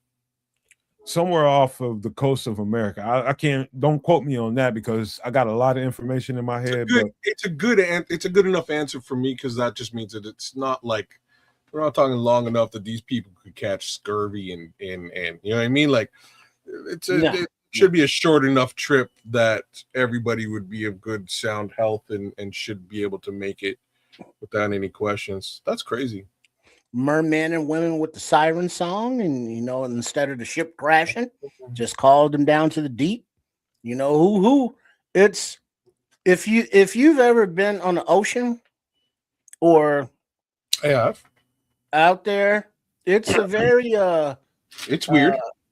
Scary. It's a humbling feeling, because it's like, all right, I'm safe as long as I stay on this vessel, because you look around, it ain't nothing but water. You know what I mean? Everywhere. Yeah. Everywhere. And it's like the stuff that's under the water wants to eat you. First time I ever felt vulnerable in my life. The weirdest thing for me, and it was just like as soon as I got on my first boat in the ocean and being completely surrounded by water, I'm walking across the deck of this boat, and I'm walking in one direction, but the boat is traveling in the opposite direction. And it just felt like everything in the world is wrong at this moment. You know what I mean? Like I'm trying to get to this side of the boat back to my area, and the boat's going, I'm walking south and the boat is going north. It's probably actually the opposite. But it just felt like I'm moving, but I'm at a standstill all at the same time. And everything around me is the same. It's the weirdest feeling, guys. Hey, kids, I've only been out on the deep water one time, and that was going from the coast of Fort Lauderdale, Miami, to the Bahamas. Okay, yeah. And it's not a long ride, but it's long enough to where you're out there and all you see is what Triple R just got to describe. Yep. And you see nothing but blue around you. And Oh, the power of that water Yeah. that you're running up against. And that's the first time in my entire life that I felt truly vulnerable and at the mercy of nature. I fully agree with you. My trip was virtually the same, except it was Orlando to Bahamas. Same general patch of water, and you know, about an hour in, you can do a 360 and be like, holy shit. I You don't know what I mean? Like, But and there's a comment that just think about this in the scientific way. That I took my first cruise, Patrick. I took my first cruise, and then we hit some waters that were so rough that he saw a boy get pulled out of the swimming pool from the motion of the ship rocking back and forth. So the kid is in the pool, and then the boat hits some rough patch, and then the water in the pool is sloshing around, and the kid is basically a passenger. And so if this boat, the Mary Celeste boat, if it hit a rough patch and it's getting whipped around, and these people aren't, you know, strapped down, and they fly overboard, and you know there is no life vest or safety mechanisms back in 1872. yeah, You know, now you got an empty boat just because of rough waves. Did either one of you guys experience any rough waters when you were out there? Hell yeah. And you can't shit do it about it because you can't be like, stop, make it stop. It won't stop. No. That's the first time I got seasickness. They call it a name. You got it. It hit you? Oh yeah. Oh yeah. What about you, Trip? Did seasickness hit you? Yeah, but that was because more of liquor. All right. Go ahead, kid. So for me, it was hilarious because with the roughness, like you're probably bang on, Trip. Like in that region, you can and will get into rough water situations. And I'm in like a Carnival cruise. And this is like what I'm trying to say is like that boat we're looking at right now, that's a tiny little ship in comparison to like what I was on. I was on a massive boat. And considering how rough the waters were, the boat was being thrown all over the place. Like there's no, it was rough, man. And I had to go. It was towards the end of my trip when the rough waters hit, and I had to go and pay for my incidentals, so I could, you know, deboard the following day. So I got to walk from my room all the way up, and the boat's rocking, and they call it sea legs. And after you're on a boat for a little while, you kind of get used to the movement of the boat. There's really no way to get used to the movement of a boat when it's rocking like that. So I'm being kind of like thrown all over the place. I get up to this area, and now I'm in a line with people, and we're all trying to cover off our incidentals. And I look at the guy behind me, and he goes, this is all I heard. And I'm like, oh no. So I kind of take a step away from this guy, and he starts blowing chunks right there. As he's doing it, everybody in the line, I'm talking the entire line, starts, you know, systematically technicolor yawning. There's 12 people in this line just throwing up. And I'm like, oh my God. I look at the like concierge. I'm like, do something. He's like, oh my God, like everybody's chucking. Let me get some stuff. And he's going crazy. Finds another person, they're going crazy. They're trying to help the situation. Meanwhile, I'm like, you know what? Like, I'm all right. I'm just gonna sneak up to the front of the line and pay for my shit while everybody else is puking. And I would get the fuck out of Dodge. So I walked up the line, looked at the lady, and she was like, I was like, Yeah. All right. I covered my stuff and got out of there. But it hits people so hard, man. It was wild to see. Yeah, you're not made to. Your brain's not ready for that if it's not ready for that, and neither is your innards. Mm-hmm. Say that. Just make it stop moving. Yeah. all right, let's keep it going. This is Ghost Ship. If you guys have ever heard of that movie, the premise of that movie is from this particular incident in 1872. The Mary Celeste is an entire story that I would encourage you all to just go read for yourselves, or if you want to go to AI and just it'll give you a premise of what this was all about and what was on that boat. You'll find out it's very similar to what I'm telling you guys right now. I don't have all the details because there's so many stories that I wanted to do a story. I wanted to talk about each one of those and put faces to those stories, because I think it's important when you're going to talk about somebody's story that lost their lives. I think it's important to put faces to those, because I think when we hear about these things at this point in time, it's just a story. We don't put faces to those people that were lost. And I thought it was important to at least put a few faces to it. And that brings me to the next part of the story. And that's the next story that I want to point out. And that is, this is the USS Cyclops as it was in 1918. This is 3 of 309. I misrepresented this post when I did this. It's 309 people that were lost. This is only 3 of them. 3 crewmen that were on this thing. 309 people totally vanished with the ship. No records have been found, not a piece of nothing. Not any remnant has been found, not a trace. Not a trace in that triangle. It went down or lost in a time warp, whatever it was. These people were never seen and heard of again. Just imagine, as we talk about this, what you might have been like, or somebody in your family might have been like if this was you, and there's no explanation to where you mean he just went out on that boat. This is another cargo ship, but this is a huge industrial military cargo ship for, at the time, was transporting things like coal that was heating people's homes and things like that. So it go from here and get a big old load of coal, and it's built and sturdy enough with all that steel to be able to withstand storms and everything that came with it. It's getting a big old load of coal and taking it from A to B. This is, I think, during World War I or something like that. It's going to A to B and just vanishes in the Bermuda Triangle with all these crew members on board. What's weird about it is few black people that I seen on that thing. I was just like, they had black people in the military during that time. And I had to think about it. I'm like, man, they had black people in the Civil War. So black people have always been there. And I just thought that was surprising in the story when I was hearing about it when I was a small kid. But to look at it and put faces to it like I'm doing right now, I think that's really, really important. These people are gone. Their families had no answers. This is it, man. You know, all they know is they were on that ship and it ventured into that space and was never seen or heard of again. I don't know if you can really relate to that, because as a person with family, how do you reconcile with that? You know what I'm saying? What do you do?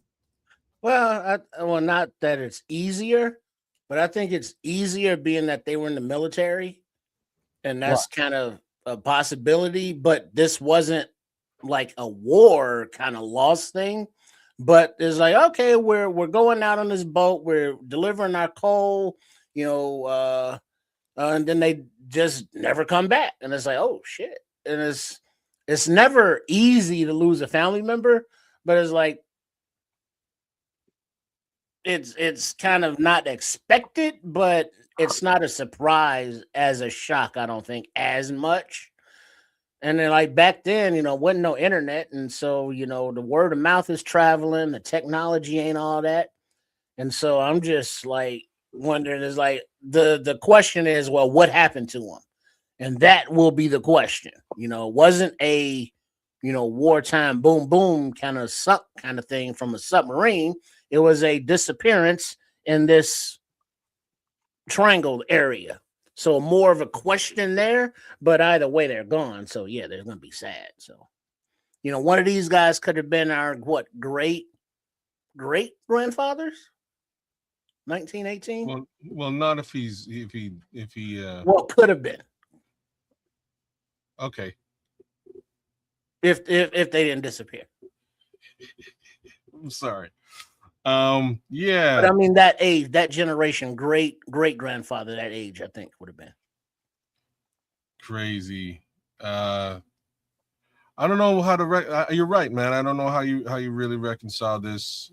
The only thing that I can say is just, and it's slightly insensitive. Just if you are in the military, there is always the potential that you might not return from the mission that you're on. Facts is, this mission seems to be a pretty standard, naval mission. They're just going back and forth, and I can only assume they've been doing that for some time. Just given the proximity between the U.S. and milk you know what I mean? Like it's not as we discussed earlier. It's not extremely the far. innards of this story. When you research the USS Cyclops and the mission that they were on that day, there was no bad weather. Oh damn! None. Sunset Bunny. I don't. Wait, that's no very, way. I was very just likely. learning about this in history today. Is it true that colored people had to use older military equipment compared to the rest? Probably. You are probably right. Yeah. I don't. You know how it was. I wouldn't use the word colored people. Me either. But in I'm sure back then neither did they. 1918, I'm sure they would. So this ain't 1918. It is not anymore, and hopefully we get the same equipment as everybody else. But in those days, this is 1918, y'all. Like, yeah, there was probably some levels of Yeah. What was the movie? Cuba Gooding Jr. Which one? I want my steps, Cookie. Oh snap! I know what you're talking about. When he was in the submarine guy or the underwater guy. Yeah, I remember that one. That's not a bad. Oh. Bobby De Niro, Cuba Gooding Jr. Man of Honor. Man of Thank Honor. you very much. Man of Honor. Well done, concierge. Appreciate that. But that was back in that era where the racism was palpable. Yes, it was commonplace, regular, and the general understanding was that if you are, white folks, you get better shit. So, that's a very sensical. Thank you for that, Sunset Bunny, because that's probably extremely true. That you probably was at the end of the line when it came to everything gear wise. You're not at the front of the line for sure during that time. That's just the way it was, and making no excuses for anybody during that time. But Black people were American citizens that were drafted into these situations, and they had to go and meet their assignment. And I don't know. Navy at that in 1918. I don't know if this was like a draft thing. This is probably like, you also have to recognize that in that time, and regardless as to whether they got half-ass equipment or not, in that time, this was a easy route of and semi-safe route of passage for a Black man to go make money and survive relatively well. You are going to experience racism. Fact is, you're probably going to experience that in any other. And you very well might die. Well, don't leave that part out. Well, you might not survive just in your regular area, given what was going on in those days. So at least there's some level of payment. You get a steady meal coming in there. You get, for the most part, the benefits of not having to pay for room and board. Like, there's benefits too. I mean, that was a good job. Yeah, it's at the time, at the time, it's a pretty decent, pretty good look for a young Black man to get into and do what he needs to do. There was definitely a draft. Was there a war in that time? I'm not saying that there wasn't, but like maybe somewhere around World War I think. Okay, all right. Now, I've got so many different stories in my head, and there's like a whole. When I say a list, I'm talking about couple. It's better than a couple dozen of people and ships, and whether it was plane or boat that have gone through that I want to talk about, but let's just focus on this. And the race thing is definitely a part of the story, but that's not the bigger aspect of it. It's about human life that was lost. Sorry, folks. Good. Yeah. It's about human life that was lost, and it's a human thing as far as I'm concerned. But that's the USS Cyclops that came up missing in 1918. Not a single person aboard that ship. It was 309 in total, not 306, that were lost and never heard from again. These are 3 of the souls that were lost during that event. The next thing that was of note when I was coming up, and stories about this is wow. And this is give me 1 second. Flight 19 took off December 5th. Well, hold on a second. Before we get into this one, that's so. You want me to put the other one back up? Yeah, just for a second. So what Patrick Higgins is saying, there's definitely a draft, yes, until November 11th, 1918. What are the odds that these guys were just not taken out by a U-boat? Not in that area. Why not? Well, were U-boats this close to the continent? 1918, and U-boats didn't exist until 1940 something. 30. Well, maybe they didn't tell us they didn't exist. That's World War II. That's World War II. It's a whole different time. But let's get to the next story, and that is Flight 19. This is one of these. I'm just giving you a couple of the bigger stories and bigger incidents that happened in the Bermuda Triangle of note. This is 1945, December 5th. 19 disappeared, 12 crew members. Flight 19 disappeared, 12 crew members were never found.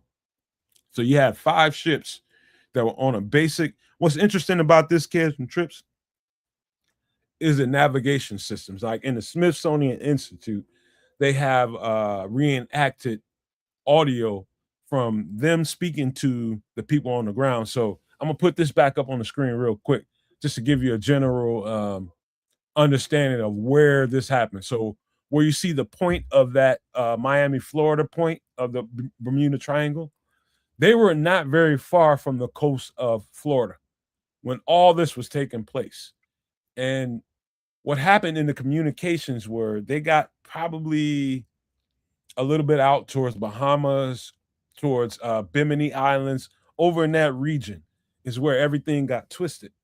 And so they've got, basic, real grits and gravy navigational system. So, if you've seen one of those old school compasses that come in water and floats on water with the dial in the middle of it, and the thing kind of oscillates, right? And so as the vehicle moves around, the navigational tool, the compass, with the buoyancy kind of moves with it, right? We all have seen those kinds of compasses, right? Those things don't spin, right? They do not just spin. These navigational systems, to your point, kids, about the magnetic field. Magnetic situation, yeah. Yeah, it's something going on there, which we'll finish the story talking about that. But there was something going on. They were at some certain point, they were in view of the Florida coastline. They could see the Florida coastline, but they were still confused as to where they were. And so the audio in the Smithsonian archives has these guys. They have a flight lieutenant flying with them. There are five bombers, which I'll put up again just 1 second, as soon as I find them. There are 5 bombers, and they're all in formation, flying around doing a routine navigational exercise. They're trying to train. They're training these younger guys on how to navigate in the air, using the compasses and all this kind of stuff. And all of a sudden, they get to a certain point, and the navigational tools start to go erratic and not make any kinds of sense. And one guy at least is in the view of the Florida coastline, and he's still confused. So they start arguing and talking crazy to each other, and it was bad sounding if you listen to the audio at the Smithsonian. This is just radio contact from the planes to the people on the ground that's communicating with them. It goes bad. And all of a sudden, they are not understanding where they are. They are not, everybody's confused. And all of a sudden, they go off of radar. When they go off of radar, they're never, ever seen again. 12 crew members, 5 planes, 12 crew members, gone in a blink of an eye. And what's interesting behind it, and let me just throw this back up on the screen. These are the people that they sent behind them, Cares and Trips. These are the Avengers, they call them. These are the people, a few months later, they went to go, because just imagine what 9/11 was for us during that time. It's a big deal. It's a big deal. This was that for them. So a few months into it, after crazy negative press, nobody's going to go out there and go look for them. They sent this squadron out for them. These are called the Avengers. Every one of these guys you see on the screen right here were also lost looking for those guys in Flight 19. Crazy. Oh, were they sent individually? Every last one of them.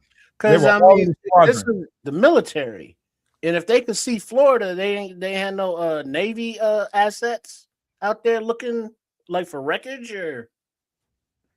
or they looked for wreckage and didn't find any. There's that too. There's that too going on, but they didn't want to risk vehicles. I mean, the oceanic vehicles going out in there, because they wanted to get a view from overhead to see if they can find some kind of semblance of something that they can, dig into. Well, I guess the question is, did they not send boats out or ships out there looking for wreckage because of the Bermuda Triangle phenomenon, and they were trying to avoid it? I've seen stories that they did send. There were definitely Coast Guard people that went out there, but they only went so far. My recollection of it. And they decided to pull those guys back without going too far and send the planes over it again, which to me didn't really make a whole lot of sense, because if the planes were having navigational problems, you sent boats out there, they didn't see nothing out there. Why would you send another group of a squadron out there to do the exact same thing? It made no sense to me, really, at all. But these are the souls that were lost, and they called them the Avengers. They called them the Avengers for a reason. They were there to redeem and find out what happened to their brethren, and they were lost. Because every one of the ones that we're looking at, that the Avengers, they all volunteered. As we would. It's like, hey, and let me go. I'll go see what happened to our boys. And I was like, they all gone too. It is absolutely frightening. The stuff that I'm showing you guys right now is stuff that I read when I was an 11-year-old boy. And I'm just having a conversation about it for the first time out loud. And this really, really frightened me, man. It really did, because I don't care what anybody thinks of it. I think there's totally a phenomenon going on out there, because this is just a handful of people in the grand scheme of all the people that were lost going through this vicinity. So in 1994, this group of guys and the planes that they were flying in 1994, 1996, somewhere in that neighborhood, they built a submersible able to go to the depths of that part of the ocean where they thought these guys probably went down. And to the people that are conspiracy theorists and think this or that, this is what I can say as an absolute fact. They sent a submersible down there, and they did find one plane of one of these guys. I don't know exactly which one, but they found one of their planes down there with not a body in it. Everything is sealed. Everything is sealed, but no body in there. Where are these bodies going? That's the question. Mm-hmm. They also found a whole bunch of speed boats and stuff from like the 80s and stuff when people were running drugs down to Florida from wherever. They found a bunch of those down there. They found some other mariner vessels out there, fishing boats, a lot of stuff sitting at the bottom of that particular area of the ocean, which also leads me to believe that there is something. So I'll describe something to you. So a boat is made to be buoyant because water gives you that buoyancy. One of the things that people have speculated about is there may be methane gas deposits beneath there. So like if a methane gas burst happened beneath a ship in particular, it's going to take the buoyancy away from that ship. And that heavy ass ship that had all that buoyancy on the surface of the water is going to sink straight down to deep. And I mean fast. Really, really fast. So there is proof of some methane deposits in that. I wouldn't say all over that area, but they have found methane deposit materials in that area. So that's like the only logical excuse to why something like the USS Cyclops, that big ass ship, just would come up missing. Does the methane bother the planes? It would bother. I don't know about the planes, but anything on the surface of that water is going down. Does methane have anything to do with magnetic interference or anything? Could that affect that? No. Not knowing the man that as physics and science would dictate, the methane gas would only have an effect on anything that's on the surface of that water. This is a big fart. It's a big fart that without the fart, that boat is going to float and have buoyancy and oscillate around on that water and really have no effect. But if that methane burst happened, it would have to happen exactly when that boat was right above that methane burst. So that burst had to happen immediately while that boat was there. It could absolutely sink it. But have you ever been to see one of these methane bursts on film, video? I've seen a science project done. When I was in the 9th grade, I've seen it.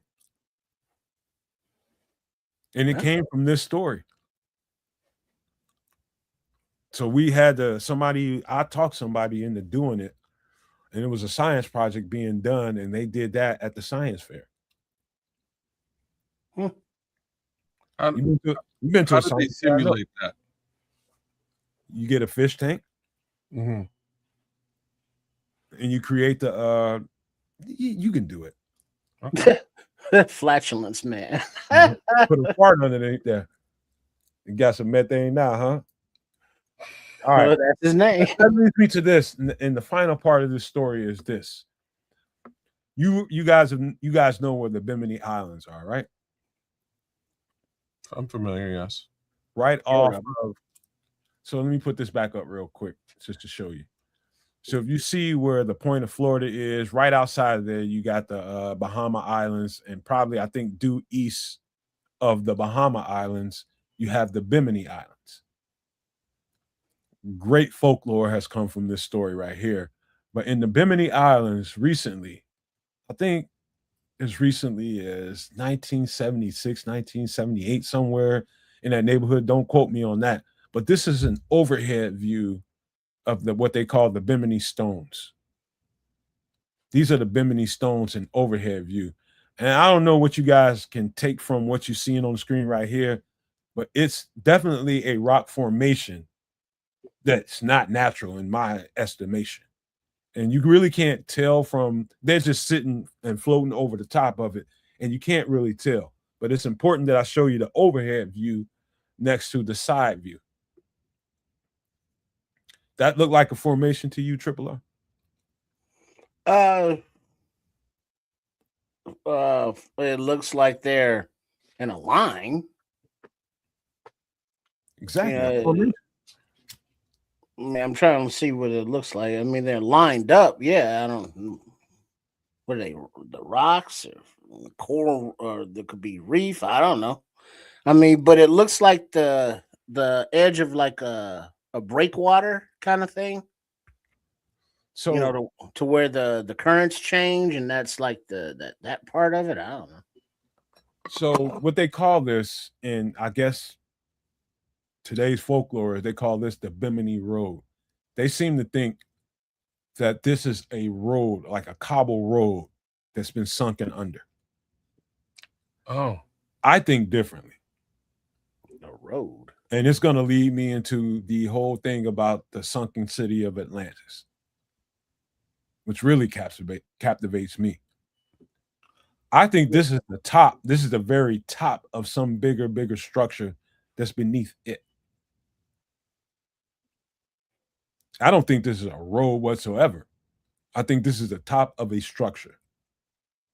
You guys can give me what you think of this, but that's what I think this is. But they have called this the Bimini Road. I think it's like a cobblestone road, and we haven't uncovered more of it. That would be true if it was a whole bunch more just like it next to it, in my opinion.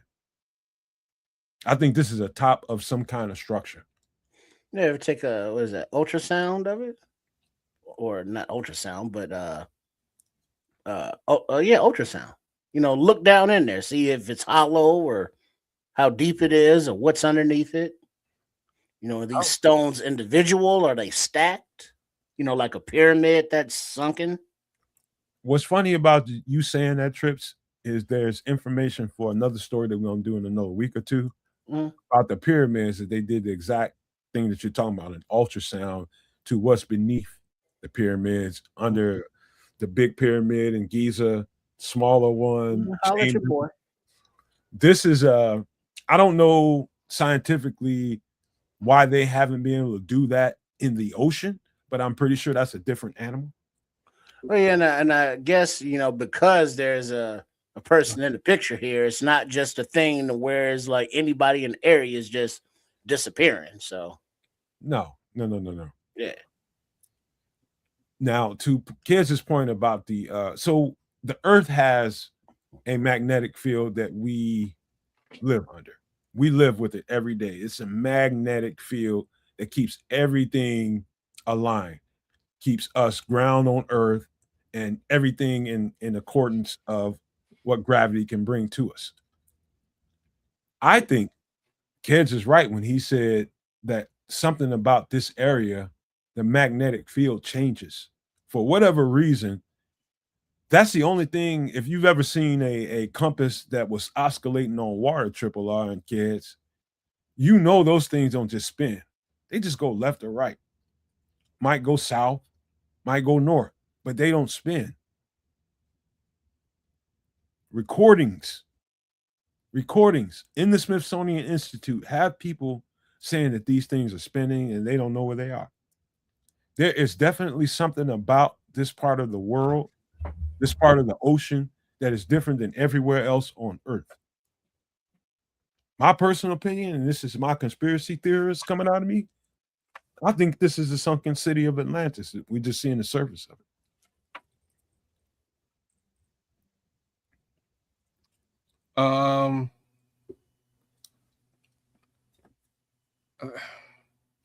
The only reason why I don't make that speculation is just I don't. If Atlantis actually exists, I think it might be somewhere else. I don't think that's where Atlantis would be. I think Atlantis would be elsewhere. I don't think it would be there. Why not? Just because that's not where I expect Atlantis to be. I think geographically it would be closer to a few different places, but not there. Why not? I do agree. Just from what they've said, right? From what I've read and from what I've heard, and I'm terrible with geography, so I can't really give you a good description. But this wouldn't be the area that I would like.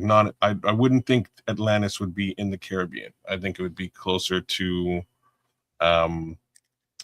either sort of above and outside Africa, like or outside. Yeah, basically like above and outside Africa, like where Africa, like off of the Middle East, but further into the ocean. That's my thoughts. I get your mind, and it's just geographically. I know why you would think like that.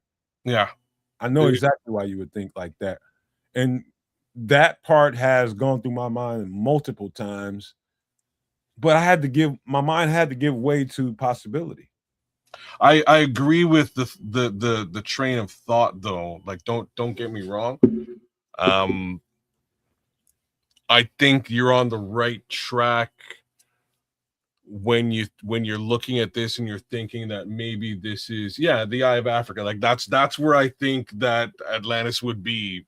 You know what I mean? Like that's where I would think. This I do agree with your speculation though, not necessarily specifically Atlantis, but this is you're probably right in thinking that this is a sunken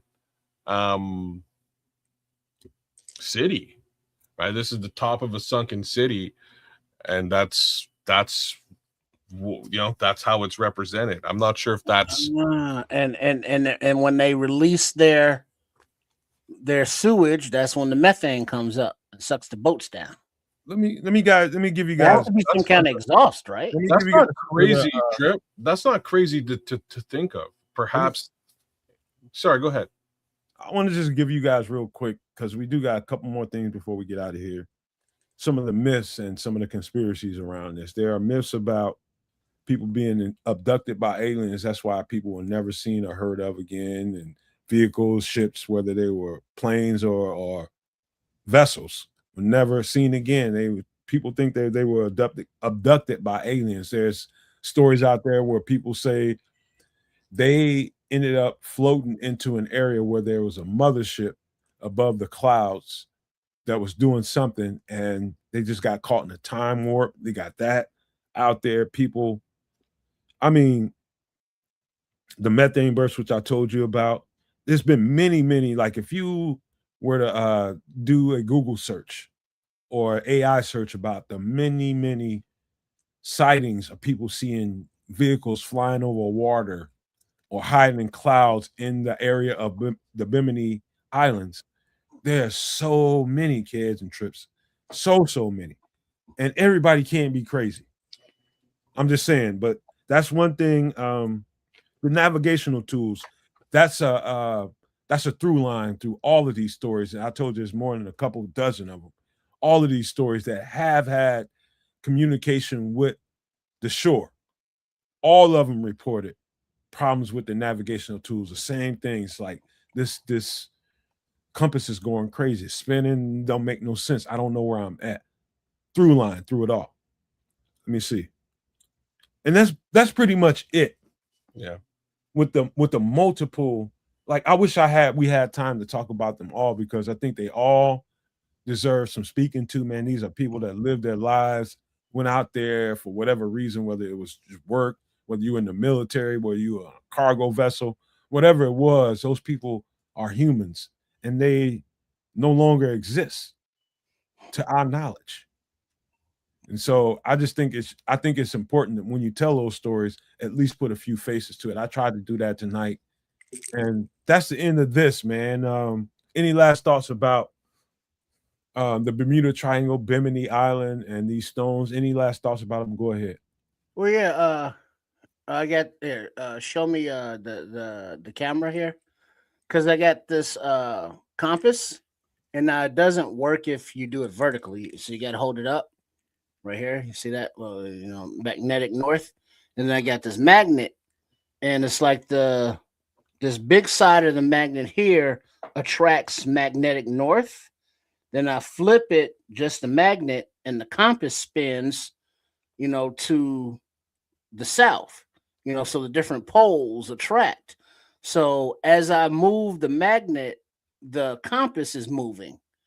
So in order for the gyroscope on the compass to move, and let's say if you're in a plane and the magnetic stuff is fucked up, if you're moving vertically through the air, or horizontally rather, in order for the magnet to affect it, it has to be all around it. So it's like they're flying through a magnetic field of some sort. So let me ask you a question. Uh, Why is that magnet attracted to that piece of equipment that you have? Because polar north is Is it And metal? a compass is based on magnetism. Is there metal there? magnetism. Is there metal there? No, magnet. No, is that other piece that you have in your other hand? Is there metal on that? Yes, it's the compass. Either Right. anything magnetized There's has there's metal. two variables there that have to be reckoned with. That's that magnetic pull, and that is some kind of metal that makes that magnetic pull be effective, right? Well, I mean, the compass itself works by attracting to magnetic north. That's how you know where north is. And so, with an actual magnet, the North Pole and the South Pole, it affects. It's like right now you can't see it because I can't do it sideways. But right now, north is to my 9 o'clock, so to my left. But when I put the magnet any place around it, now this whole thing is spinning. Of course, because it thinks magnetic north is that magnetized. Right. And then when I flip it, it goes opposites because it's going to the south. And Right. so I'm just thinking of plane wise to confuse a whole squadron of planes. They all have to be affected by the same thing at the same time. They and would if they're all in formation, they're going to be in that same, radius. Which is why none of them survive. Yeah.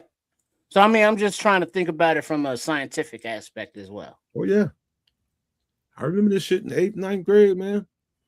I remember it, man. But this hell of a story, one of the more intriguing mysteries of my life that, like I told you, there's only a handful of things that really, really, really get my mind going.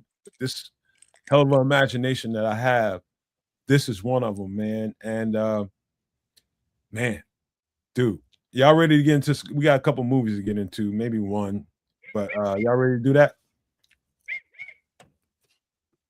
All right, give me a second. All right, Triple R, now cool out.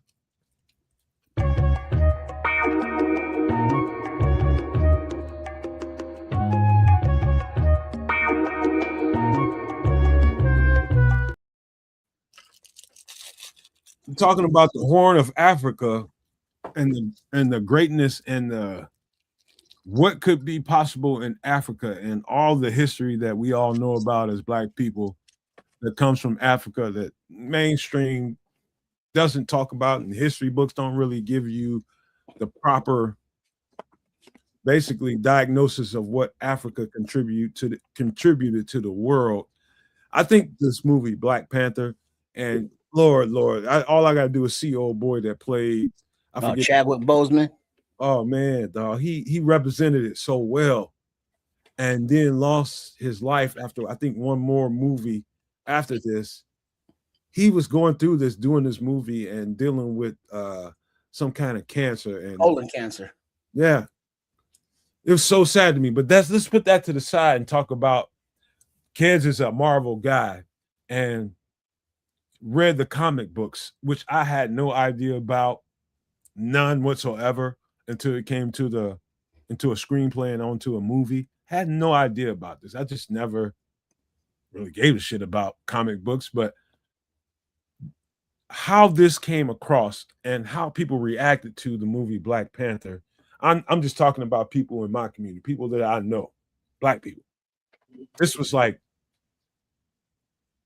I don't know, man. I don't even know how to describe, but it was a visceral reaction to this in the best way possible. From what I could tell, the greeting and, and dapping each other up and all that, it was a sense of pride because of the origination of, the motherland, oh shit, our lineage, is developed from superheroes or, or society that had the vibranium or, the advancements of that or from that. And being from the hood or just from the city, that shit's boring. It's like, oh shit, we emanate from greatness. So everybody was doing the hand signals and proud of being just represented on the big screen, not slanging and banging or trying to carry a beat, but as an actual, hero of it all, and a whole society of people that look like you, doing the damn thing. And so that sense of pride of having an actual superhero movie that was like all about the brothers is like, oh shit, you know what I mean? That I mean, I think that's what I was feeling from just people in the hood or around the way when it came out.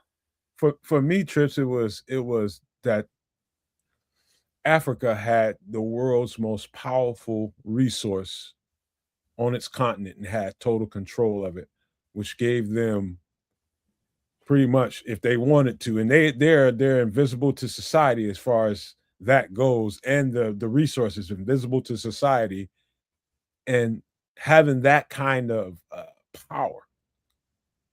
And what they did with it wasn't heavy-handed. They didn't use it to oppress people. That's the crux of the movie, is they kept away from society, they kept in the shadows, and they used it when they needed to. So the character, the Black Panther, he was an avenger for the most part, and he went out to take care of the bad in the world, and they didn't use that very powerful mineral that they had on the continent to oppress people. And that's, to me, the story. So I really like what they did with this particular comic book property. There's a couple of issues that I have with it, just in continuity, and man, they kind of man, like if he could have just been alive for just a little bit longer, it would have worked out so well, because like, I hate to say this, but the way that the Black Panther is depicted in the comics, at some point he dies. There's actually it's an important transition, and I'll get into that in a second. Part of what I wish they spent a little bit more time on, and they didn't, was the attempt at exploitation of vibranium. It's a very, they kind of downplayed it a little bit in the film. The attempt to exploit this resource that you know that the people of Wakanda were protecting, it's the biggest part of the story that they left out, or sort of downplayed.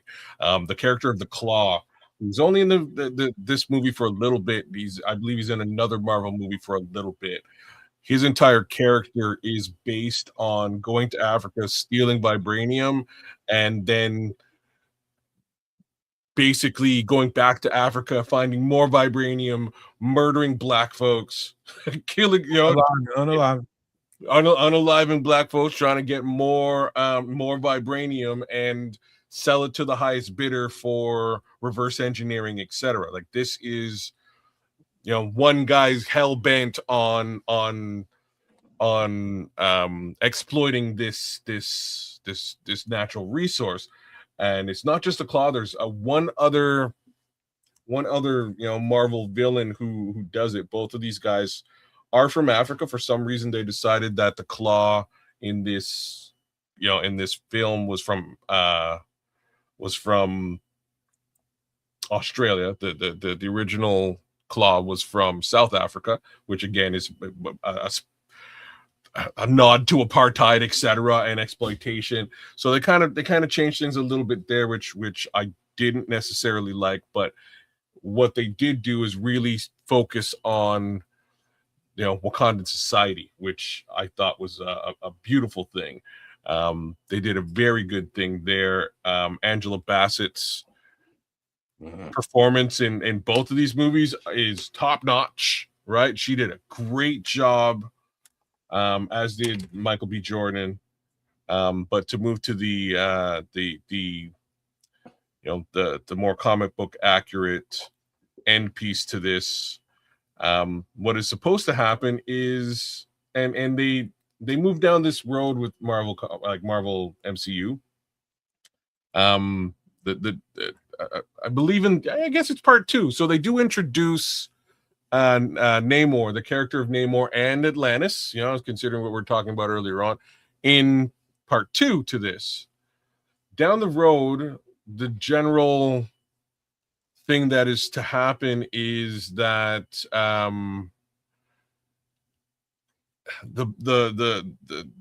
there's supposed to be a war between Atlantis and Wakanda, and in effect, the Black Panther is unalived, and they eventually move on, not just with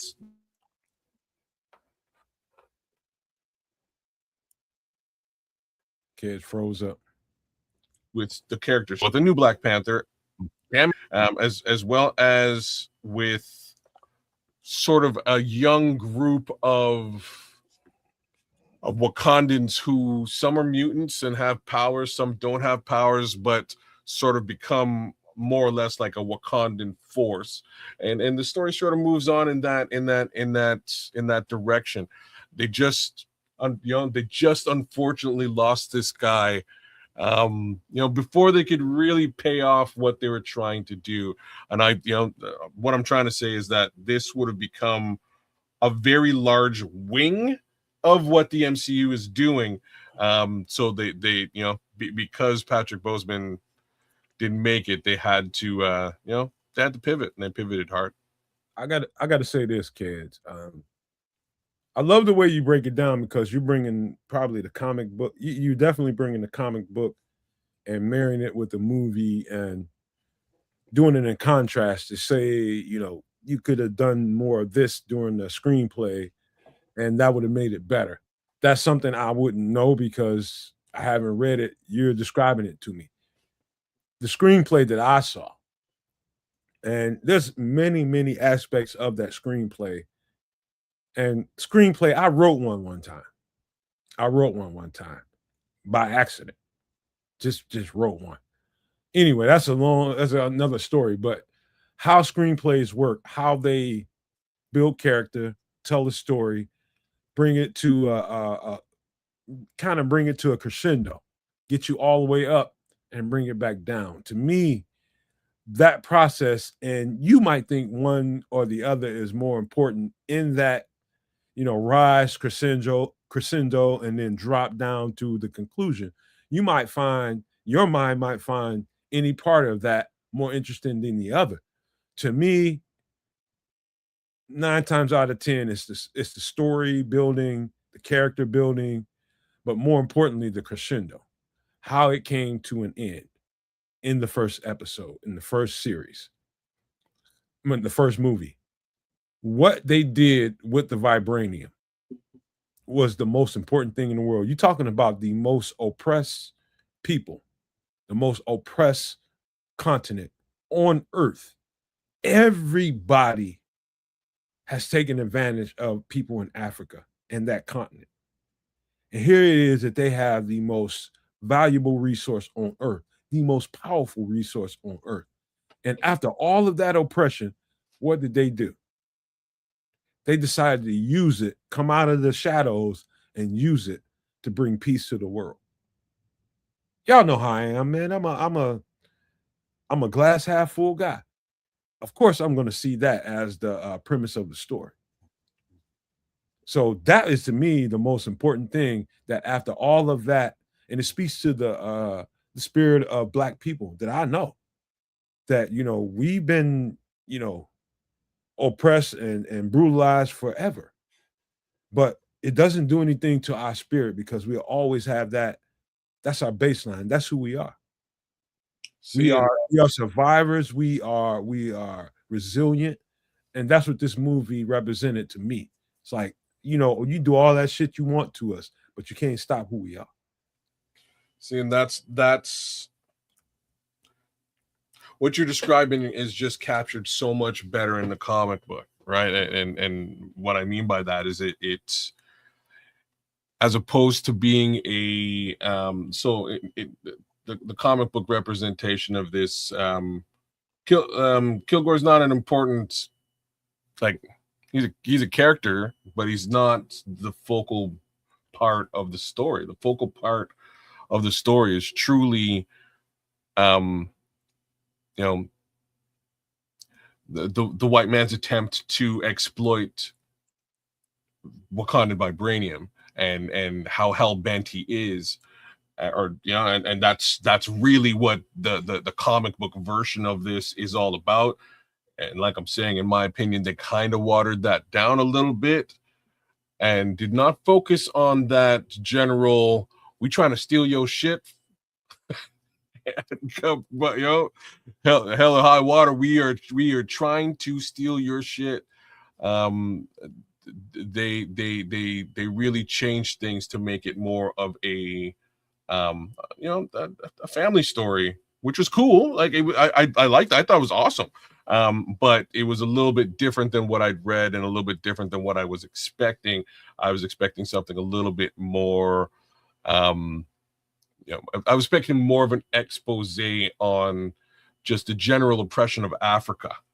And they kind of did that, but they did it at a much more palatable level, I guess, for folks to relate to. So let's look at it this way: the most resource-rich continent on Earth is what continent? Yeah, you ain't asking me questions. Is that not true now? But this was my point, right? My point is what is Africa doing now? They're reclaiming their power and other societies out of there to reclaim their power. And they're not trying to oppress nobody. They're not trying to mistreat nobody. They're trying to reclaim their power. Like, all you MFers can't come in here and just take our resources and keep all the power over the world. Black Panther is happening right now. That's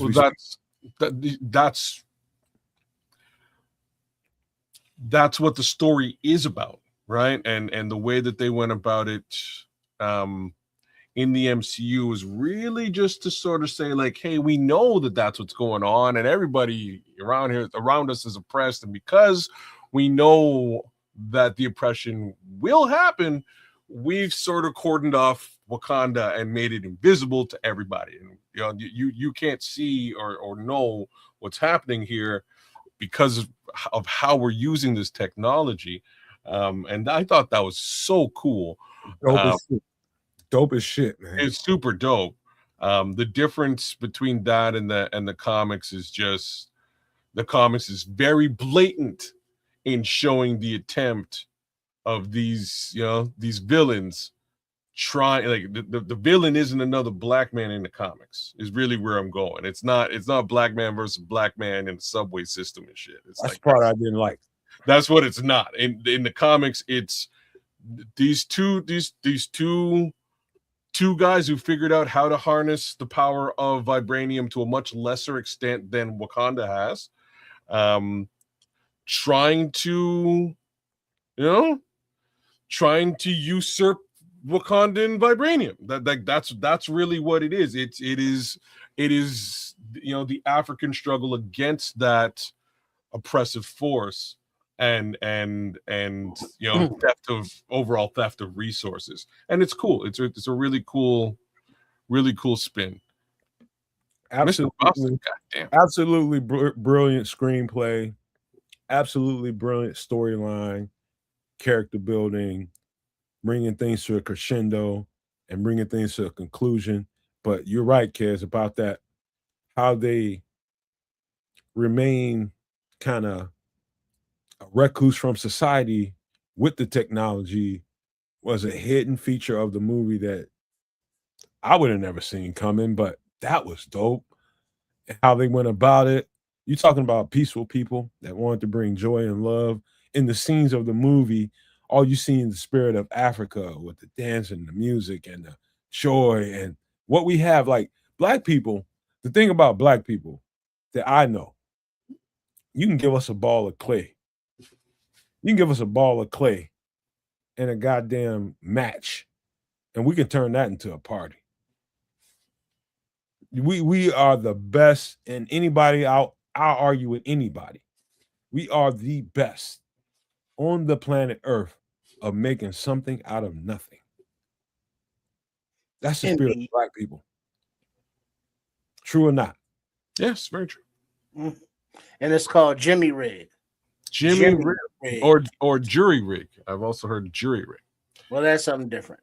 But the way that we are able to rig things, Jimmy Rig. Yeah, okay. Jimmy Rig. So there's one other aspect of this film that I wish they brought to light, and it's really truly an aspect of the character T'Challa. So in Marvel comics, there's generally three guys who are respected as being the most intelligent people in in the superhero community, and T'Challa is a close number three.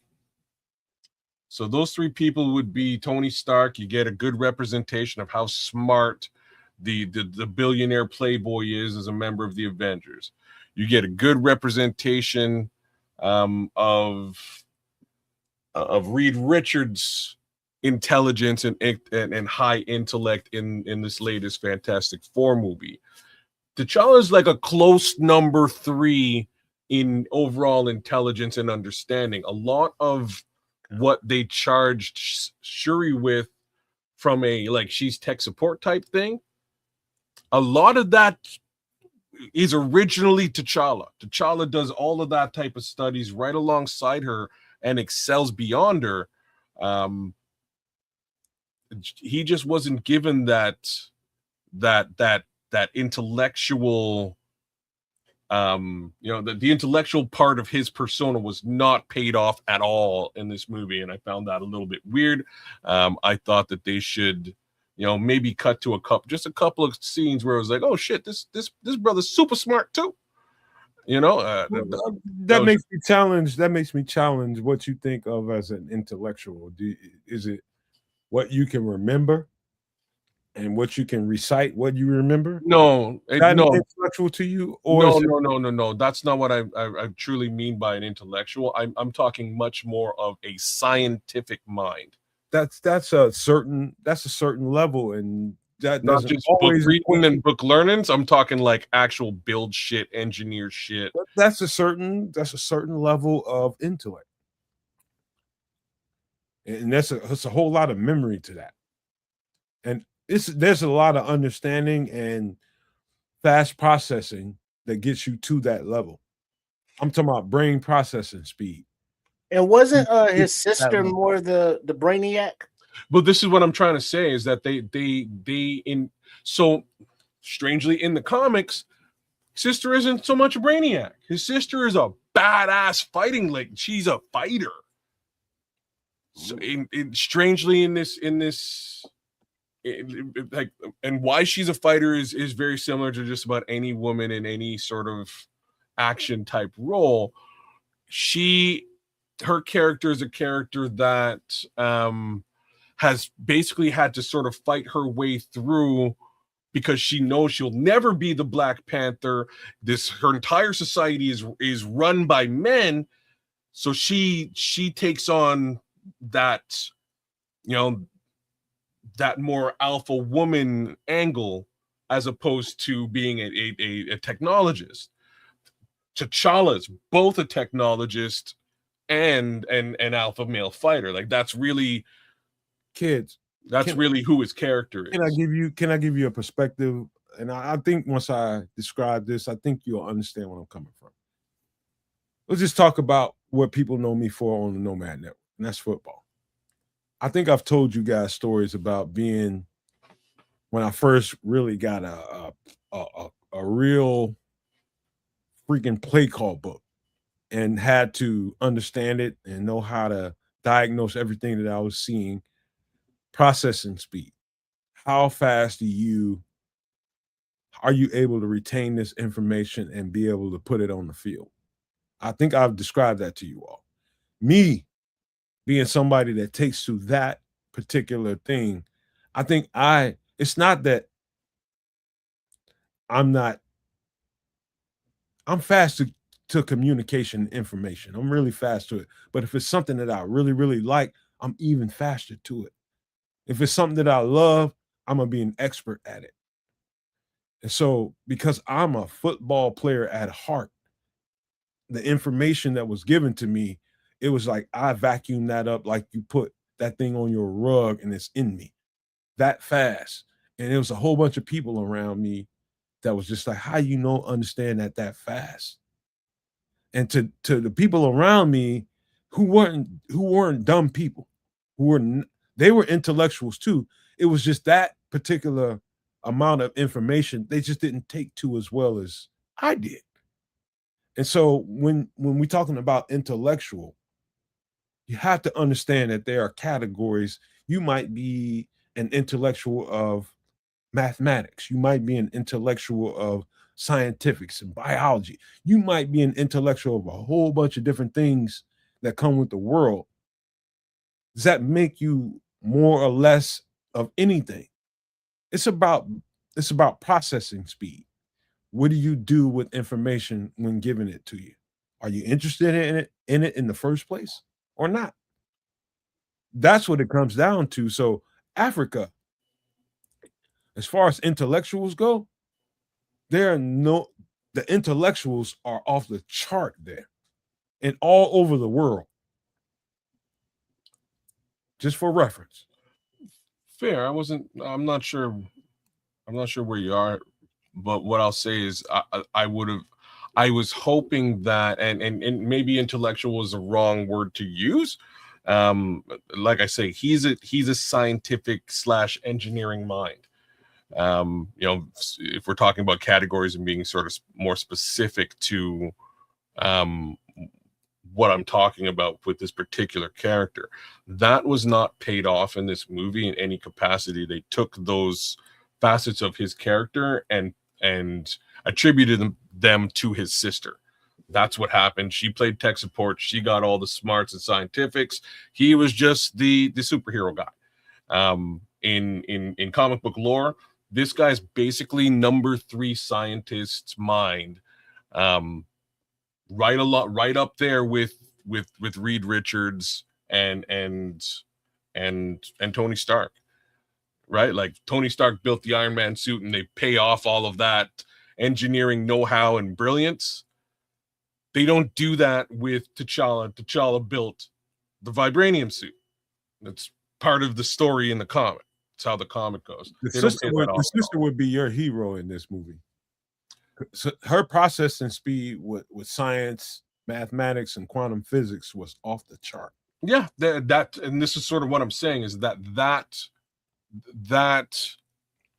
is T'Challa. Those aspects of the Shuri character that they put forward in this film are all T'Challa's shit. Like that's a major reason why the Black Panther is who he is in the comic books. He's brilliant. Yeah, because from what I get in the movie, not being familiar with the comic books, was the sister was the tech nerd and he was just to go out and kick ass guy. Yeah, no.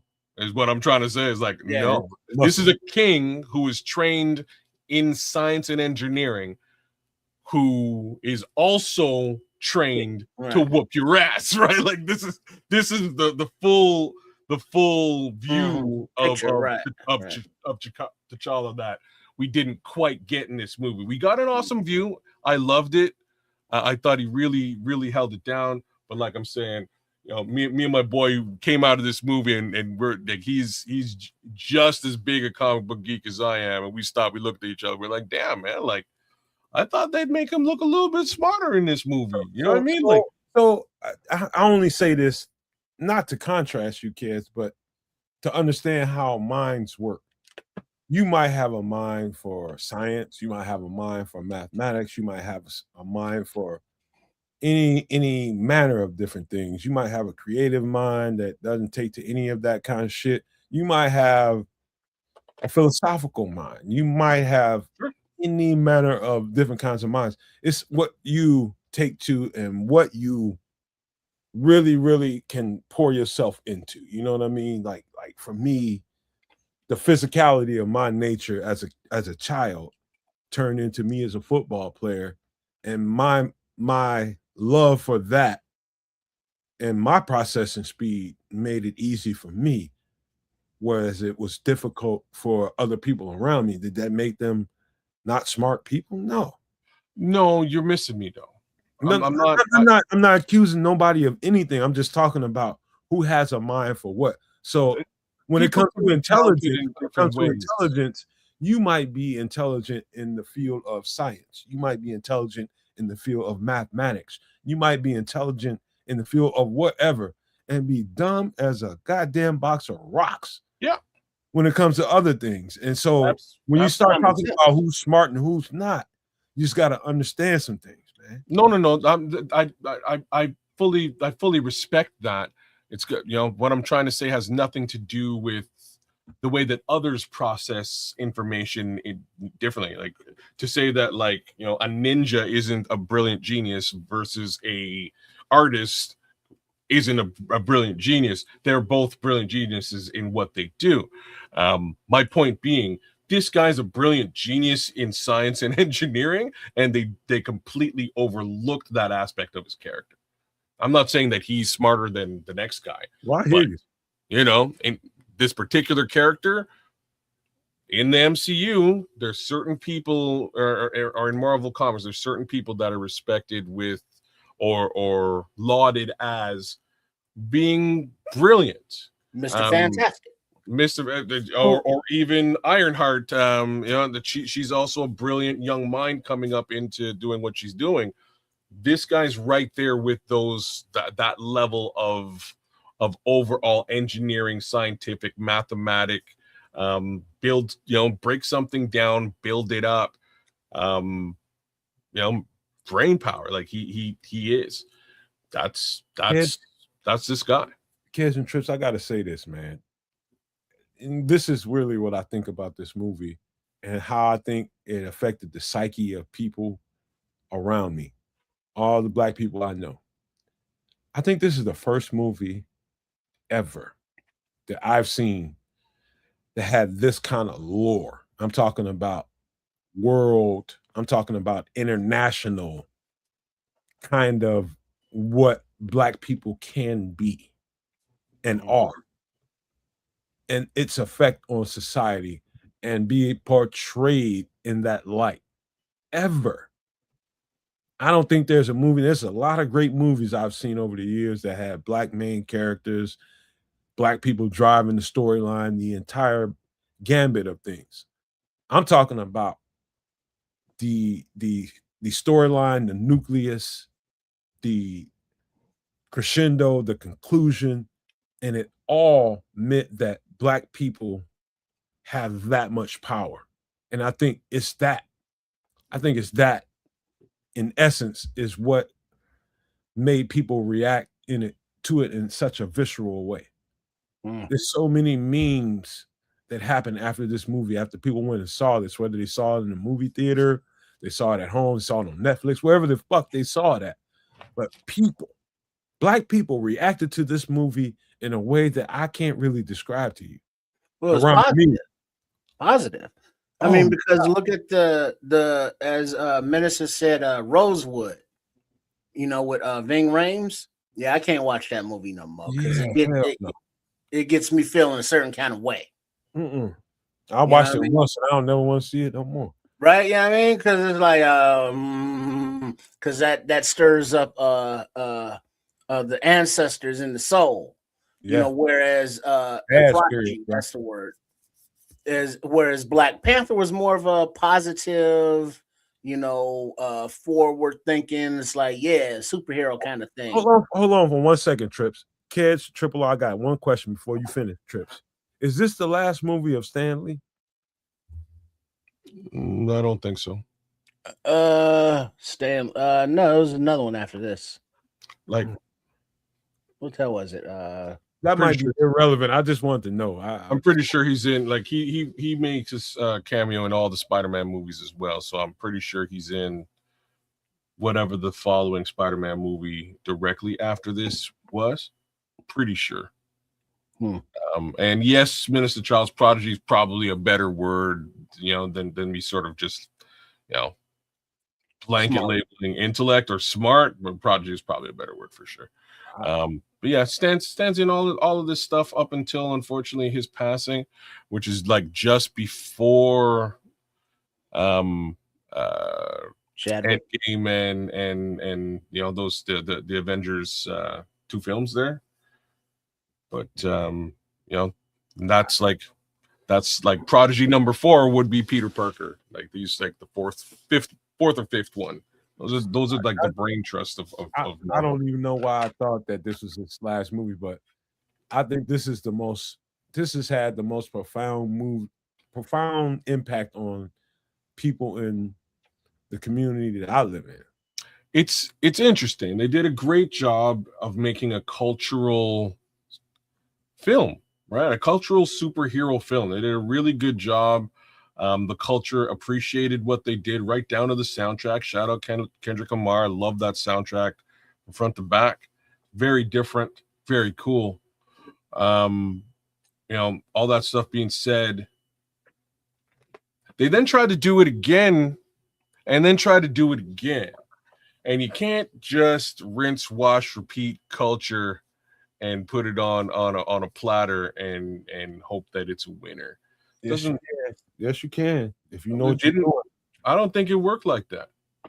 I think you can. You got to have the right storyteller. Like maybe Coogler has proven to me that if he puts the right people around him, right advisors, right people that help him with the storyline, and if he writes a whole outline of the script. And one of the things about me that I think you guys kind of can feel that is I'm very open to interpretation, but I've got my own mind at the same time. Like if I was making a musical track or something like that, and I gave you guys the opportunity to say, hey, you know, what do you think about this? I'm going to hear you. But at the same time, my vision is what got us here. My vision is I'm not talking about this particular podcast. I'm just talking about creativity. And you just got to trust people who can put shit together, man. You know, we are some dynamic fucking creatures as Black people, man. We are dynamic as fuck. So you just got to trust some of that, man. But let's get to the next thing because Kez went off the reservation. Oh, we got one more thing. We're going to get up out of here. Y'all been talking about it for weeks. Go ahead and take off, man. Oh, man. I didn't expect this. It's 2:30 on the East Coast and you bring up Fight Club. Hey, before you get to talking, Kez, just know I remember bits and pieces about this. Y'all going to remind me more about this movie than I remember. I'm just telling you. It was you didn't like this one, the mind of a schizophrenic. Did you like this one, Trip? Yeah, inside the mind of a schizophrenic. Yeah. It's a schizophrenic insomniac. This is the coolest movie, man. It kind of just starts out with this dude on a plane. And he's like, man, like I have the shittiest, most boring job in the world. I'm an insurance adjuster. I go places. They send me on a plane, and I go to these places. Meanwhile, like my crib, look at my crib. I just have because I'm never at my crib. I have just like IKEA shit in this place, and you know, I come home, I build my IKEA shit. And I sleep in it for a couple of days, and I'm back on a plane, and I'm out adjusting stuff and basically trying to screw people out of money for like the most traumatizing situations they could possibly be in. And then next thing you know, there's like a maybe 45-second flash clip to this guy screaming on a ledge and his apartment's on fire. And you kind of think it's just like a joke. And then they get back to him, you know, he's on a plane.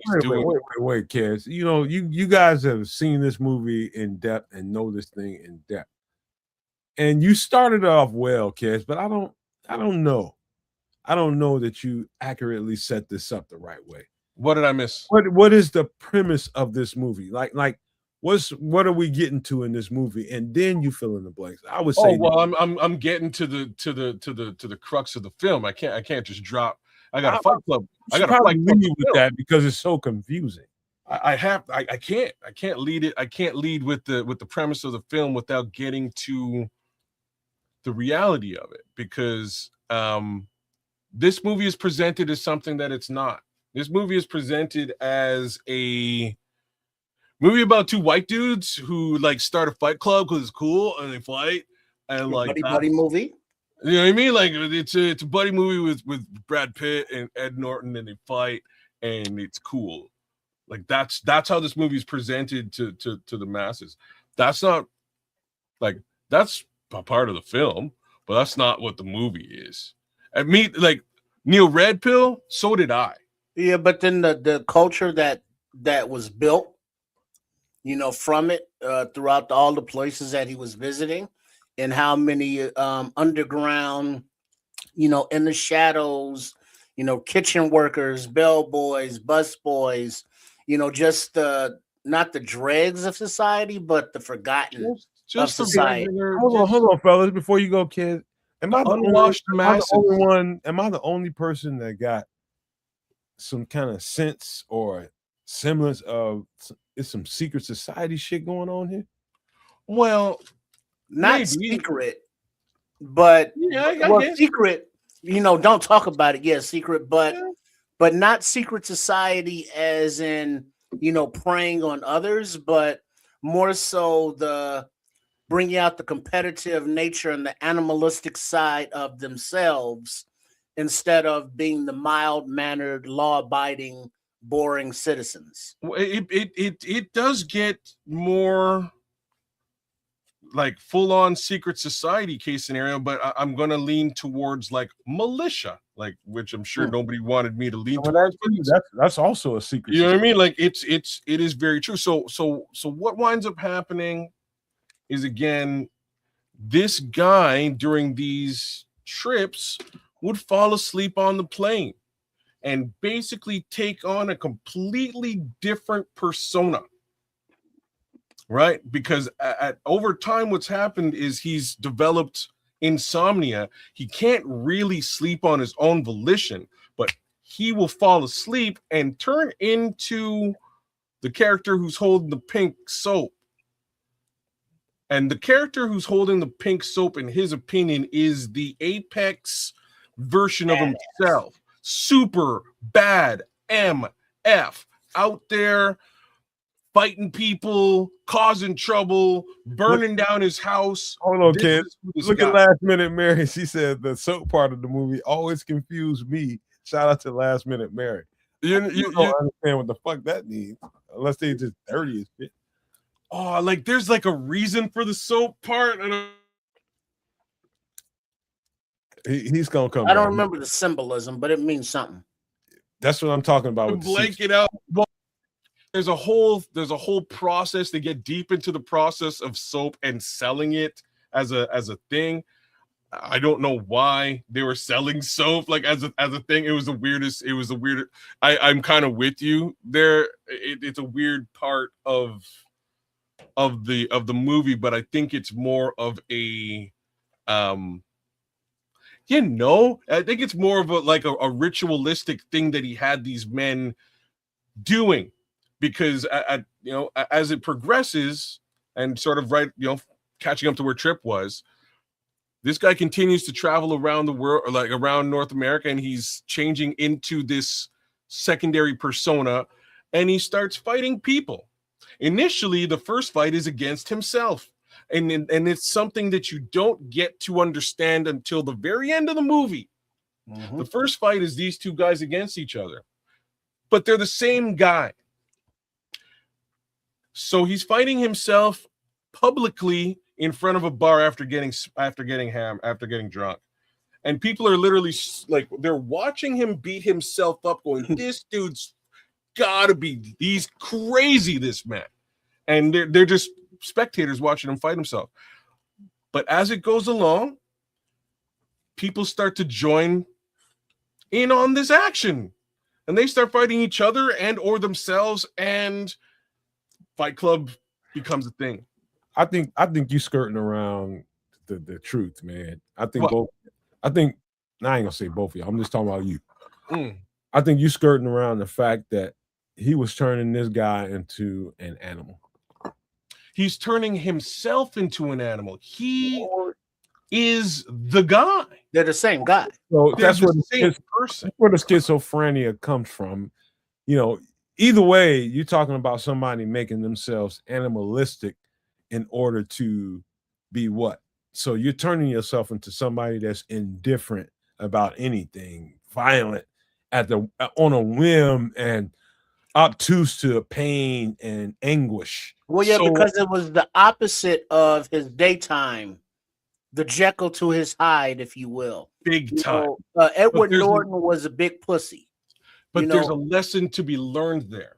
And what he's actually embracing is the ability to let that, and this is like a quote from the film, to let that which truly does not matter slide. So even though he's building himself up as this apex alpha male character, when it comes down to real shit, kind of recognizes in many cases that it's like, fuck it. I don't really have to do like society's whatever, or anything. If it doesn't matter, if it doesn't ultimately change or make a difference in my life, which includes work, which includes. Here's the thing, fellas. I think y'all still missing the big picture. Both characters are showing each other what it's going to have to take in order for you to be what you need to be in this society. You're going to have to be absolutely violent. You're going to be absolutely indifferent to pain, indifferent to somebody else's pain. This is what you're going to have. You're going to have to be a fucking barbarian. No. And no. That's the secret to the society is you're going to have to do some things you don't want to fucking do. And you're going to have to learn how to be indifferent to it. That's what No. That was just the building up of this particular character in order to evil. No, it's not evil. In order to gain fellowship and to be respected, he gains respect from just your regular average Joe America, because he's built himself up to be this person, this person to be respected, this person to be worthy of respect. And at the same time, in a manner under which he has and owns virtually nothing. He's not being respected for how much money he's generated or for the things that he has. He's being respected for the person he's turned himself into, regardless, right? His ability to fight. So and what does that do? That unleashes for his violence, right? Well, not because his violence, yes, but what the mild-mannered Edward Norton, who's a great actor, and the animalistic Tyler Durden. So the people that join the Fight Club that see him beating the shit out of himself and say, "Hey, let's get into that." Last Ministry, that animalistic side of them that they are not allowed to display in their own lives. I put a start by it, kids. That she's awesome. Enhances their lives because it cuts them from the shackles of things that don't matter. And this is what it is. It is. He's just building himself into a person that, again, can be respected and followed, to then impart the understanding to others that you need to get to a level where you can let bullshit slide. That's the ultimate understanding in this with respect to his mission. He then goes on a full-on mission with these guys and trains them into becoming a more or less a militia, secret society type cult. And these guys are now off on missions because the way that this guy sees things, he saw things along the lines of this, which is pretty crazy. So you have I have to get to this. So he sees that all of the financial records for the world are stored in the towers. This is before the towers go down, by the way, right? So this is this guy's mission. He recognizes this fact, and his thoughts were that, more or less, I am going to cordon off this militia force, train them, and we're going to basically pull off a false flag type maneuver to take out those towers. And in the end, that's what he does. But to get directly to what Last Minute Ministry is saying, and again, big ups to you, because you see this. Just read it. Don't put it up. I'm not even going to read it. I'm going to speak to it. She mentions potential demonic possession, and that's an interesting view of this film. I never really thought about it that way, but I can see it. In the end, as she's stating, he basically blasts himself. She's right. I'm not saying she's wrong. He basically blasts himself, and as he does that, the way that it's depicted is as if something sort of comes out of him. So I can see that whole demonic possession angle playing out. The way that I saw it was a little bit different, and it was at that moment the two personalities synergize. I think they become one personality. Right. Everybody saw that part of the movie, kids. But I think what she's saying is the evil in him took over. And the evil in him that you in this movie, the movie was telling you that you got to be a certain kind of that in order to have leverage in this society. That's what the movie is. Evil? That is evil. It's evil. He wasn't trying to gain leverage over society. He was trying to make the playing field even. He leveraged, I didn't mean leverage over society, leverage on the playing field in society. He doesn't gain any leverage. No, he doesn't. But his aim was to. No, it wasn't. Okay. It was to actually make the playing field even by eradicating the records in those buildings. And he explains that in the film. It's like, this is the purpose of the mission. And this, like the part that I'm talking about is literally just before he winds up blasting himself and the two personalities are arguing with each other.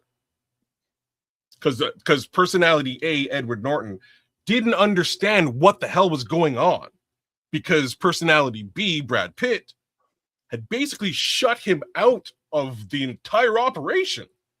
So in the end, Ed Norton kind of wakes up in a situation and he's like, what the heck? How did I get here? What's been going on? I've been trying to sort of reverse engineer your plot, and I don't understand what's happening. And he explains it to him. Look, here's what we're doing. We couldn't really tell you because, like, you wouldn't be with it, buddy. So here's what we're doing.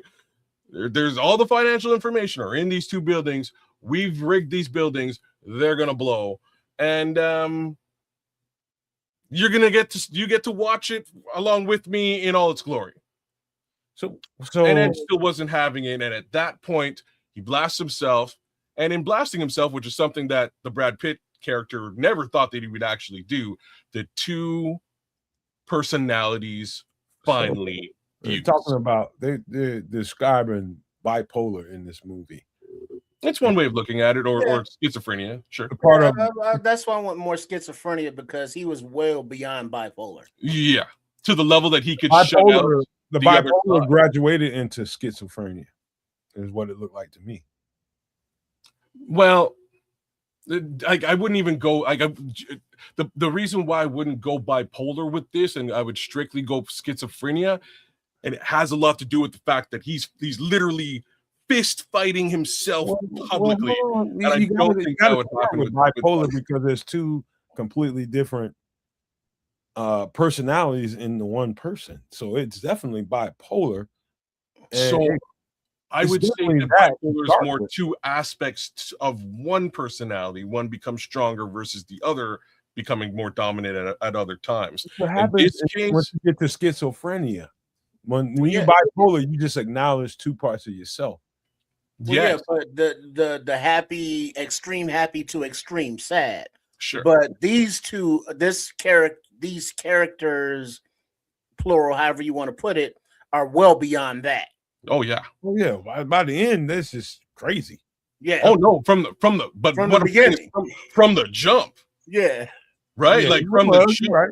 You're right about that. It just takes a while to understand what's going on if you ever really do. But then we're talking about this, 30 years later. Yeah. Beyond just the physical aspects of the movie, and it's like, what the hell was that we just watched?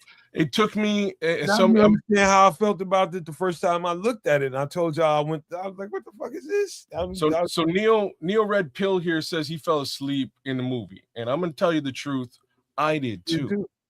All right. So the first time I watched this film, I was coming home from work. It had a long night at work. It was on. It was like on. So I was like, oh man, all right. I'm just gonna lie down here and watch this. And I got to maybe 40 minutes into the film, and I slept like a baby. And when I woke up at the very end of the film with him in the building just before he blows his, blasts himself and all that. And I was like, holy smokes, how did we get here? You know what I mean? From where we were, I thought this was just like like I said earlier before, I thought it was just like a club with these two guys fighting each other. How did we get to this? I had to rewind the movie immediately and watch it from the beginning. And I watched it a second time immediately. So I'm gonna say something like, I love you. You are such an awesome last minute ministry. You are awesome, straight up. So what she's saying here is the really crazy thing about this movie is the debt cancellation at the end is something our government is trying to pull off right now. Super interesting. I'm going to heavily suggest that if for those of you who did not like this particular movie, whether you hate Ed Norton or hate Brad Pitt or was too, too whatever, for one reason or that, if you did not like this movie, I mentioned this show, I think last week on last week's episode, go watch Mr. Robot. Mr. Robot is quite literally this film with completely different spins and twists and turns and meat. There's nobody fighting each other. There's no club of dudes who fight. But it's so much so this show that the final episode in the first season of Mr. Robot ends with the exact same song that this movie ends with. One of my favorite songs, strangely enough, it's a punk song called Where's My Mind by the Pixies. Love this song. Love it. What? It ends with a piano rendition of the exact same song. And why this show is cool is they do the exact same thing, Last Minute Ministry, with respect to the debt cancellation, but they do it with cryptocurrency, and it's like a cool hacker spin on just the general themes of what Fight Club tried to do. Man, watch this show. It's awesome. This movie was about the violence inside somebody and the mental illness. No, if that's what you thought, you missed the reality of the show. Of the movie. Dog, this is about the violence inside people. No, it's not. All right, let me finish, man. And what mental illness can look like on screen. So whether it's bipolar that ended up being schizophrenia, that any way you want to frame that, this is about that. It's like you got some darkness in you, and I'm gonna teach you how to let it out. That's what I got from this movie. And the darkness, I'm gonna show you how to use it to your advantage. In the society that was 30 years ago, here we are at the very end of that society that's pretty much over with, and people kicking and screaming about it. This is we just came from a very extremely dark era in human history. We talking about absolute violence. That's what this movie was.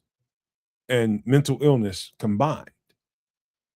All that combined, and the darkness in human beings that seemingly in this movie, you're hiding what you really are on the inside. And that I'm gonna expose to you what you really are on the inside. You're absolutely violent, and I'm gonna show you what your absolute violence can do for you. Leverage. That's what this movie was to me. I don't. People talking about this is a great movie. This ain't no great movie. This is just crazy. Is what it was. Yo, I last minute ministry. I'd love to spend time with you and really chop it up about this movie because you're nailing all of the important pieces. Like this is why this movie wasn't about like there's a big portion as to why it wasn't about violence. Part of the reason why the whole fighting aspect of the movie comes about, period, is because of the lack of the healthy father figure as a protagonist in this movie. That's why the violence takes place, period. If it wasn't about violence, then the meat of this movie wouldn't have been about violence. No, violence is only it's like a subplot. It's a precursor why is it even there? If it's to sell tickets, to make it exciting, to make it give an edge to it. To give it some edge. This would be a boring ass movie, just like the hacker aspect to Mr. Robot is like the exciting subplot to the film to the show. It's not really just about hacking computers. If you have no interest in hacking computers, still watch Mr. Robot because it's dope, and what they try to do and how they get to where they're getting is they take the exact same route of passage as this film does. They just supplant boxing with bare knuckle boxing with hacking. It's the same angle. In the end, she's so right with that. It has that whole, and he gets into it. He stops and he says, basically, my father was just setting up franchises. He is going around the country setting up different houses with women and different families. And I was an absolutely, I basically raised myself. I had no father to really guide me in any capacity as to whether, as to anything. So this is part of his way to connect with men, his way to connect with other people. Right. It wasn't that wasn't the ends, that was a means to the ends. All I know, one other thing I know about this movie is every fucking body in here stank. And their feet smell like Parmesan. They stunk. I can see it through the film. They stunk. Well, I don't know about that, but I will agree that definitely Jared Leto smells like armpits at all given times. And he was in this. This is the single only film that I can stand to watch Jared Leto in. And I love this movie. I fucking hate, almost as much as I love this movie, I hate Jared Leto. Can't stand him. Who is Jared Leto? Fair enough. Jared Leto. All kind of skinny, always looks confused or kind of dopey. This guy is in him if you see him. He's been the Joker. He's in Tron. He's in everything. I can't stand him. Yeah, that dude. He doesn't have much range. I can't stand him. He's my least favorite. If he's in a film, I will not watch it. He plays the same character every time. I will avoid it like the plague. Hate him. I don't know. The best part of this movie is him getting his ass whooped in the fight scene. I don't know how y'all get to that level with actors, man. I've seen bad actors, man. Seen bad actors. Sorry. It's not that I haven't seen bad actors, but that level? Ed Norton can't act. Have you seen 25th Hour? It's a great movie. That was the shit. Ed Norton's pretty good, man. Ed Norton's pretty good. You know somebody that's all over everything, but to me ain't worth nothing as far as acting, comedian. Drewski? No. I've seen that guy. I don't even know what he's there for. I'm talking about the dude on Saturday Night Live. What's his name? Oh, he's not talking about what? Who? He's in everything right now. Who are you talking about? What's his name? He doesn't do anything. He just has a stupid look on his face all the time, and he's in every freaking thing. Will Ferrell? No, he's on Saturday Night Live right now. No, okay, I can't think. I don't know who's on there now. I'm like, what the? He must be dating. Are you talking the one who's married to Scarlett Johansson? Michael Che's boy? Yeah, him. Not that guy. No. Colin Jost? Colin Jost. Jost? No, there's Jost? another dude. There's another dude. He's got comedy specials on there, and I don't know why. I'm not on the show, but he's got comedy specials. He's in every commercial. I don't know who that dude is. Not Keenan. It's not Keenan, and it can't be like Sudeikis or the other dude, the dude Tandy. He looks like he's got these dark rings around his eyes. He's just got a stupid look on his face all the time. Like he's who are you talking about? There's one other guy that it could be, and that would be Bill Hader. No, that's not Hader. I don't know who he is. Bill, I love Bill Hader. I think all of these guys I just listed are awesome. I like Hader. It wasn't him. It's another guy. Maybe he left the show recently, but this dude is got to be Taron Gilliam then. No, I know his name when I hear it, and I know his face when I see it. Pete Davidson. Pete Davidson. There it is. Oh, what in the whole hell is he even there for? Well, is he funny to anybody? That I don't know if he's funny to anybody. Well, he's Long Island funny. To who? Who in Long Island? Well, exactly. So look, I'm gonna say that he was kind of funny at some point. When? Then I can't remember what it was I was watching with him in it, and just the sheer fucking face. He ain't funny. The sheer amount of weed. Like I used to smoke a lot of weed back in the day. Like, and I mean like a lot. It's full of like Rastafarian and all them things. My boy smokes an extreme amount of weed, and then like I watched him as he was going through it, and he just became like, as he was smoking, he became less and less funny, and I was like, this is weird. Normally I find pothead humor kind of funny, and I kind of lost it with Pete. So he's Davidson. the guy on the couch standing up. Basically, yeah. Yeah, that's a good call. That's a good call. Except the guy on the couch is fucking hilarious, by the way. Just saying. Stephen Wright. Famous because his dad died in 9/11. He was a fireman. Oh, really? Pete Davidson? Yeah, his dad was a fireman. Yeah. That man ain't funny worth shit, man. And so his comedy, I think, was like not escape, but a way to cope or deal. And it's like, he I think he was on record as like depression and no symptoms, and he was self-medicating with the weed kind of thing. And so comedy was his outlet. And so here he is. So he's the guy that's last minute. He's funny because he's baked all the time. Okay, so how long is that going to be funny? It's like, and this is the thing, like it's only so funny, right? Like it's only so funny. I can laugh with you for a certain period of time, and then it's like, all right, laughing at you. Now I'm laughing at you, and that's not what I think what you had intended. So, well, no, because he's very self-deprecating with his comedy. He can be, yeah. Because of lack of self-esteem and all that shit. But he figured out how to get paid from it. So I think he's got mental issues, man. Because he's in he's in that movie with Eddie Murphy now, ain't he? Which one? Where they're driving the truck with the money.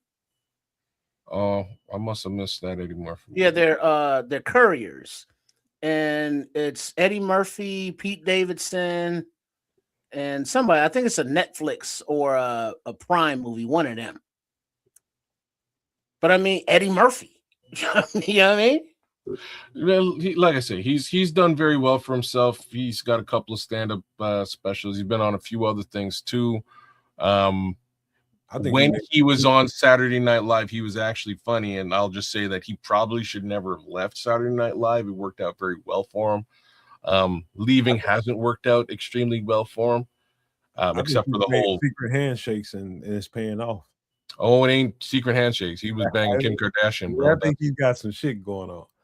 He was banging Kim Kardashian. That's what he has going on. He was the other one too, Hispanic girl, singing girl. He was dating those. Oh, Ariana Grande. Yeah. Yeah. He was smashing up with both of them. Yeah, Keke Palmer. That's the other actress in that movie. You know what's funny about that whole thing about you see? Yeah, that's right, Minister. You know what I'm talking about. different people pairing with different people. I don't even know if it's really going on like that. I think when they go out and walk onto the sidewalk and people get to take all them pictures and all that kind of shit, it's that. I'm not so sure that all of these things end up being relationships, man. I think some of it is really there for show and to get people talking and draw people into the conversation. Now, I'm saying some of them actually end up with babies and marriages and all that, and it gets real. But a lot of them shits is just made up, and it's just having people talk about it. I don't know, man. This one with like Kanye West was real mad. That's all I gotta say about that one. Like Kanye West was real mad about this whole thing because he came into What's wrong with Kanye, and that ain't no excuse for his behavior. Kanye West. Well, but remember, I'm not excusing Kanye's behavior. I'm just saying he was upset that this guy was polling his wife. Like he was not pleased by that. And he went off on getting married in Hollywood. Shit, somebody gonna get on it. But that's the thing though. None of these actresses or starlets are dating normies. And you know what I mean? So they're dating other actors, whether their agents are hooking it up for publicity, but they end up, doing all that together in those same circles because that's who they're hanging with, that's who they're working with, that's who they're partying with. Bunch of business decisions, one after the other. Yeah, you know what I'm saying? But if I'm gonna do a camera shoot over in Dubai, and then like you're over there too, who you gonna end up hooking up with? Just think about it like this. The one that's in the camera with you. I would say look at it like this before we get ready to close this thing up. When we start talking about Hollywood movies, I know a couple people that live out there and a couple people that are in that business. One of them is Snoop's main bodyguard. He's been with Snoop for like 30 years. Somebody I know. I know this, and without giving any specifics away. Hollywood is an absolute fishbowl. It's a small place in regard to the rest of everything around them. So you're talking about Beverly Hills, you're talking about Malibu, and all the different areas surrounding it. Hollywood, it is so small, and so everybody's touching on each other out there. I'm talking about you got like I remember Eddie Murphy, and I would imagine Eddie Murphy could have touched anything out there. He is just like if you live in Hollywood. Ain't but so many people that you can, like, unless you're crazy, you're gonna stay in that circle. Like you start going outside that circle, you're talking about lawsuits, you're talking about people accusing you of stuff. The people that are in it are the most reliable and the most safe people once you're in that level. So to me, to make Hollywood make sense to the average person on the outside, like we are. Just look at it that way. It's a continuous fucking cycle of the same people. And every now and again, some new people get added into that cycle. And so all the people that are already in that cycle, oh, no, I got first dibs on her. I got first dibs on him. That kind of mindset. It's definitely a fishbowl. So, I mean, it's sad to be honest with you. And people think just because these people got so much notoriety and popularity, that this is what everybody should want to be. And I think they crying on the inside. Be honest with you. A lot of them are. What was it? Speaking of Eddie Murphy, it was him, Steve Martin. They were actors in Hollywood, showing that side of the business. And they were filming the movie, but nobody knew they were filming it. But it showed, like the girl. She went from actor to director. She's just bouncing around to help her career. And everybody knew it. And no one cared. It was just very loose morals and standards because Hollywood, the business. And it was a comedy and it wasn't real deep, but it just gives you a different perspective when it's from the actor's perspective when they're making the movies. And it's like, that's a whole different world that they're in and that they're just, in those same circles. And it's like, normies, we get to take the pictures and go on social media. But, if you look at it, they're all getting each other pregnant. It's ridiculous, man. But Go ahead, kid. You got one left. No, I'm not going to touch this with 10-foot pole because it's going to lead into other shit. Let's There call you it a go. night. There you go. Because we do need to close it. This is probably the longest show we ever did. This is 6 hours. No, it ain't the longest show we've done, but this is the longest some extra sauce that we've ever done. Wasn't even a game this week. Yeah, but that's called good conversation. And whether we was doing touche with each other with the conversation going back and forth, either way it goes, we made it interesting by the fact that we had contrasting points of view about whatever for 6 hours. 6 hours. And so I would just like to thank these two Shout guys. out to the Scrolls and Minister Charles, man, for always being around. Respect to both y'all, Crimson. Last Minute Ministry, Dixon 777, Angel WTF, Mr. One Boston. Who else is out there that everybody? Oh, Dante Purify came in, Albert Francis, 7 Up Heads Up, Daniel Barris Ports Highlight. Sports Highlight. Flatulence Man to Beldar Conehead and Kwatu. Patrick Higgins was all over the map tonight. Thanks, Patrick. Big shout outs for all y'all for hanging out there with us. I could go through the entire list, but that would extend this show that much further. But mad love to all you. Oh, and shout out to Ron Winarski for renewing his Super Nomaniac status. You should do the same. Please like, share, subscribe for the Nomad Network. Do the same for Keza Canuck. That's me, as well as my guy Triple R.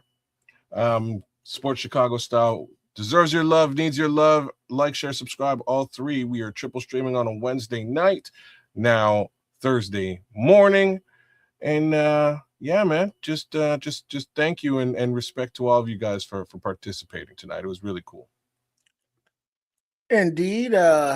Once again, shout out to Chef Trips, Coach Tripping and Trip, and all of the content under the Sports Chicago style umbrella. Make sure you are subscribed at RRSCS. And yeah, enjoyed the conversation. All of the different subject matters, we covered. Thanks for hanging out with us on some extra sauce.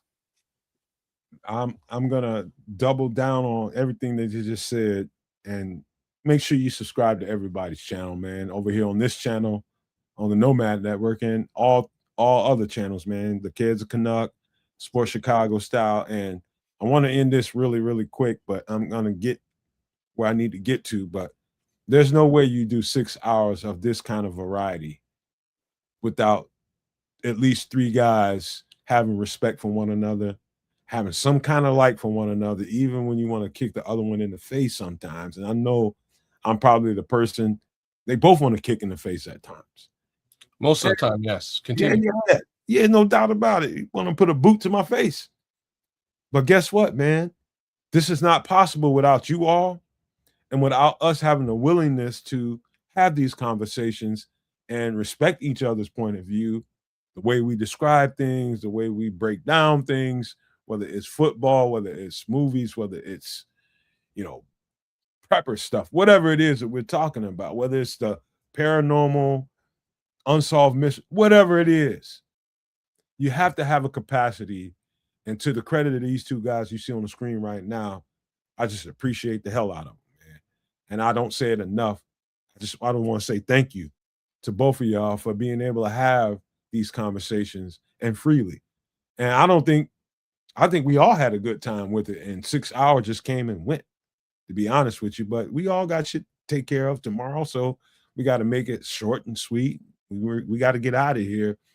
And I got to leave you all with a thank you. Keep on coming back. Hit every one of those subscribe buttons, the like buttons. Share this content with the people that you like and love. And I want to leave you guys with these famous words. Love, peace, and hair grease, y'all.